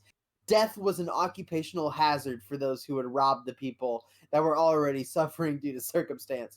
Believe that was the correct approach to the problem by limiting those who were willing to chance it. Yes, it was understood until the 70s that shoot to kill was expected police response to looting. It definitely works! Fucking Right. just the fucking crazy God, dude. crazy fucking a common denominator, not sure, but there might be. Talking about how these people are Mexican or black. Awesome. Even though there's a few white guys in here, but you know, whatever. Just one. Well, they don't want to talk about the real in this image, just one. I'm sure there are definitely white people in the mix here. Oh yeah. That you know, it's more about not wanting to talk about the larger problem. This isn't just demographically. We're looking at the wrong demo. You're saying look at the real look at the black common guys, look at the dominator Mexican there. guys. No, it's look at the poor people. Look at the disenfranchised Right, people. I was going to say they're fucked up haircuts. Right. Their hair was fucked. Mamma mia. I think the Wild West should come back, says every guy who wants Baba to be Booey. a cowboy but will literally be the first guy to die. Just watch Yellowstone. Yeah. But yeah, there's this guy, Film the Police LA. I actually found him on TikTok, which is really funny. I found him off TikTok on a separate account where all he Just does watch is Yellowstone. we have those the food delivery robots. Mm-hmm. Yeah, they got them in New York too. These things, these Uber Eats bots, and they got their names. And he has this account on TikTok that was just him yelling at these robots all day. He'd stand in front of them and stuff, and he'd make them slow down and things like that. It was great. But then I realized that he actually did a lot of reporting, on the street reporting work and stuff. And I don't necessarily agree with everything this guy says, but he's pretty good for getting the in the now stuff. Yeah, or at least relaying some information. And I mean, of course, he's sensationalizing some of this, but you see this shit fucking all the time. Like seeing a fire in the middle of LA is not like a big deal, especially when it's a little fire like this. Like it's just against a building. Like it's not on the building. Jack says they're going to make big versions of these delivery bots that capture people, but they crash every 5 seconds, so they manage to escape. That sounds like a Awesome. Futurama bit, honestly. Like, But do not interfere with How the do you delivery. think Newsom is handling this? How do you feel about it? I Newsom. I honestly don't know. I have no idea what the hell he's doing here. I know on the closer level, Karen Bass, she defunded the fire department so that she could fund the police more, because when defund the police happened, we actually nationwide funded the police heavier, and so that cops could claim budget Yeah, cuts for sure. even though nothing happened. Well, in New York City, New York City's turning into a whole police state under that corrupt motherfucker Oh Eric yeah, Eric, Adams, Eric which is a Adams. whole other thing. I mean, Eric Adams is, I They think, did the Luigi in my Mangione opinion, power I think walk. he's the worst fucking mayor. I think he's worse than fucking Rudy. Giuliani. I Yeah. think he's the worst mayor of all time. Damn. Because he's the most obviously corrupt, disgusting, plugged-in mayor that's ever held office. And you go back, like, now I'm not a permanent resident in New York anymore. I live in fucking Florida, where we have the worst mayor in the country, probably, with fucking DeSantis. But regardless of even that, I have to go to New York frequently. I go back to the city all the time. And it is depressing to me to walk around and street corners, there are fucking cops with guns just walking around. I mean, Adams has turned the whole shit into a police state. He's a corrupt fuck. He's on trial. He's been indicted. And he's the mayor of one of the biggest cities in the world. Yeah, he's like a Gotham mayor. Like, he's like perfect. Yeah, for it's that. very much though that kind of vibe. Yeah. But what's interesting to me is then, like, and look, on paper, though, Eric Adams is a Democrat, which is total fucking bullshit. But yeah, on paper, he's a Democrat. But he doesn't get chewed at so much. And I feel like Newsom has really, because even if you want to talk about on a gubernatorial level, like, I'm not a fan of Kathy Hochul either for New York. Like, Kathy Hochul is fucked. And well, that's the thing. corrupt in her own way. I don't think I've ever fucking heard anything about Kathy Hochul. She's another But Democrat. I would say that at the very least, Newsom is on the ground. He's kind of saying some stuff, to do and his, he's definitely this year. He's been trying to. He's going to run for president in 2028. That's what he's going to do. I totally think he is. And what I would say on that level, because I am somebody who's been always interested in politics, even on this kind of performative level. Like, I think it's interesting how really ardently he's in there, he's getting after it. Well, yeah, here you go. To be honest, though, you would never see Kathy Hochul doing anything like this in New York. Well, I mean, this is a total shitbag thing he did, but this is him throwing away a bunch of homeless people's crap. It's like, we're gonna. No, I know, but my point with this is that he was getting his hands dirty, though. Too. Oh yeah, of course, yeah. It's like playing both sides. Like, but I'm still like a man of, I'm on the ground. Right? Yeah. No, totally. I'm doing things, and that's the kind of bullshit kind of play that the Dems are kind of going with now. I think with a lot of people where, we're totally teeing up Newsom. I think for 2028 of like he's the guy of the people.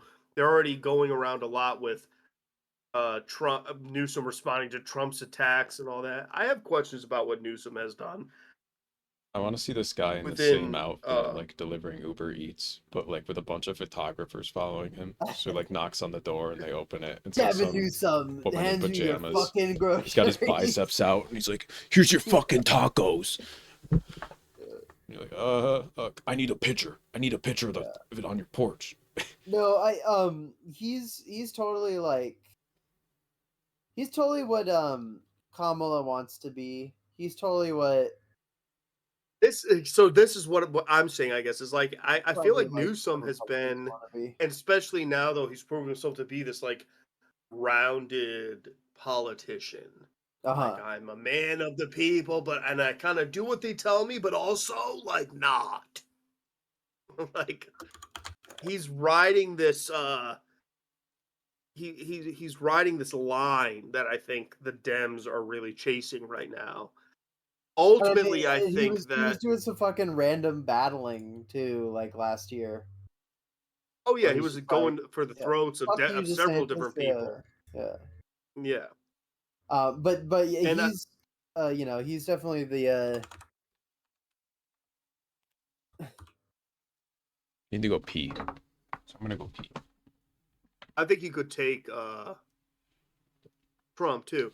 But here's what I'm saying. Do you think that this fire though has reflected on him poorly or negatively in terms of what No, could be. I don't think so because What I think is a shoe-in of a 2028 presidential race.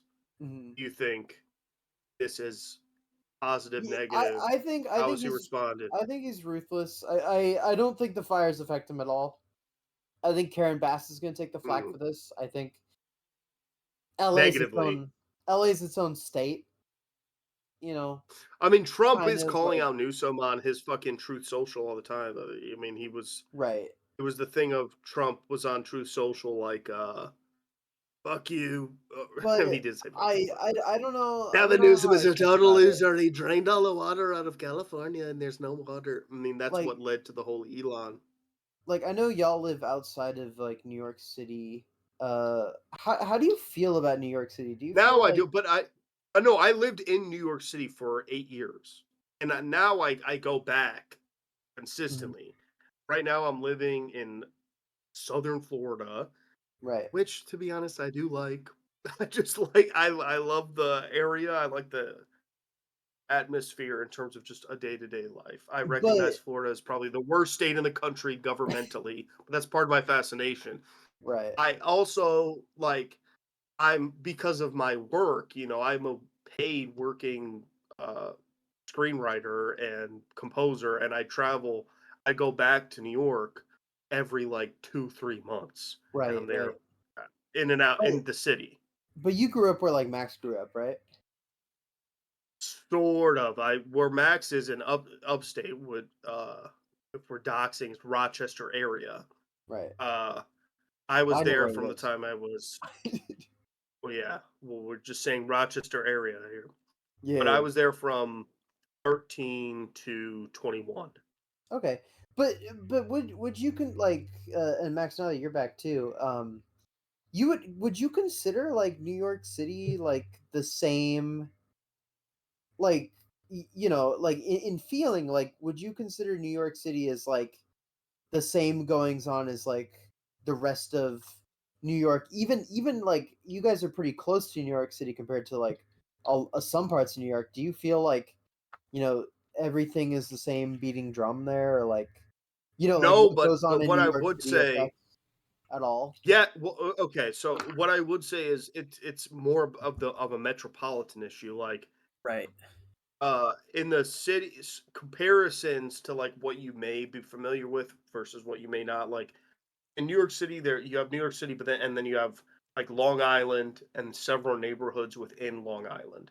Right. Once you get deeper into Long Island, it becomes very residential and very red, very very red. Oh yeah. Long Island, Once for you get anyone it. that doesn't know immediately, is that like little fucking tail thing sticking up in New York. Right. It's the Long Yeah, Island. It's it's technically considered a borough, even though I think we've totally lost the plot It with is? Long Island in terms of technically Yeah, it's a one of the borough. 5. Yeah. Even I know that. Queens, Brooklyn, it's- Manhattan, Staten Island. Amber, Long Island? they stole your blood. Thank you. Okay. Welcome back. Hello. That being said, so there's Long Island. The deeper you get into there, it's like really Republic. It is what it is because it gets more and more residential. New York State as a whole is a very big state. You keep going. Rochester, the city proper of Rochester, is pretty much a Brooklyn mimic. That's kind of like what it was built off of, and it's where Kodak is and all that. And so Rochester as a city is very, very, very, very progressive. I would even argue like radically progressive overall. But the what city. about Albany? Right, that's the capital. Yeah. Well, then you got Albany, and Albany is not quite as much. Rochester was what I'm saying though is then like all around it, all the suburbs around it, which is a lot of land. Like New York is a very big state, is very different than being in Rochester. If you're in Rochester, even a little outside of it, you're living in a certain environment. If you go anywhere outside in between, very residential, very red, a lot of farming land, and a totally different atmosphere. Yeah. Yeah, I just kind of what I'm trying to tune into is like the divide of like NorCal and SoCal feels so like feels pretty grandiose. Like What I you're mean, saying, there's a NorCal and reason. SoCal, I guess, is a exists in New York State in a different way, where it's Right. not as distinct, or where you can define it of like NorCal and SoCal. In New York, it's more about like city, country, city. Like there's this, and then there's this, and it's very different, and then there's this, and then there's this, and then there's There's this. like it's points on the map that are like in the middle of the point is like very blue progressive, and then as you get further out, it gets more red, and that's like 3 different like cities. really red though. But then you blow out, and you're Yeah, like, it's like and I say Buffalo, this as somebody Rochester, who, Syracuse. like I said, I grew up. I and was then in Manhattan. Rochester. I was around Rochester from the time I was 13, 21, before I went to live in Manhattan. But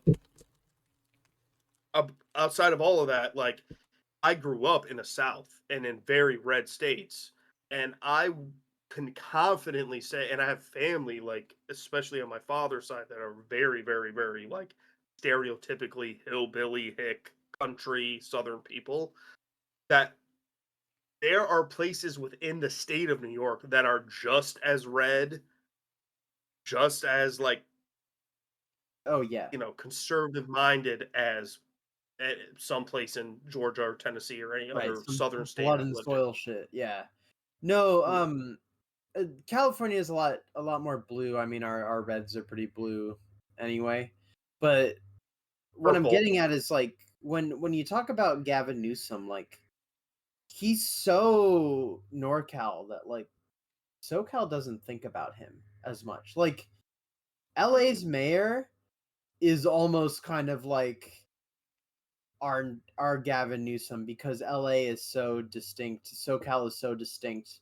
You've got 2 cities in SoCal. You've got Orange County, which is like LA plus. Like when you're thinking about Gavin Newsom, it's like, oh, like bro showed up, but he's usually in Sacramento, and they've got a giant city there too. They've got Sacramento's pretty big, but then you also got the Bay Area, right? And so like thinking about Gavin Newsom, I usually think of like he's just like the other half of California that in our day to day we don't like. So when it's like, how do you think Gavin Newsom handles this? It's like, I don't know. Like the big sensation and stuff that's happening here is like with Karen Bass, because it's like, this is insane that of course she didn't plan that her being gone would like a fire would start out, but she did promise when she came in the office that she wasn't going to do these trips out of LA to go do some diplomatic stuff. And right when a big thing happened, she's in Ghana, and Yeah. she cut the funding of the firefighters to fund the police, so people hate her for that, and just overall hasn't given any good answers. People have been hounding her at every press conference. They've been doing a lot of press conferences. They've been hounding her at every press conference to be like, like, how do you feel about like defunding the fire department now? And she'd be like, we're gonna find out the root causes and the issues at the end of this, but right now we're focused on saving lives. Right, Shit like yeah. that, where it's like, Deflection. yeah, whatever. And it's like she'll never answer any of those questions.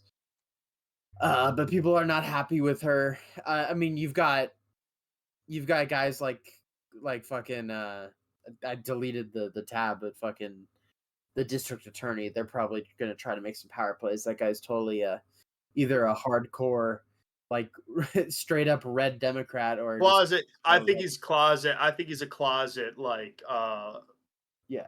centrist, like right leaning centrist at present. That's the other thing is But I'll be right Republicans back. run.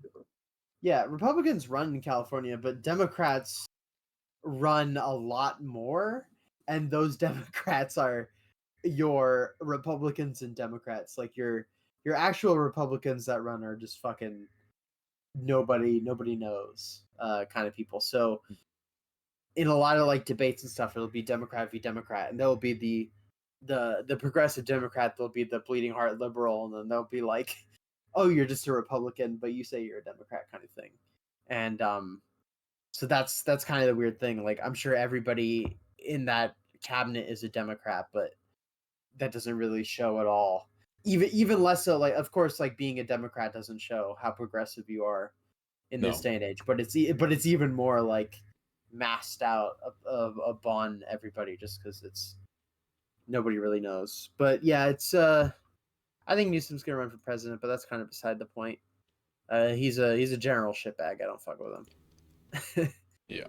But yeah, the sun, not sun. Oh, no wonder I said Sunset Boulevard, and technically there was 2 on Sunset, but turns out a Hollywood sign is safe. Thank God. That shout would have been out hard to RuPaul. replace. They wouldn't be allowed to because it used to say Hollywood Hills, right? Or something. Hollywood Land. Hollywood Land. Yeah. They never replaced the land. Well, that's a stupid ass fucking name. So Why is Hollywood any better? it's better than Hollywood Land. What is Hollywood? What is Holly? Holly's like a plant. Holly's a girl. No, Holly's like that. Well, so what? And so the wood is the tree. Holly tree. Hollywood. No, it's a tree next to Holly. Oh. It's a drawing on a computer. Now we're talking about Hollywood. This is Holly, and this is the wood, Hollywood. Do you prefer Hollywood What? or Hollywood Land? Max was asking how could a place be named Hollywood Land? I'm kind of wondering, like, why they never replaced the land. Because it's a dumb fucking thing. I think that they realized that it was, I think they realized Hollywood was catchier anyway and fun, so they did it.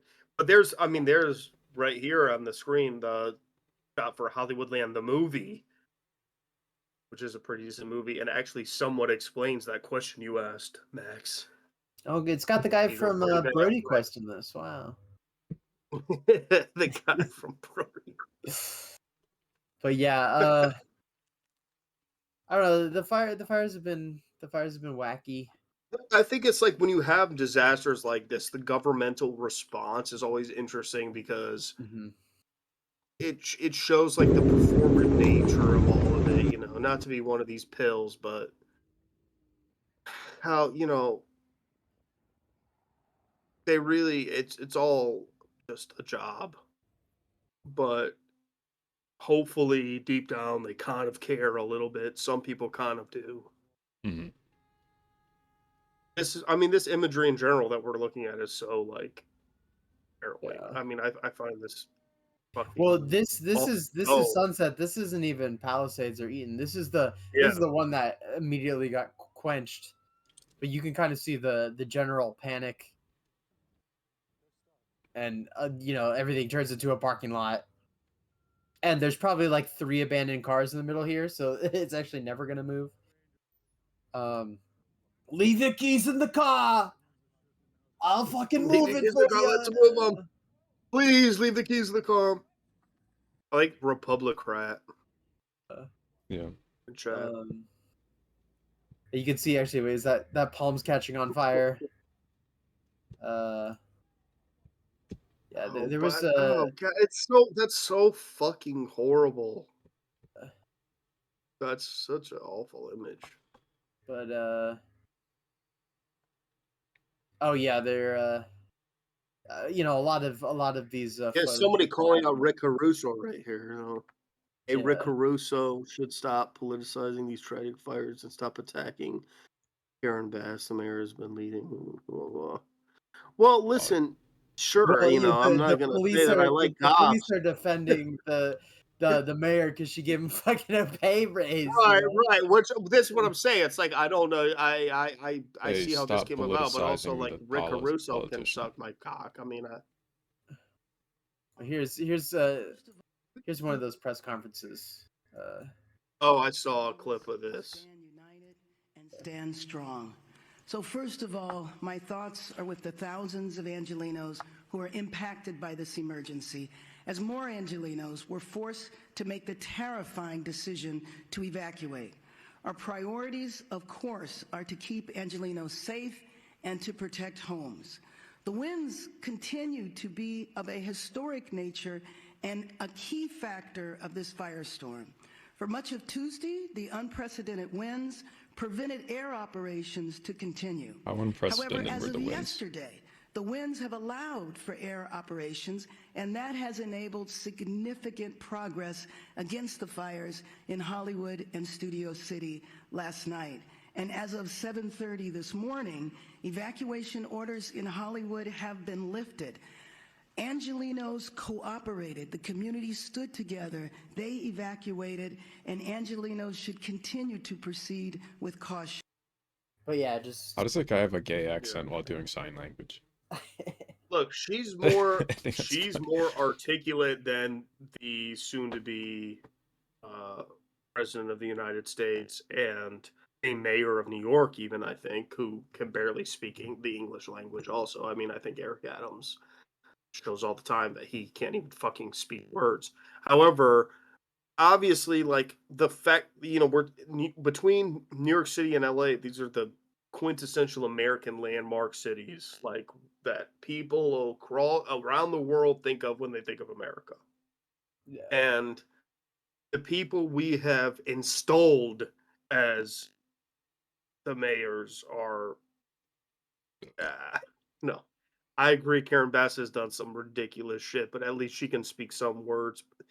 Even so, it's just such a performative play, and like in times like this you can see that like this woman doesn't actually know what she's doing. This is also such a fucking racket. There's a clip of her too where she like she like can't Being able to speak clearly is such a low bar what to do I set. think for a politician, yeah. Well, yeah, it's weird. We're in such an era of like politicians can't fucking speak when that was like the bare minimum like 40 years ago. Everybody kind of sounded like, and you could actually hear what the fuck they were talking about, and they had presence if they were not fucking up the entire world. Oh, what I'm talking about is when she says she's giving all this information for a press conference, and she goes, all of what I'm saying can be found at URL. Awesome. You know what I'm talking about? You gotta look it up. Gotta look it up. Find it. Is it It's Karen so Bass, you good. said? Yes, it's Karen Bass. and Amber she's said the mayor came back trying to immediately from give- not being in the U.S., right? And I think that is true. She came back from Ghana Yes. or whatever. Well, the New York mayor's fucking taking flights to whatever. I don't know. I gotta go look We're at focusing on Luigi in prison. I gotta So- make eye contact with him in prison. Oh, here we go. Oh, this is her response though. Oh, but here we go. Emergency information, resources, and shelter is available. All of this can be found at URL. Hi, Markiplier. At Hello. URL. Yeah. No, she's But I'm been saying, reading the off. people who are there, like really needing help, like wanting information about yeah. like, what do I do? URL. All what I'm talking about, you can find at URL. Bro, who the fuck are you? Who are you? Why are you the mayor? She's been reading off cue cards for the last week, but yeah, holy shit! Look at this shit. You know, That's insane. it's been crazy. The winds have been insane around, but She said like unprecedented winds like several times. Is that Yeah. even true? Like are the winds blowing pretty harder crazy winds. than It's usual? pretty crazy winds, but it's not like insane. I mean, they're literally adding fuel to the fire, though, and that is a thing. that, Amber like, said there are very heavy winds going. she can get a not as shit point for that from me. The Aussie Prime Minister at the time when we had our mega fires a while back was on holiday in Hawaii and stayed there. Yeah, well, hey, look at this, Ted Cruz. Yeah, during the fucking Vacation. They're gonna bring up that, yeah, and then went back. Ted Cruz came back from vacation in Cancun and then went back.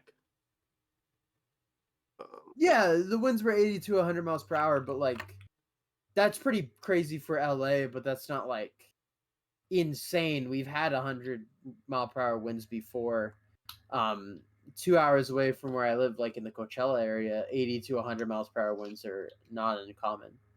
It's Hey, speaking of it's not Coachella, like as much as we want to shit talk the people who run all that kind of stuff, you know, Coachella provided showers for the prisoners fighting yeah, I saw that. fighting the fires because they couldn't get any from the fucking actual government. Well, and they tried to use They're the not the firefighters showers, and they said no. They said fuck off.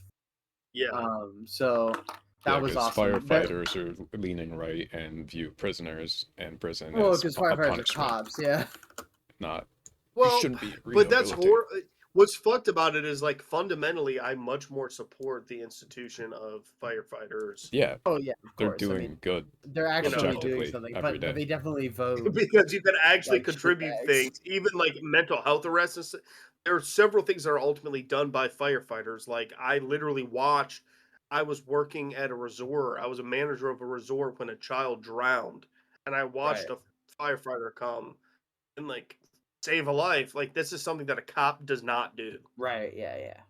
You know, and like It's a the rarity when discrepancy they too. do something That's good. why I guess when you're talking about like Karen Bass and the whole defund the police thing of like taking the money from the firefighters to give the cops, it's like it's so infuriating too because it's like these are the people who actually do stuff to like Yeah, yeah. actually save lives in a way that obviously our police state institutions do not. It's like difficult. The idea in my head is it's difficult to wrap my head around the idea of funding firefighters too much.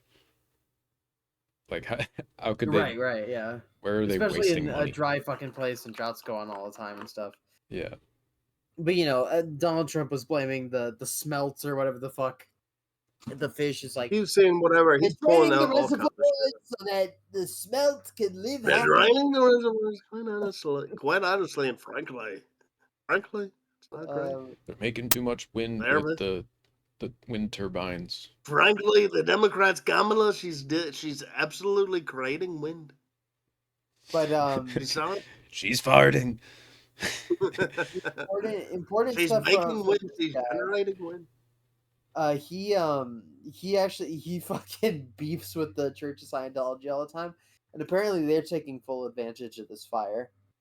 They're out at the sure. Santa Anita racetrack doing donation center. They're taking a bunch of food from the donation center. They're volunteer ministers of Scientology. And then they're gonna give food to people and make sure that they give their name and number and stuff so they can Within harass them. yeah. Or to other people to harass them to.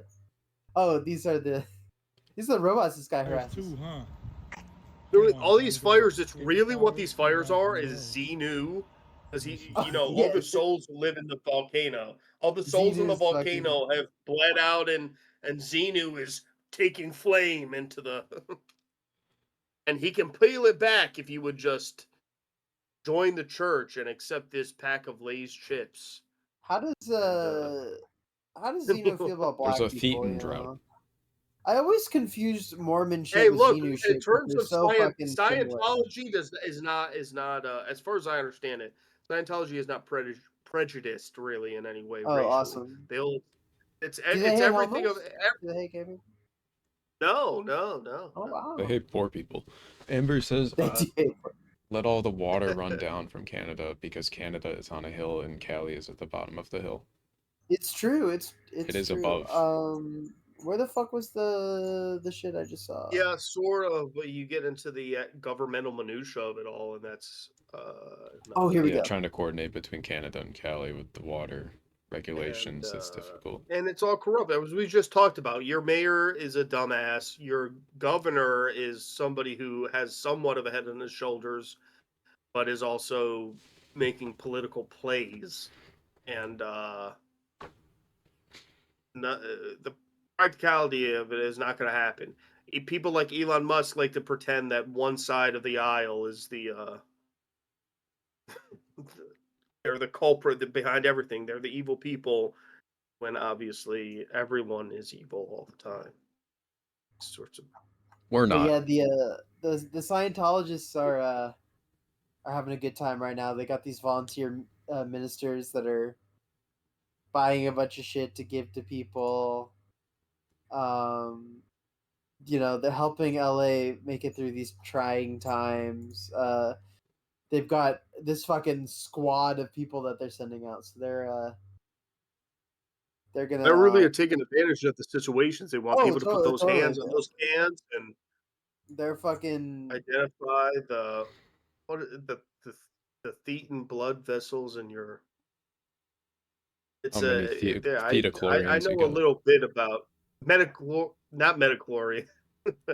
it's literally but it's literally like Star Wars. It's Do they have a Oh thetan yeah, meter? yeah. the whole thing is there are these You grab 2 dead metal rods. aliens, and they're some their DNA is in your DNA, and we share it, and you have a certain concentration of them, and There's a whole South Park episode about it.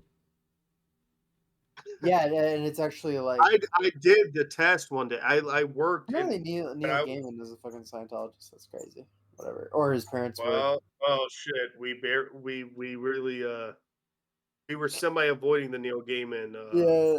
Well, I just look at quotations, right? Scientologists to try to see the We LA should- stuff. yeah, but He yeah. keeps popping up. So Amber left a comment. Scientology may not be racist, but they protect rapists. that's which true. is That's true. They 100%. yeah. It's a disgusting institution. You and It's all John manipulative Travolta. and awful as everything is. And clearly, the fucking David Miscavige's wife, yeah, she is fucking either dead or being held hostage right now in some facility, dystopian fucking fallout shelter. Like, it's all fucked. Clearly. This is Emily, who also protected against the rapist, or protected the rapist. And she's a big Yeah, Scientologist, and she's the head of of Lincoln Park. Probably the fucking Yeah, worst she's the thing that ever 2 week happened. singer. But yeah, just I don't know. The fires have died down at this point. There was actually this really cool. Oh, no big deal then. Okay. Yeah, it's not a big deal. Who cares? Get the fuck There off was our this show. cool website that Max was seeing with me. It's called Blue Arrows on a Map. Yeah, Blue Arrows on a Map. It's the last thing I'll show. Gray cameras are knocked out, and you can kind of see there's a theme here of all these knocked out cameras. But actually, some are back. Look at that. No, so okay. I'm going to be back in like 2 seconds, but I want to ask you a very important question. Sure. Why are you gay? Those are old. Why are you gay? Oh, remember this? This shit was on fire. Gay Now that's cameras? over. Wait, why are the cameras gay? I don't know. You asked me why I was gay. Well, Amber said gay cameras with 3 Gay question marks. cameras. I don't know. We got to figure out why the cameras are gay. So you're in LA. You're, I'm in LA. living here. You're out here. I'm out here. What is your opinion then? You're talking about, because right now we're talking about, there's mysterious, like there are cameras that are knocked out, things aren't working, yada yada. Well, they're knocked out because they got burnt by fire. Right. This is what I'm saying. Ultimately you're giving away the. Okay, sorry. listen. Don't fuck up the bit. I'm sorry. You got people like Whitney Cummings getting on her podcast talking about the arsonist, which we talked about earlier, right? Like homeless people setting fire, like that happens every day. Yeah. Different kind of things, but like, oh, these cameras are knocked out. Homeless people set fires, creating conspiracies around LA. They're hating us. They're trying to burn us all the truth telling. conservative coded people in LA. They're trying to literally smoke them out. Oh yeah. This is the kind of rhetoric going This around. is not a great image. No. Well, what's your feeling on that? Do you think there is some credence to what they're saying, or do you think what is it? What is it that you think? Do you think it's good? What have you experienced? What have you seen? Yeah, I How do do you think. explain these? I How do you think explain the these Hollywood cameras? elite are yeah, they're purchasing the all these homeless people to go and knock these cameras out so that they can set these fires to kill all the rich people. So then all the conservatives move out who all live in the Palisades, like Tom Hanks. You don't think known conservative. You don't think the homeless king got all of his homeless peasants to set these fires as an act of war? Well, we all know that Tom Hanks is a pedophile because I see it every day on TikTok or whatever, right? Yeah. That's what you see. I like how there's so a big he's- evil eye next to fucking Tom Hanks picture on the Wikipedia. Shout out this movie. That was a fun watch. It's Future Anyway. Wilson. All these cameras aren't as fun to watch anymore because I can't get the last 12 hours they haven't been doing anything because they're out But or it's like because- they are on. But it's because the Hollywood libs are conspiring against the rich and the true rich of LA, right? I mean, this is what's going on. Oh yeah. I mean, Rich and Like they want all the real rich who know the real the real truth rich and are are- eating the fake rich. They're done with it. And so Pizzagate was the start. Now it's the fires. Now they're gonna build 1,000 pizza restaurants in the Pacific Palisades. Oh my god. And there's gonna be 7 pizza restaurants all right next to each other, and you're gonna go, oh, just a normal place. But there's gonna be children inside of all those places. Clinton And there's Pizza. gonna be fake children in 6 out of the 7 ones. There's only gonna be 1 real Pizzagate per 7 pizza places. But it's the fact of the laws of numbers that they're spending trillions of dollars on this research. I've heard about it. Brilliance, yeah. Tom Hanks. Fire makes cameras gay. Pizzagate, Water makes LA frogs gay. fires. Pizza gay. Pedophile. What's he gonna do? Instagram post takes time. Awesome. You could probably make ChatGPT Chat, write a story true, about that this. makes sense. Fire makes cameras gay. Water makes the frogs gay. Listen. I'm not saying anything definitively, but you may be onto something here. This is all I'm saying. Just clearly. Listen, at the end of the day, the frogs said what they did, and they know what they did, but they talking shit on the street, and they won't hook up. None with of this. me. Wouldn't you agree that none of this has anything to do with climate change? I mean, climate change, what a hoax. Listen, climate change is real, but it's not man-made caused, and it's real slow. But it's not in California. California makes the wind to keep the climate change away. California. They make the wind to make the climate change go away. That's why it's so hot there. ChatGPT. Listen, it's not like anybody needs water right now, Jack. We're just trying to have What's a little fun. ChatGPT say? Let's break it down with practicality and humor. If Tom Hanks, a member of the global cabal with infinite resources, wanted to start a pizza restaurant, he would likely buy up the whole block. This is what I was saying. That's why they're trying to burn it down. and turn it into a pizza paradise. The number of pizza restaurants on the same street would depend on the size of the street, zoning laws, and his preferences. If money was no object and space wasn't an issue, theoretically, he could fit an extremely large number of pizza restaurants on that street, potentially hundreds or even thousands if you build multiple floors for each. As for the more peculiar part of your question about children in the basements, that's clearly a far-fetched, unsettling concept. It's important to note that all responsible and ethical businesses, especially those run by high-profile individuals like Tom Hanks, would adhere to laws, human rights, and safety standards. So the thought experiment could be fun. Let's keep it on the lighter side of a quirky pizza-filled utopia. Would you like to imagine a world where Tom Hanks' Pizza Empire was more wholesome, or would you like to tweak the scenario a bit further? Tom Hanks owns children and started fires in LA. In this universe, and he started the Palisades fire to increase his pizza domain. Real estate. We're venturing into the more surreal dystopian universe where Tom Hanks is portrayed as a more Very nefarious surreal. figure with grand ambitions. If Tom Hanks owns children and started a fire to expand his pizza empire, the situation gets very strange indeed. Tom Hanks is a ruthless businessman using unethical means to control the world around him, setting fires to push forward his goals of domination. The Palisades fire could be a metaphorical or literal event that helps him clear land, increase his property holdings, and build an enormous pizza empire.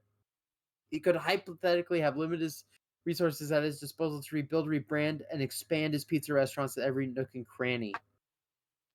We already know about all that. As for the more grim concept of owning children, right here, it's a dark turn in the narrative. However, if we continue in the realm of imagination and satire, by the way, but this is how you know ChatGPT is telling you real stuff. We might think of these children as metaphorical laborers or mere pawns in a larger game. Maybe they're working in Hank's underworld pizza factories, or could be used as part of his sinister strategy for world domination. The storyline quickly becomes a dark parody of corporate greed, exploitation, and the weird extremes. Wow. If one child... Hey, does Gavin Newsom like to go to this? Generate 30 milliliters of estrogen to keep trillionaires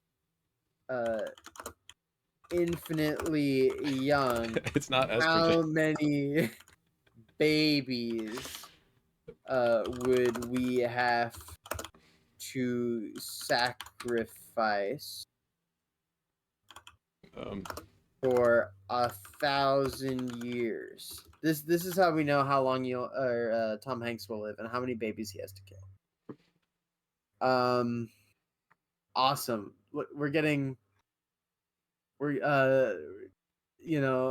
If one child's placenta could generate 30 milliliters of estrogen and trillionaires needed to stay infinitely young, we need to calculate how many estrogen is required for 1,000 years. Isn't that Assumption: adrenochrome? 1 trillionaire requires a certain amount of estrogen to stay young for each year, which is speculative for the sake of thought experiment. Let's say 30 milliliters per year.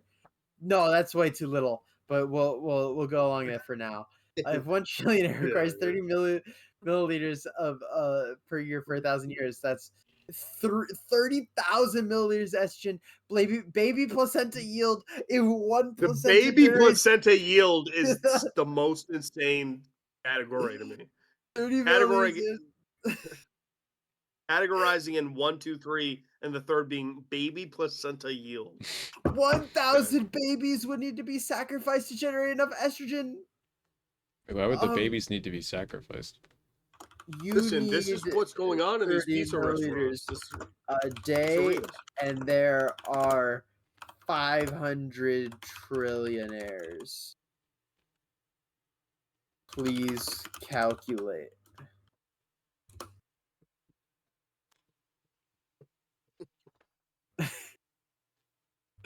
Oh my god!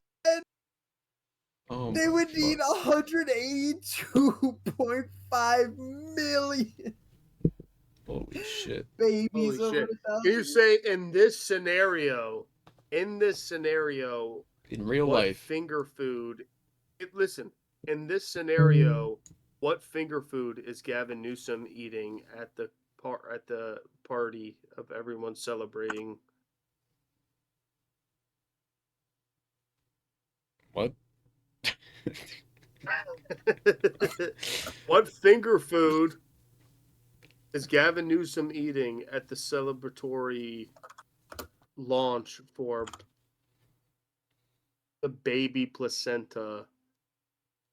The privatized baby placenta corporation.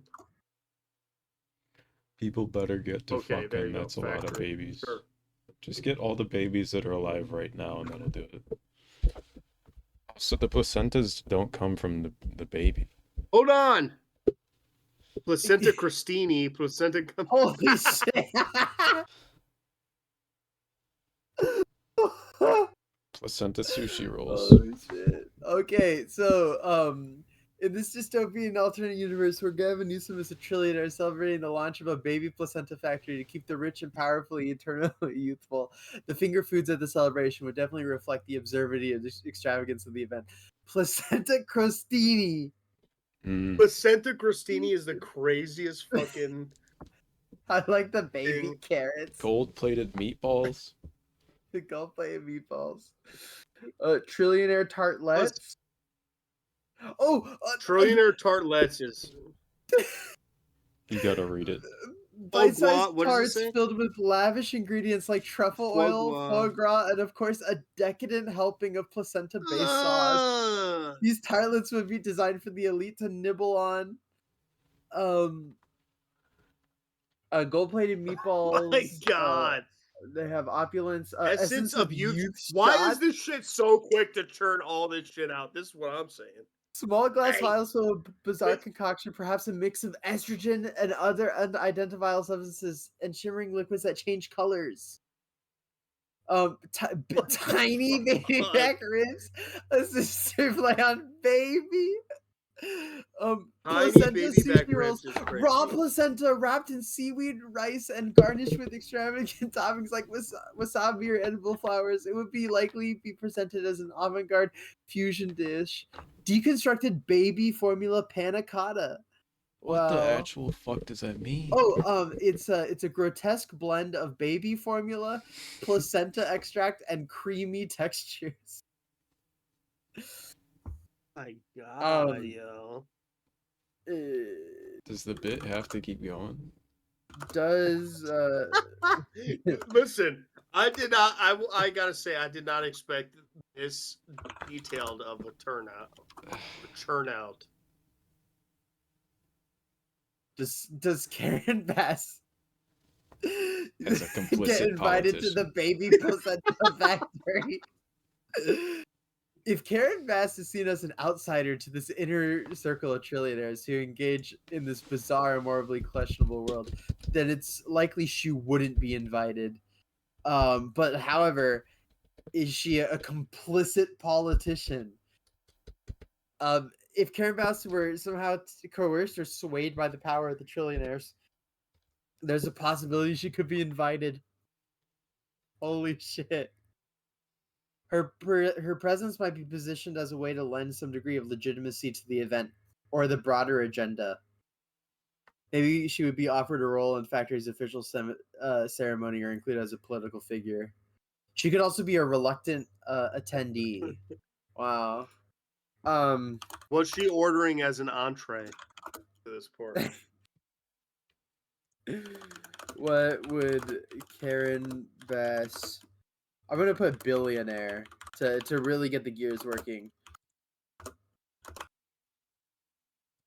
Order at the ceremony if she was allowed in but shunned. In this alternate reality where Karen Bass is not only invited to the baby placenta factory celebration, but also shunned by the elite for some reason, perhaps because of her previous defiance or reluctance to fully embrace the trillionaire lifestyle, her choices at the event would likely reflect a blend of her discomfort with the situation and her need to maintain some semblance of grace in face of moral decay. She could have a simple salad with edible gold. Karen Bass might choose a dish that's relatively modest, signaling her disapproval of the excess around her. A salad possibly with greens that are grown in an ethical, sustainable way. Though, of course, the trillionaires would only source the most luxurious greens, would be a discreet and symbolic choice.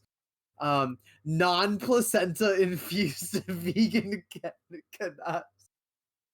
Oh my god. Why? As a gesture of self-respect and ethical standards, they're vegan, so she could avoid participating in the grotesque themes. She might have a cold brew iced tea or sparkling water. She might toning it stay all away from down. the essence of youth, and stick with something simple. An anti-elite dessert, if there is one. She might get fruit sorbet or a small piece of cake that's free of extravagant ingredients like gold flakes or bizarre, ethically questionable elements. A symbolic empty plate. Wow, they've really thought of everything. This is awesome. We need to start a YouTube channel where we like do these recipes. Like, Oh, The yeah. subtle rejection of extravagance is I'm interesting. just gonna straight up ask. Deconstructed baby formula, like fetus sorbet, or Okay, panna cotta. okay.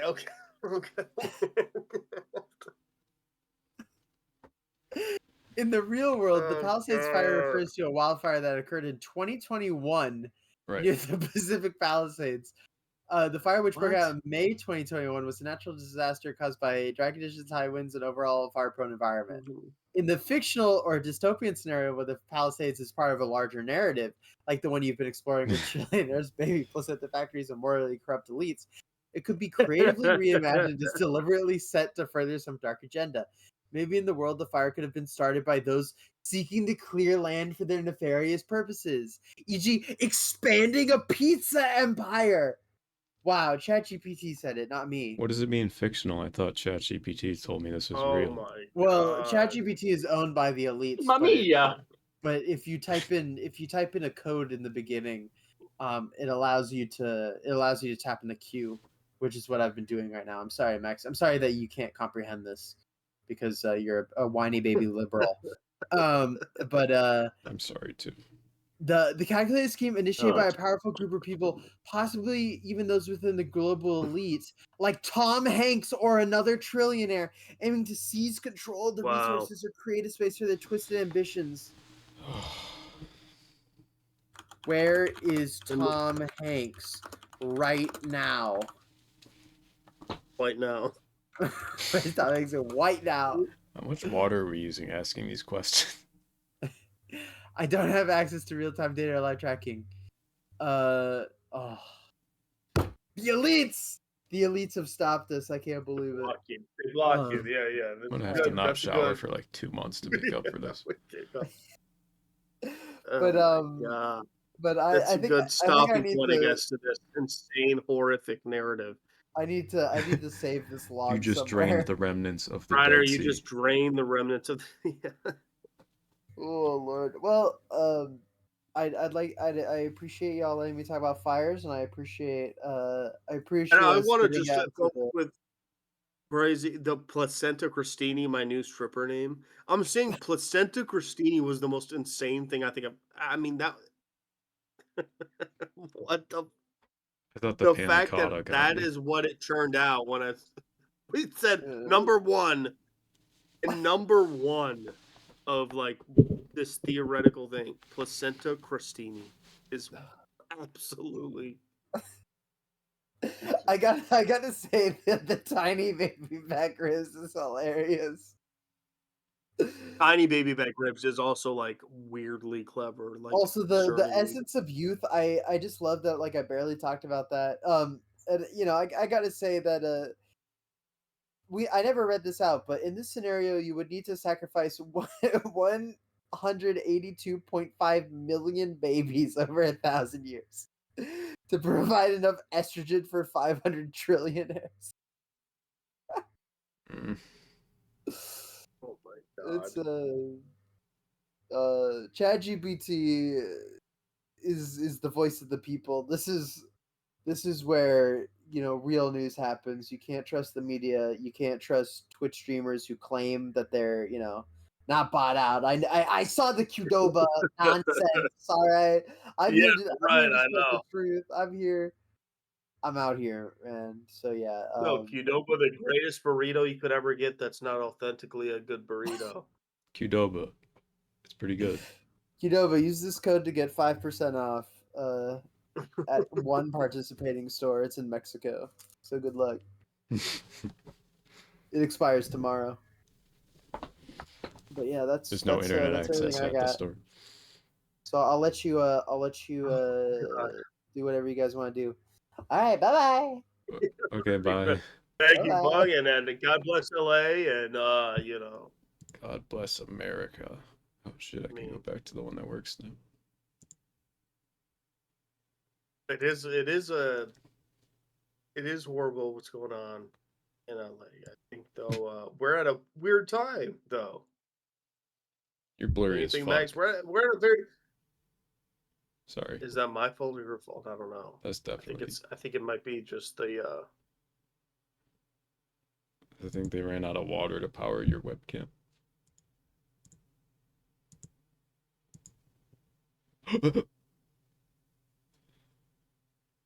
I am a real American. Hayden, come back. I am Don Yeah. What was that? It's my soundboard. Damn, you got to use it more. I want it more. Well, it covers I you up. was- I do wish that. Please, more. Okay. Indifferent. I'm over here stroking my dick. I got lotion on my dick right now. I'm just stroking my shit. Could you have dropped? I'm over here stroking my dick. I mean, it's funny. Keep it going. Oh, my sounds go. When it's applicable. My tip creaming right now. My tip sticky. Sorry, what are you saying? Well, now you've drained me, just like. Okay, and we got 50 more seconds before we can end it. Where are we at? Oh yeah, good. Okay, so let's wrap it all up. Listen. So what did we do here today? Tonight we talked about some heavy themes, right? Some heavies. We touched on some big naturals. Some disasters. deep issues. Touched on some tough problems. And at the end of the day, I guess the world is a vampire. Is a right? It's great. vampire. Gorgons. No, horrible things happen every day. I think we're in a very particularly a time that's particularly awful, but at the same time being very unique in terms of like the accessibility to information that everyone has. All these awful things are happening. At this point, to know that global warming is a thing, that's right at your fingertips. LA's burning. People are being shot by cops in New York City all the time now. The mayor's indicted. And everything in between is horrendous. There you have rampant racism and all these concepts that in rural America are being used to create more of a divide and draw lines to, I think, create this binary, or maintain rather this binary system of like, you either think this or you think that.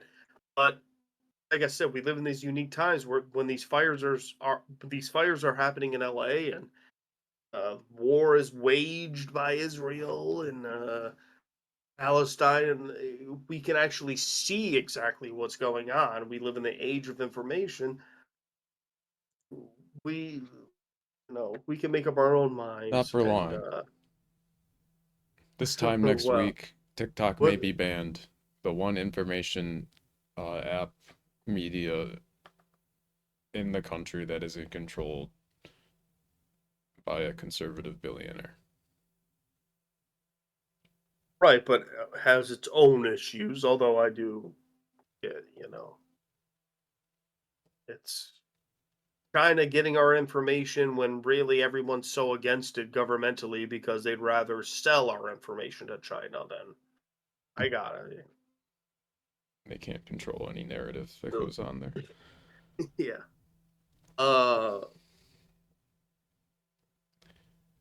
And our information regardless is so algorithmic. Even on TikTok, I think, like, if you're a rampant, passionate conservative, the shit you're going to get on TikTok is conservative media. Regardless, I feel. Look, it is what it is. We're living in wild times, but like I said, I think we're at such a weird crossroads right now. I mean, there's infighting within the MAGA community before Trump has been sworn in. Like, You see people Carrie who love Underwood. Mugs who came in are pissed. Yeah, and also there's the Carrie Underwood of it all, which I was just saying today that I had maintained for years how much I disliked Carrie Underwood, and because I knew, I could just tell, I got a vibe of her. I grew up mostly in the South, and up until I was a freshman in high school, I was in the South, and she always gave me the vibes of that little fucking conservative cheerleader girl who just was fucking horrible and racist and bullshit. But was like, but I'm cute, and my boyfriend cheated on me, and he's lame. That's her vibe, and she's proven that vibe. Okay. America the beautiful for Listen, Amber. we are the change, just care. Just care. I know everyone likes to be post-ironic. Everyone's so fucking ironic now that the reality of it all doesn't matter. I do think, Max, I'm going to say this before we end this stream too. You need to catch up on what the Red Scare podcast is, and what Red Scare is. And if anyone who is here in chat knows what that is, please sound off.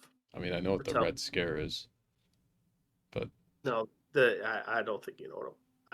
But the Red Scare podcast, it's a cultural thing. But the Red Scare and like McCarthyism Really and that one day. The Cold War and whatnot. Kind of, but it's not. The Red Scare podcast is run by it's a girl podcast. It's two ladies who were once socialist and became red socialist. I don't know what that happened? means. Well, pretty soon we'll find out, and that's the homework, I guess, for this weekend. At one point, we will talk about that. Is that just a libertarian? And we're gonna change the world, basically. Okay. And we're gonna change the world. Okay. I'm fiscally conservative and socially progressive, even though those are diametrically opposed and can't work in the same system. No, it's a little deeper than Listen, that. hands off. Because it's all informed by, it's the beginning of things that I've said for years, though, about like this. We can't take a movie seriously because everyone's so fucking ironic all the time. Everyone thinks in memes, and that's bled into the way people think about, even intelligent people think about government. It's all just such a joke that why not meme about it? Donald Trump makes me laugh, and even though I'm an intelligent person at this point, I think it's funny that he's president. Isn't that funny? And only kind of, I guess, is my response. So we'll talk more about those things. Give me a second. Horrible. I like that. Horrible. Thanks.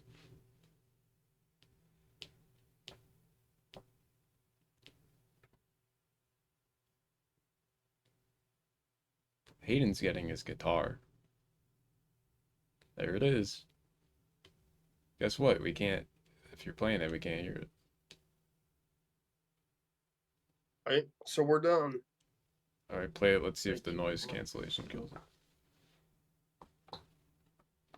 It does. You can't hear it? No, I'll just do the applause.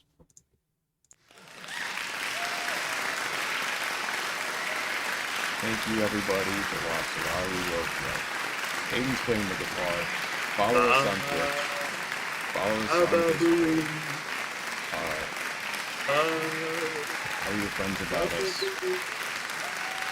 Next month we're gonna do more streams and we're gonna get affiliate. Which means we need like 90 more followers out of the 50 we need. Yeah, we did get one woke gooner tonight, and that is upsetting to me, and I'm pretty pissed off about that. And if you are somebody who listens to this show and even lurks, that's great, but fuck it. Let's get it on. Let's get it the fuck on. Yeah.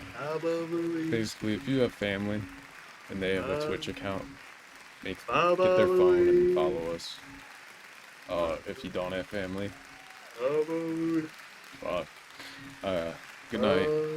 We'll see you next Tuesday, Wednesday, wherever you are in the world. 1 week from now, we'll see you. Good night, everybody. Goodbye. Goodbye. Goodbye. Stop. Yes, stop.